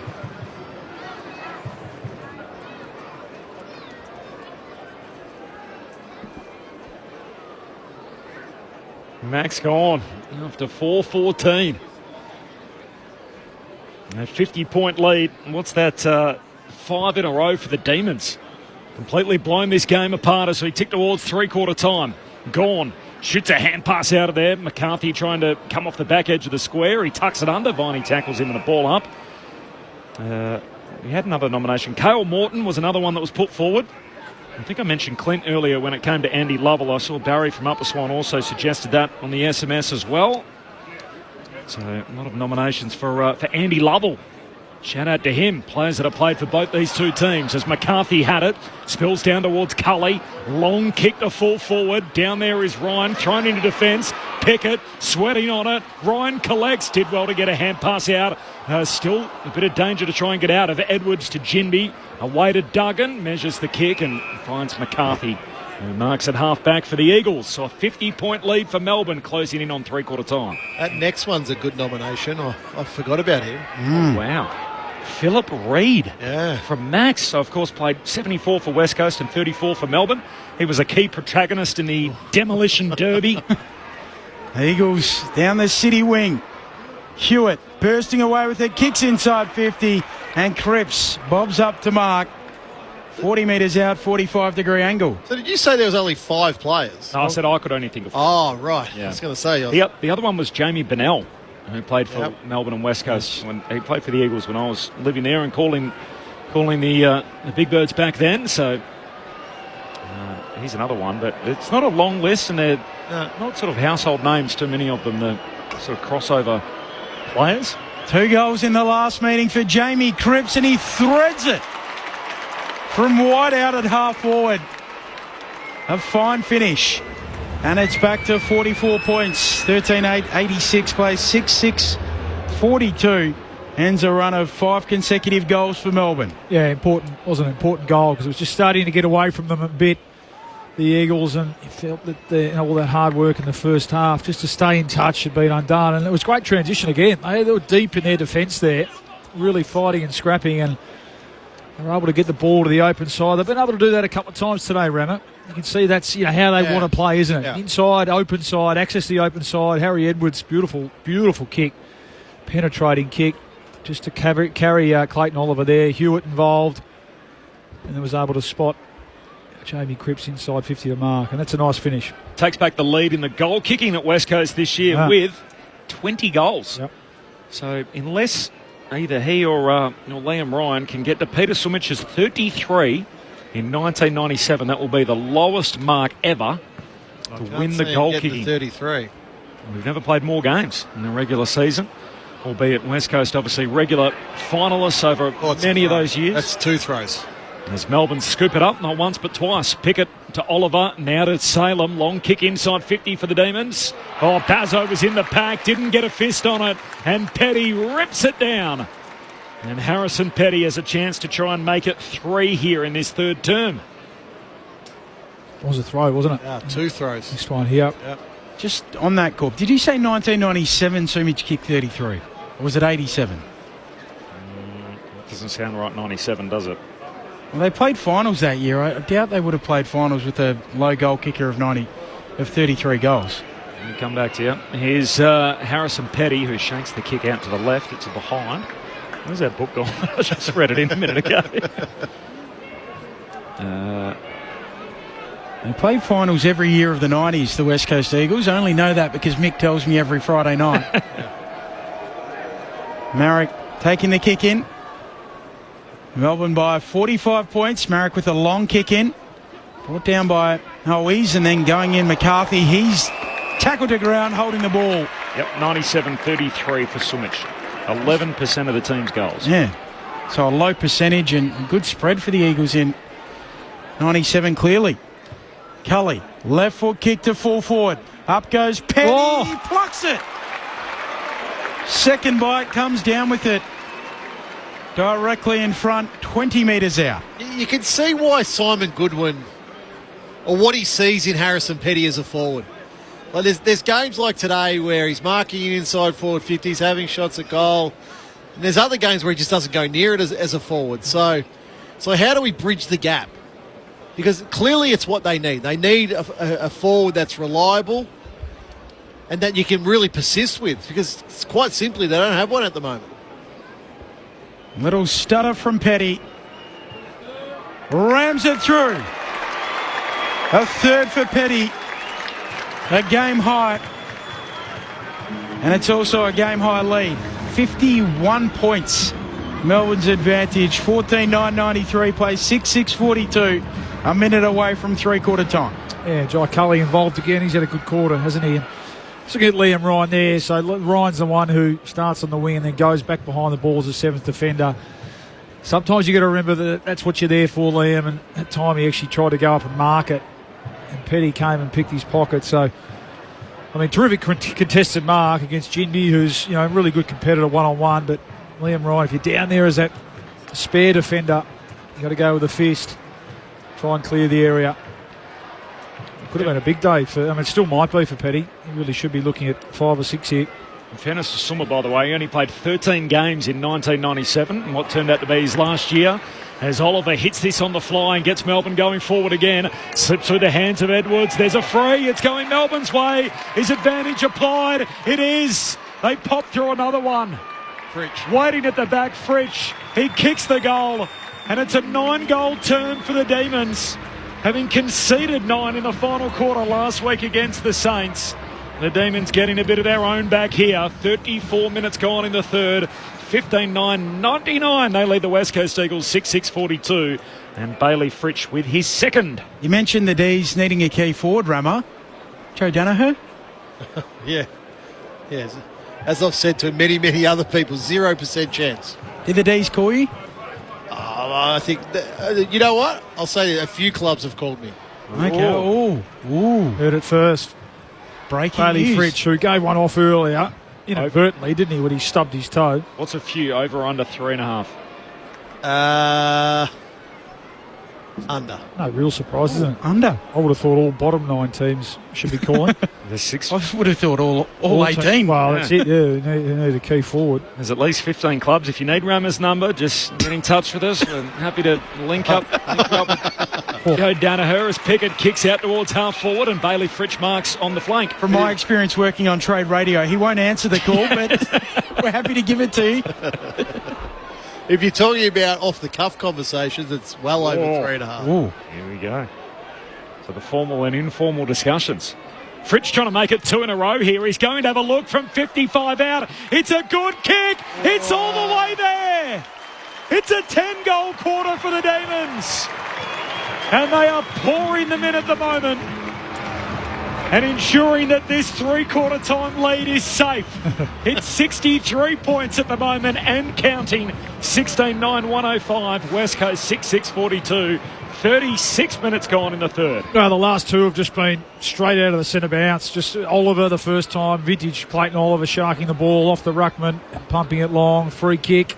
And Fritsch being probably a little bit cheeky, taking the advantage. I think it was Jake Melksham who he pinched the goal off there, and that time it was Pickett out of the centre bounce, just lacing one out to Bailey Fritsch on the lead. It was looked pretty sharp today, Bailey Fritsch, and let's be honest, if you're a Melbourne forward and you can't play well today, then you're definitely out of form, aren't you? So that's a beautiful kick, though. That's back to his best form with ball in hand. Yeah. 10 goals, 2 from 17 entries. Very efficient, going inside their 450 in this third quarter, Melbourne. Remember, the Eagles started well. Yeah. The third quarter. Yeah, Andrew McQualter cuts a frustrated figure on the bench. He's got the crossed arms. Baker with the clearance for the Eagles. Lex Pesce. It looks like West Coast are going to make their sub. Hamish Davis has just had his tracker put in his jumper, so we'll see who that's for at the start of the next quarter. Any other injury concerns down there, Lex? Only the scoreboard at this point, Corby, but other than that, all good. So the goal kickers, Bailey Fritsch with 3, 2 of those coming in the closing minutes of that third quarter. 3 for Petty, 2 to Van Rooyen, 2 to Langford, and then it's all singles for Viney, Gawn, Melksham, Rivers, Chandler and Cully, while for the Eagles, only individuals. There's 6 goals, 1 to Marek, to Reid, to Chesser, to Cripps, Brockman and Liam Ryan. These games are a portent of when we have a 19th team from Bill off the SMS, 0437 774 774. Phil from Werribee says Saturday afternoon footy, nice winter sun, no pressures, simple enjoyment of the game, pruning my South American chili and enjoying your commentary. Thank you from Phil. Thanks, Phil. No way Rama and Bawley get the US trip over Lids and long-haired Murph. Geez, there's a bit of competition on already. I don't know if that's come from either Lids or Murph. Steve-O from Busso in WA. Baker surely has to be the next Kelly. Paid overs and producers average. Still not their fault, just bad West Coast list management decisions. Go the Eagles. So Steve's not too happy with Liam Baker. Afternoon, gents. Question, do they still teach the old kicking skills, i.e. the drop kick, the stab and the torpedo? I would pay good money to see a fullback launch a torp into the centre square every now and then. From Alan in Tasmania. Thanks, Alan. Appreciate that. What about, this is a good one from Dave in South Freo. Yes. You mentioned players for both teams. Not a player for both teams, but I like it. Daisy Pearce. Melbourne player, West Coast Eagles AFLW coach. Let's see what, Yep, what's up. I see what they're getting out there. 63 points is Melbourne's lead at three-quarter time, surely. It's safe this week? Is it? Of course it is. We'll find out. The final quarter's not too far away. Plus, we'll see what's up next on the Saturday slate in round 21. It's Saturday footy on ABC Sport. The new neighbour. I'm Isabel. Who's not what she seems. Somebody here knows something. You'd be amazed the things you learn about a place if you pay attention. The Family Next Door starts Sunday, August 10 on ABC TV and ABC iView. This is the 2025 AFL Premiership season on ABC Sport. Elsham marks 45 out right half forward. He's going to centre the kick. Man tearing forward is Cully, who leaps up and marks on club debut. Played a dozen games, never played in a winning side.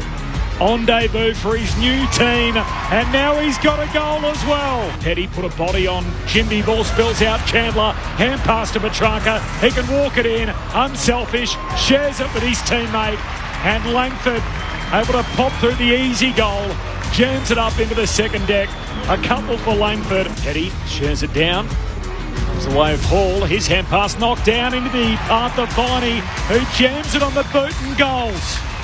And it's one-way traffic at the moment. Pickett kicks out towards half forward and Bailey Fritsch marks on the flank. Fritsch trying to make it two in a row here. He's going to have a look from 55 out. It's a good kick. It's all the way there. It's a 10-goal quarter for the Demons. And they are pouring them in at the moment. This is ABC Sports coverage of the AFL. On your radio. ABC Sport Digital. And on the ABC Listen app. The Demons busted open in Q3. Final change, it is Melbourne by 63 points over the West Coast Eagles. Our next stop on Saturday footy on ABC Sport is up to the Glitter Strip on the Gold Coast. Lauren Borden heading up the call between the Suns and the Tigers. Loz. Hello, Corby. It is. It's absolutely beautiful up here, about 20 degrees. There is a bit of wind like we often see up on the Gold Coast, but other than that, a beautiful day for Richmond to take on the Gold Coast. So an afternoon and evening on ABC Sport of games that will shape the top 8. The Suns are in 9th. They're 12 points away from first as it stands, so not far away at all. And, of course, they've got that game in hand too against the Bombers in the rescheduled match later on in the season. It is a critical game for the Suns to ensure they can back up their statement victory in the Q Clash last week. Of course, they defeated Collingwood, then lost severely to Adelaide the following week. So we'll see if that doesn't happen again as they take on Richmond today. They might be a little bit wary of the Tigers, given it was the Tigers that defeated them at Docklands in an early season upset way back in round 6. The subs are in. It's Nick Holman for the Suns and Camden McIntosh. He's played this role a couple of times this season. He's there again for the Tigers. Trick Miller will be in his return game, returning from a hamstring for the Gold Coast. Harry Armstrong and Seth Campbell, the ins for the Tigers. It's myself, Michael Price, Matty Primus and Jeff White for the call. Coming up next, Corby. Thanks, Loz. Good calling up there. And as you touched on, trying to reverse that result from earlier in the year. No late change either in the other game, which is being played between the Swans and the Dons. Caden Cleary and Oscar Smart are the two subs. So that's the Pride game up in Sydney between the Bombers and the Swans. News on the benches here. Alexia Pesce is downstairs. Lex. That's right. So the Eagles have made their sub. Tyrell Dewar comes out of the game. It's tactical, and Hamish Davis goes on.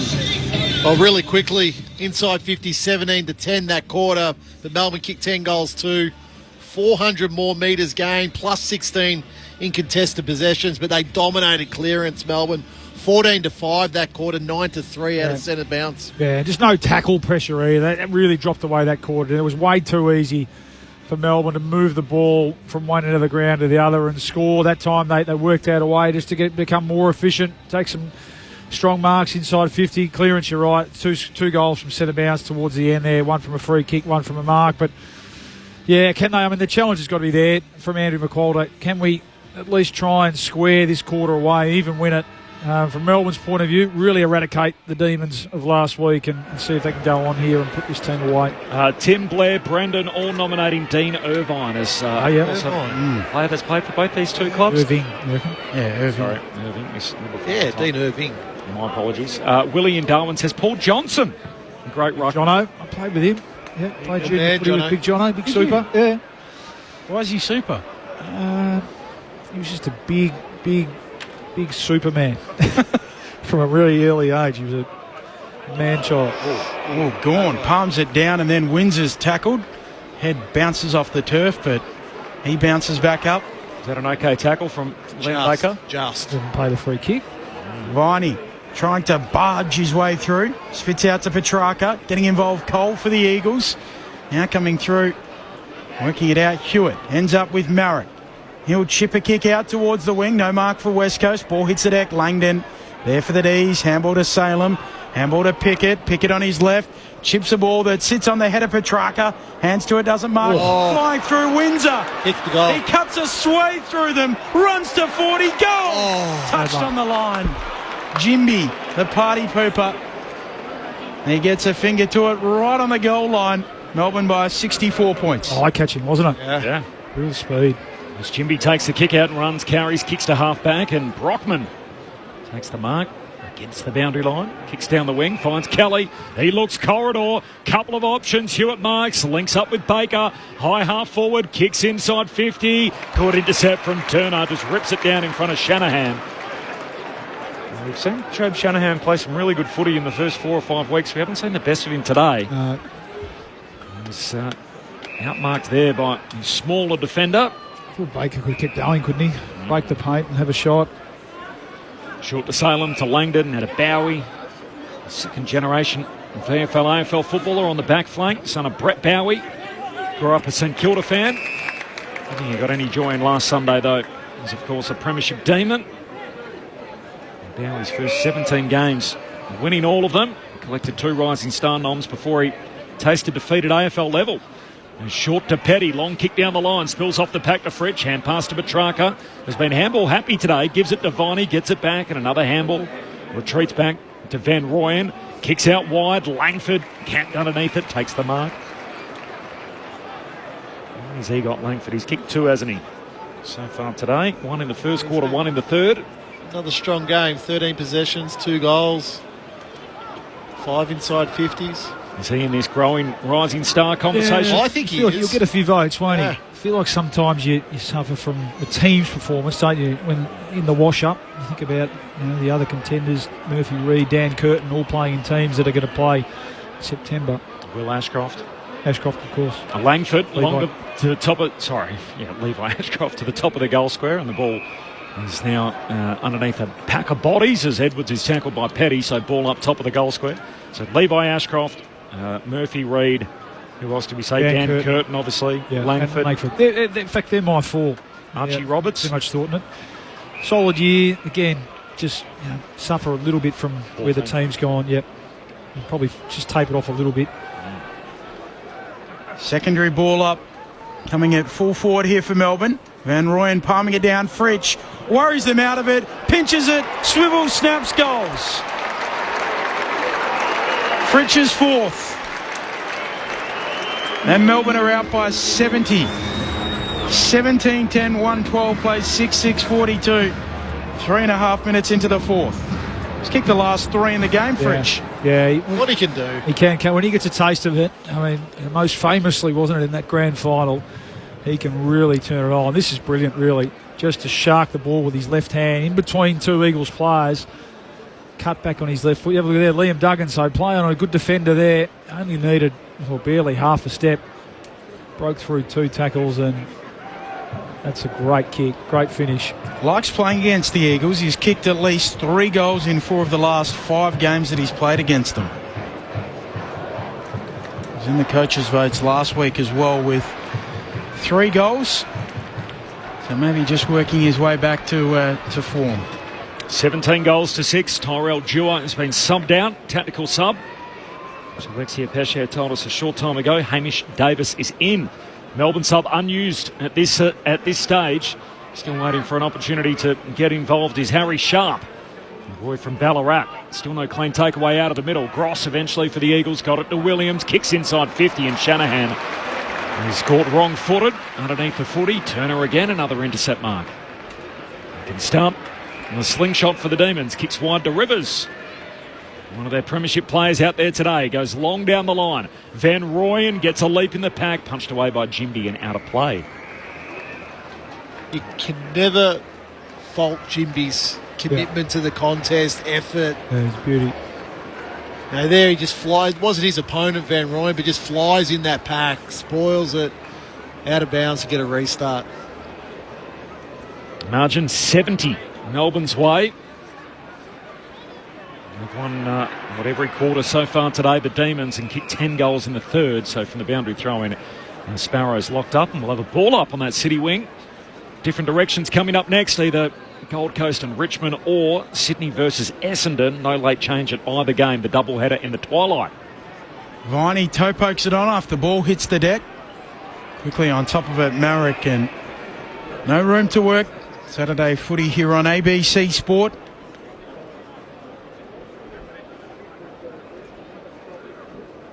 Up it goes again. Bailey Williams taps it down. A little bit of the sting out of this game. A quick kick forward, not the required distance, and Chandler tackled to ground. What's your guess on the crowd, Rammer and Borley? 10,200. Maybe a few more. 12,500. I feel like it's under. You feel like it's under 10? Yeah. 4 figures. We're predicting the crowd they're going to post, though, aren't we? Yeah. I'll take 11 and a half. Lex, what about you? Just over 16. 16. Lex has got inside word. She does, doesn't she? That sounded a lot of conviction. She's not taking questions. The Demons with it through Windsor, middle of the ground, comes wide with the kick. Here's Bowie. Long inside the forward pocket, Petty. He's got to pay that. Absolutely has to pay that. He shoves Jimby in the back and gives away the free. And the man with the Dermot Brereton hairdo, Ruben Jimby, gets it in the back pocket for the Big Birds. Dabs it short, finds Kelly back flank. Lex? The Melbourne Demons are going to make their subs. Simon Goodwin just turned to Harrison. Why am I getting his name wrong? Sharpie, and said, you're going to go on the wing. So I don't know who that's for just yet. Okay. Very Sharp about to come into the game, and we always mention at this juncture his beautiful parents. As Kelly kicks it around the wing, but guess who? Max Gawn. His parents, by the way, who you met in the rooms once for about three minutes. Beautiful people. As Gawn owners of the boathouse there down at Ballarat Cafe. Yeah, popped in there a couple of times, Benny. Kicks for Viney, and he can't quite reach it out. It tumbles, throwing coming about 70 out from the attacking goal for the D's. Melbourne lead by 70 points, 8 minutes played in this final term. Lex Pesce. It looks like it's going to be Jake Melksham who comes out of the game. And can you just tell that other story you have with Melbourne? Ben, you've got a couple of the teammates around here. As Gawn back feeds it to Oliver. He snaps it inside attacking 50. Petrarca gathers the loose footy off to Oliver. Hooks it back towards full forward. The pack forms. Marek drops it. Langdon roves it. Snaps it on goal. Drifts it to the goal line. Punch through. Not sure about this one. Goal umpire was bodied on the line. Check it in the arc. I think Red Bazzo was just drifting down there and ended up right on the spot where the umpire needed to be. I'm fairly confident that he's touched this. Yeah.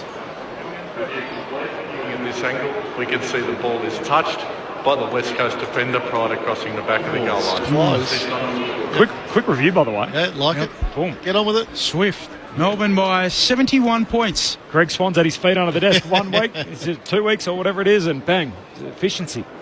No mucking around. It's a broader conversation here, and we've got a little bit of time post-game. I'm sure we can discuss it, but I mean, the drop-off in class from what we saw last night compared to today, is there something we can do with our fixture in the competition to give added context to these games late in the year that are seemingly Well, clearly they're dead rubbers in the broader context of the season. So do we need major fixture reform? What does it look like? Is it divisions? Is it a two-tiered system? Is there something else we can do to add a little more context for longer in the season the way it's set up, as we've got a stoppage here half forward for the Eagles? Yeah, it's a good question. It's a good question, Corbs. I think it's an hour show that we need sort of to discuss that one. Archer Reid palms it down to Hoff, and he's tackled. It's half back for the Eagles, by the way, half forward for the D's. I think one thing we know for sure is that it's time to at least have a serious conversation about it. Let's work, put all the ideas out there, and if it means that we need to tear up the fixture and start again, then let's have a go at that. As Hewitt soccers it over halfway. West Coast keep possession. Brockman collects, comes wide with the kick, and Cripps, hard running as he has been throughout his career, charges back and marks centre half forward for West Coast. Yep, good hard running. Higher half forward. Getting the reward. Lovely kick, wasn't it? From, what was it? Wasn't was Brockman? Brockman, sorry, not Jura. Brockman. Beautiful kick, just landed in his lap. So Jamie Cripps one ahead of Liam Ryan in the goal kicking so far. He's up to 20 majors. He is now up to 21. Through it goes. A couple for Jamie Cripps today. And he's leading the way in front of the sticks for West Coast. 11 gone in the final term. 17-11 to 7-6. Melbourne by 65 points. Have we got any confirmation on the sub down there, Lex? Yes, it is Jake Melksham, and it is tactical for the Demons. So you look at last year, Corb. Adelaide finished 15th with 8 wins. Mm-hmm. Melbourne were 14th with 11 wins. So, is this a year out of the box where, you've got your top 9 and your bottom 9 the way it sits at the moment. But, 11 wins, 12 losses last year for Melbourne, and 14th position in a percentage of 98. So clearly they were competitive last year. So the bottom 3 were playing a different game last year, weren't they? Yeah, that's right. Yeah, West Coast, North, and West Coast had 5 wins last year. North 3 wins, Richmond 2 wins. So maybe I'm hopeful that it's one out of the box, but yeah, you never know. Read the tap down for Kelly, who gives it off to Baker. Now the Eagles with some attack as the sub gets involved. Davis kicks out wide for Cripps. Very wide out, marking 52 metres out. He'll chip it over the top for Kelly. Lots of it, doesn't complete the mark, and the D's pick it up through Salem. Off to Pickett, clear and kick up to the wing. Fritsch is there, Duggan in front. Marks for the Eagles, kicks into the corridor. Nice little chip kick, and Gross accepts it. Pokes it over the top, inside 50. Out comes McCarthy, he can't mark. Spoiled there by Judd McVie. Chandler gathers the footy. D's ball again, centre half back, and Windsor bounces off it. It gives a handball away to Sparrow. He's going to work one out further wide to Fritsch. He's got the longies on today. He's kicked 4. Short to Sharp. He stamps it down the line, finds Oliver. The fresh legs, Harry Sharp. Former Lion, first year with the D's. Gets it back, keeps on running. Burns off Hewitt, kicks to full forward. Offhand, spills away the D's again. Langdon passing through, jams it on the boot and joins the growing list of goal kickers. Another one for Melbourne, and it's back to 71 points. The D's 18-11, 119. West Coast 7-6-48. 13 minutes gone, final term. Saturday footy on ABC Sport. That was just the fresh legs, wasn't it, of the sub. Sharp, who is an elite runner, we know that. Just coming on there, doing what a sub should do, get involved a couple of times. Kick inside. That's a pretty clever goal, isn't it, from Langdon, who just missed out on a goal last time. Score review by a couple of centimetres. That time, again, doing what he does best. Pushing forward hard into the right spot, and clean pickup below his knees, wasn't it? Threw it on the left boot. 11 goal kickers now, so he's... Yeah, that's a good sign. He will also play his 200th game next week. All things remaining equal. Against the Doggies. The MCG next Sunday. Of course, the team he won the premiership against. Yeah. Pounce back in the middle. Reid and Van Rooyen. Reid palms it down neatly. Hewitt picks it up, tries to handball over his head, gets it out to Hall. He handballs it away to Oliver. Wrenched off his kick. Viney picks it up. Umpire lets them play for the moment. Out to Van Rooyen. He'll snap from the logo. The mark taken by Petty. 60 out for the D's. His kick partially smothered. Ricochets into the pocket. Langford running at the footy. Doesn't gather it cleanly. Goes again at ground level. Bazzo over it. Umpire wants it. Holding the ball. Free kick going the way of the D's. And Jai Cully to get it. He didn't make an attempt, did he? I mean, he was on the ground. The ball almost came back into him, Brett Bazzo. And he just hatched it. A good old-fashioned hatch, and looked at the umpire as if to say, please help me out. The umpire said, well, mate, you've got to make an attempt. Jai Cully has had a good second half, hasn't he? He's got himself into the action here. And from what we've seen, he's certainly got the distance here on his preferred left side. Thumps it on his left and hooks it hard. You know about that pocket. Of course. It's the dead pocket, according to Adam Ramanauskas. Come on. But Jai Cully is looking forward to singing this song for the very first time at AFL level. He's still by a game-high 71 points. Unfortunately for a few of these Eagles, that break is going to continue. Cully's involved again here as he intercepts the Jinby kick and then goes long to his man, trying to catch him out. Top of the goal square, Langford flies, no mark. Ball spills down, pack of players there. The Eagles work it out. Jinby's hand pass missed. Hall put him under the pump, tackled by Viney. As good a tackler as there is in the game, pound for pound. Locks up his opponent in Hall and will have a ball up forward pocket for the D's. Petty, first hands on it. Chesser had it, lost it. Comes to Marrick. Hurried kick to half back and a good mark there from Cripps. He's shoved as soon as he took it. And Salem, sloppy decision, gives away a 50-metre penalty. We'll go from the back edge of the centre square to the front edge. As Cripps looks inside 50, Ryan caught at the back and in front. Good intercept for Blake Howes. Takes the mark half back for Melbourne.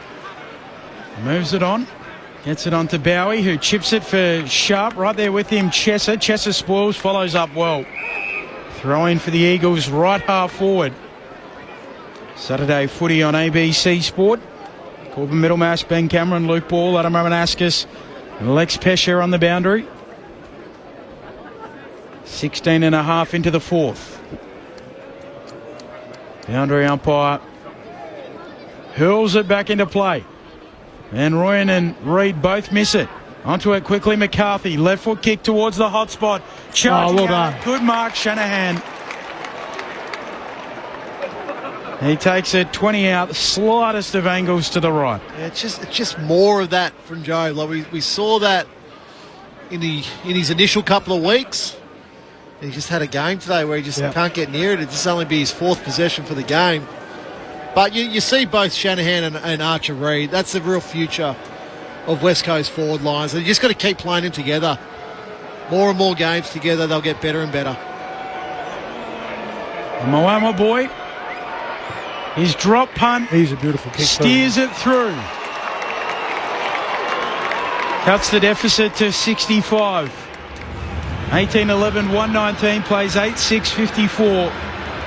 18 minutes travelled, fourth term. Luke Ball, Adam Ramanauskas, our premiership pair. Yeah, early days, I know, but he looks to have, doesn't he, in terms of technique, as good a set shot kick as I've seen, really, in the competition. Just got to get the ball in his hands a bit more often, and you're right, he'll learn a bit from today. I mean, Melbourne's, even without May and Lever, one of their strengths is their key defenders, their intercept defenders, and how they work together and drop off, isn't it? And with Gawn, he's had to contend with Gawn getting back as well. But I'd love to see him play as that traditional centre half forward. And that's the point, isn't it? Get up to the wings. Can you get on your bike? So when you're struggling to get your hands on the footy inside 50, what's your next step? What's plan B? Can you get on the move, get up to the wings, get to more and more contests?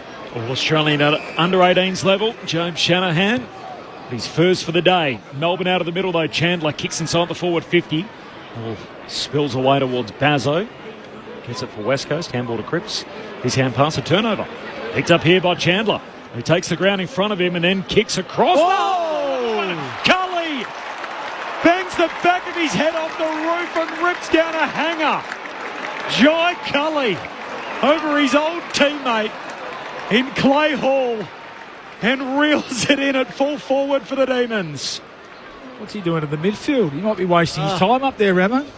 Keep him closer to goal. He's coming up for possession 11. He should kick this 2 goals. He's turned into Jeremy Howe today.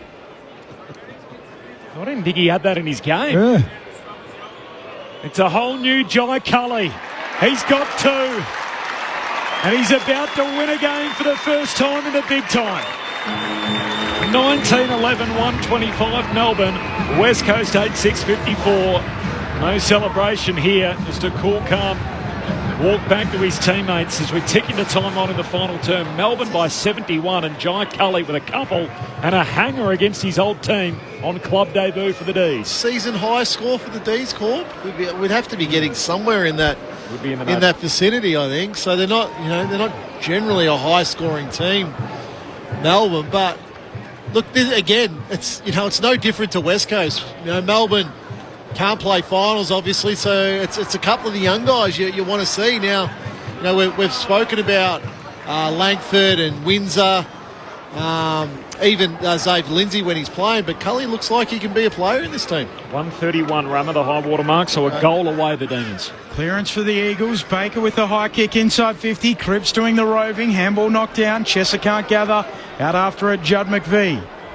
Throws it away towards Pickett. Must have just got his knuckles on it. Handball to Howes, who goes away to Bowie, back to Bowie from Howes. And then Bowie kicks up to the wing for Chandler. Through his arms it slips. Out of play and a throw in on the wing. Melbourne by 71 points. 7.5 minutes remaining in this game, so you would think Rammer. There's plenty of time to get that next goal. Is that what you're thinking, Benny? Yeah, that's what I was getting at. You sort of got to respond. Yep, I'm with you. As tapping it down is gone. Back to the front, the ball trickles out.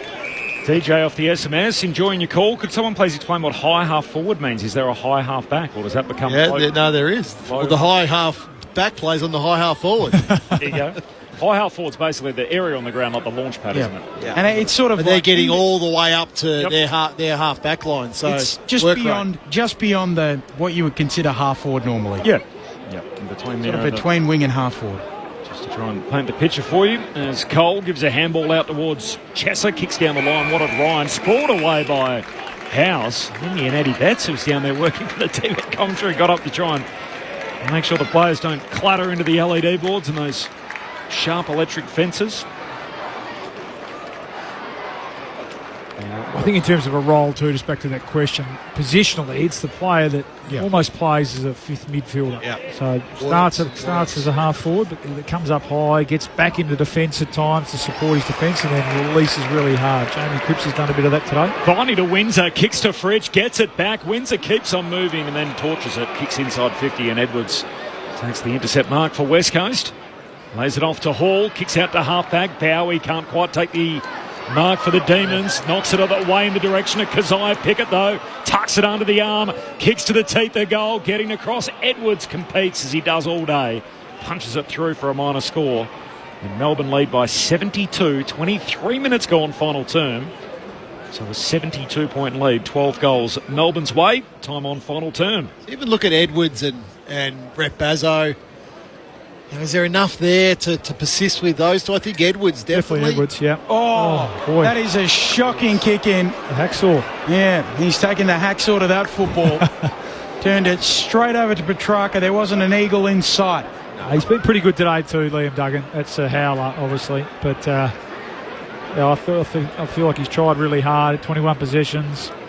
Gone back with the flight of the ball a few times. Been pretty courageous. It's just late in the game, it was an error. It might cost him a goal. Mark set 40 out, 45-degree angle. Christian Petrarca, his drop punt, splits the middle. Make it 78 points. And the highest score of the season for the D's, 2012-132. To West Coast, 8-6-54. 24 minutes travelled, fourth term. Saturday footy on ABC Sport. Well, if there's a couple more out there for Melbourne, 6 minutes remaining, could be a 100-point margin here coming up for the Eagles. So, yeah, look, that was just a skill error there by Liam Duggan. We saw a skill error in the first quarter by Bailey Fritsch, and that resulted in a goal with Van Rooyen on the goal line. But that pays the ultimate price, unfortunately, when you're kicking out from full back.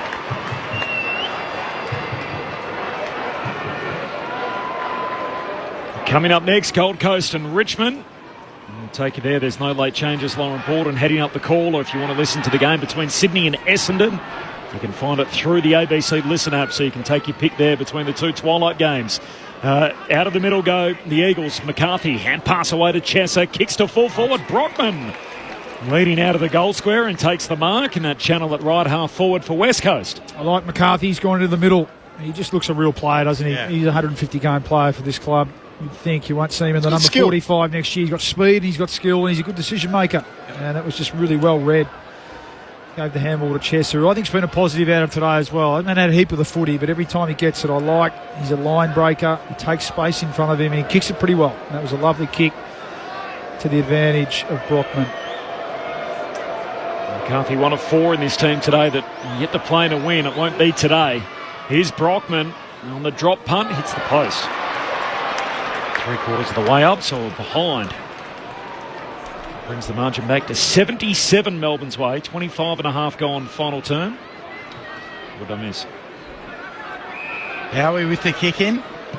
Moves it back, or moves it to the pocket. As the kick comes from Turner up to a contest on the wing. Gorn able to pick it up. Sends a handball towards Pickett, has to wait for it, knocks it down. Kelly then gathers for the Eagles, rushes a spiral inside 50. Turner punches it away. McDonald gathers at fullback, steps around a couple, goes short to Windsor. That gets them out of a jam. Lex Pesce, do you have a crowd for us? No. No, not just yet. As the D's chip it around across the back flank. Melbourne by 77 points as Bowie moves it back out wide to Salem. 26 minutes played in this fourth term. A pretty good day, Salem. 29 possessions. Goes long to the wing, leading underneath it, Cully. Punched away by Jindy, but straight down into the path of Viney, who's upended in the tackle. Now the zone umpire, did he blow the whistle here? Advantage applied. It's a West Coast free. Running inside 50. Kick from Davis, trying to hit up Ryan, and he takes the mark at left half forward. And the sub immediately into the game, and there's a little bit to do. Hamish Davis, who's a premiership player and best of field in that team, by the way, that won the Colts premiership for Claremont. They're also blue and yellow, but a bit more navy, the Mighty Tigers. Here's Liam Ryan, one of their 5 premiership players in. He kicks goalward, he misses near side. And a tough old day for Liam Ryan. He's busted open earlier after a head clash. Got the bandage around his bonds. And a couple of behinds here, so 76 points Melbourne's lead late in the piece. Bowie will take the kick in. Runs out of the square, sets it up for Van Rooyen, who jumps into the back of his opponent, doesn't come down with it. Out the back, gathered by Langford. Runs his measure, kicks long for Pickett. Pickett paddles to his own advantage, worries Hoff out of it. Hoff goes back, does well. Pickett rolls him in a tackle. Holding the ball.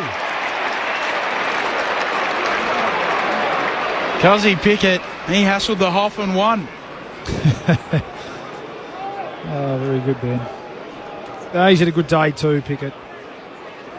Not as haven't seen the absolute brilliance that we've seen in other weeks. Hasn't hit the scoreboard as much, but this will be possession 26. Hasn't hit the scoreboard at all, actually. I feel like he's had a few shots that have just fallen short, but opportunity to kick a goal here to go with, pretty good day at the office. Spent time in the centre bounce. This will be 10 score involvements as well.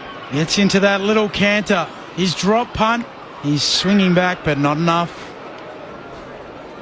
A miss left. Melbourne by 78 again. It'll be the D's 7th win of the season. We'll get a chance to try and spoil the run home for a couple of teams. It's not going to obviously amount in a September finish for them. As McCarthy off the back flank. Kicks into the middle of the ground, finds Liam Ryan, who immediately plays on, goes long. Read the target, hands to it, not to be, hits the deck. McVee jams it on the boot. Still there. Hewitt got a hand pass away, but turns it over. And McVee away towards Windsor. And now Chandler. Long kick for Melbourne. Fritsch the target on the wing. Bazzo goes up, ball slides through to Hoff. And gives a hand pass to Bazzo, who can just dab the kick down to Davis. Might have to hold it up here, yeah. Marks at half Archer forward. Reid, He's in that marking contest. He was the meat and the sandwich. Archer Reid, the first year forward, caught between two Ds and a heavy landing on the way down.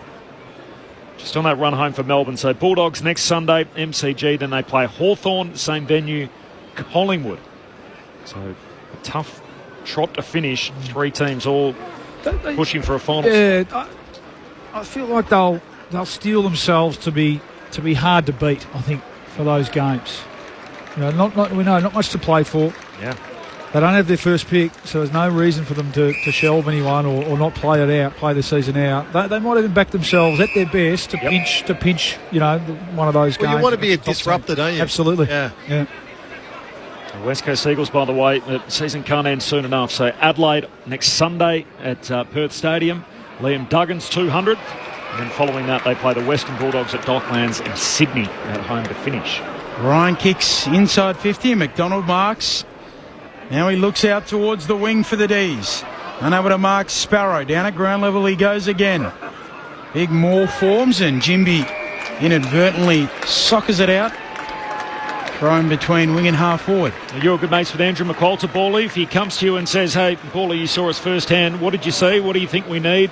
What do we need to address? What would you tell him? I thought you were going to say, hey, Bally, you want to come and be our midfield coach or something like that? I thought, it's a big move, Min. I'll have to think about it. Go home and ask the wife.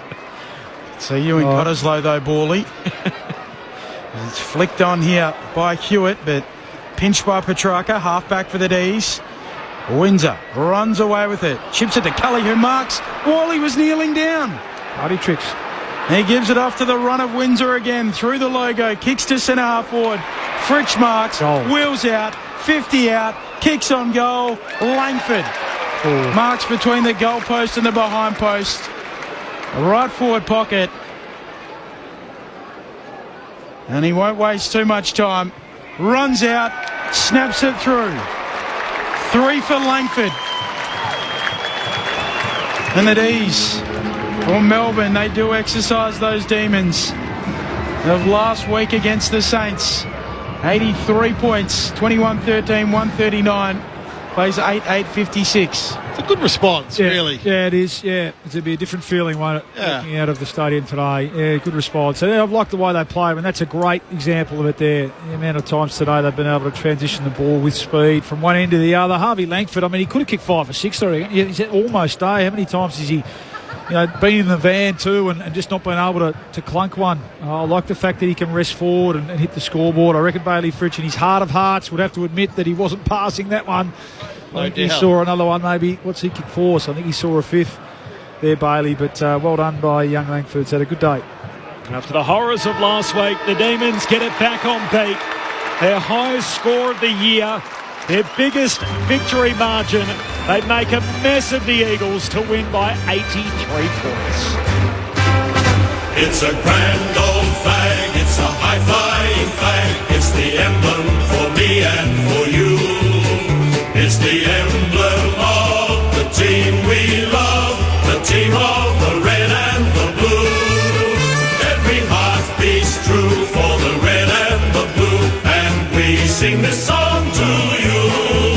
Should old acquaintance be pulled up, keep your eye on the red and the blue. 7th win of the year, the West Coast Eagles. Their record worsens to 1-19. Melbourne now 7-13. They won every quarter, led by 15 at quarter time, 22 at the half, 63 at three-quarter time and 83 points in the finish. They kicked 15 goals after half-time, the Demons, and they got it done by committee. They had 12 different goal kickers, a great spread from Melbourne, an 83-point win in front of a modest crowd of 16,394. It's a grand old flag, it's a high-five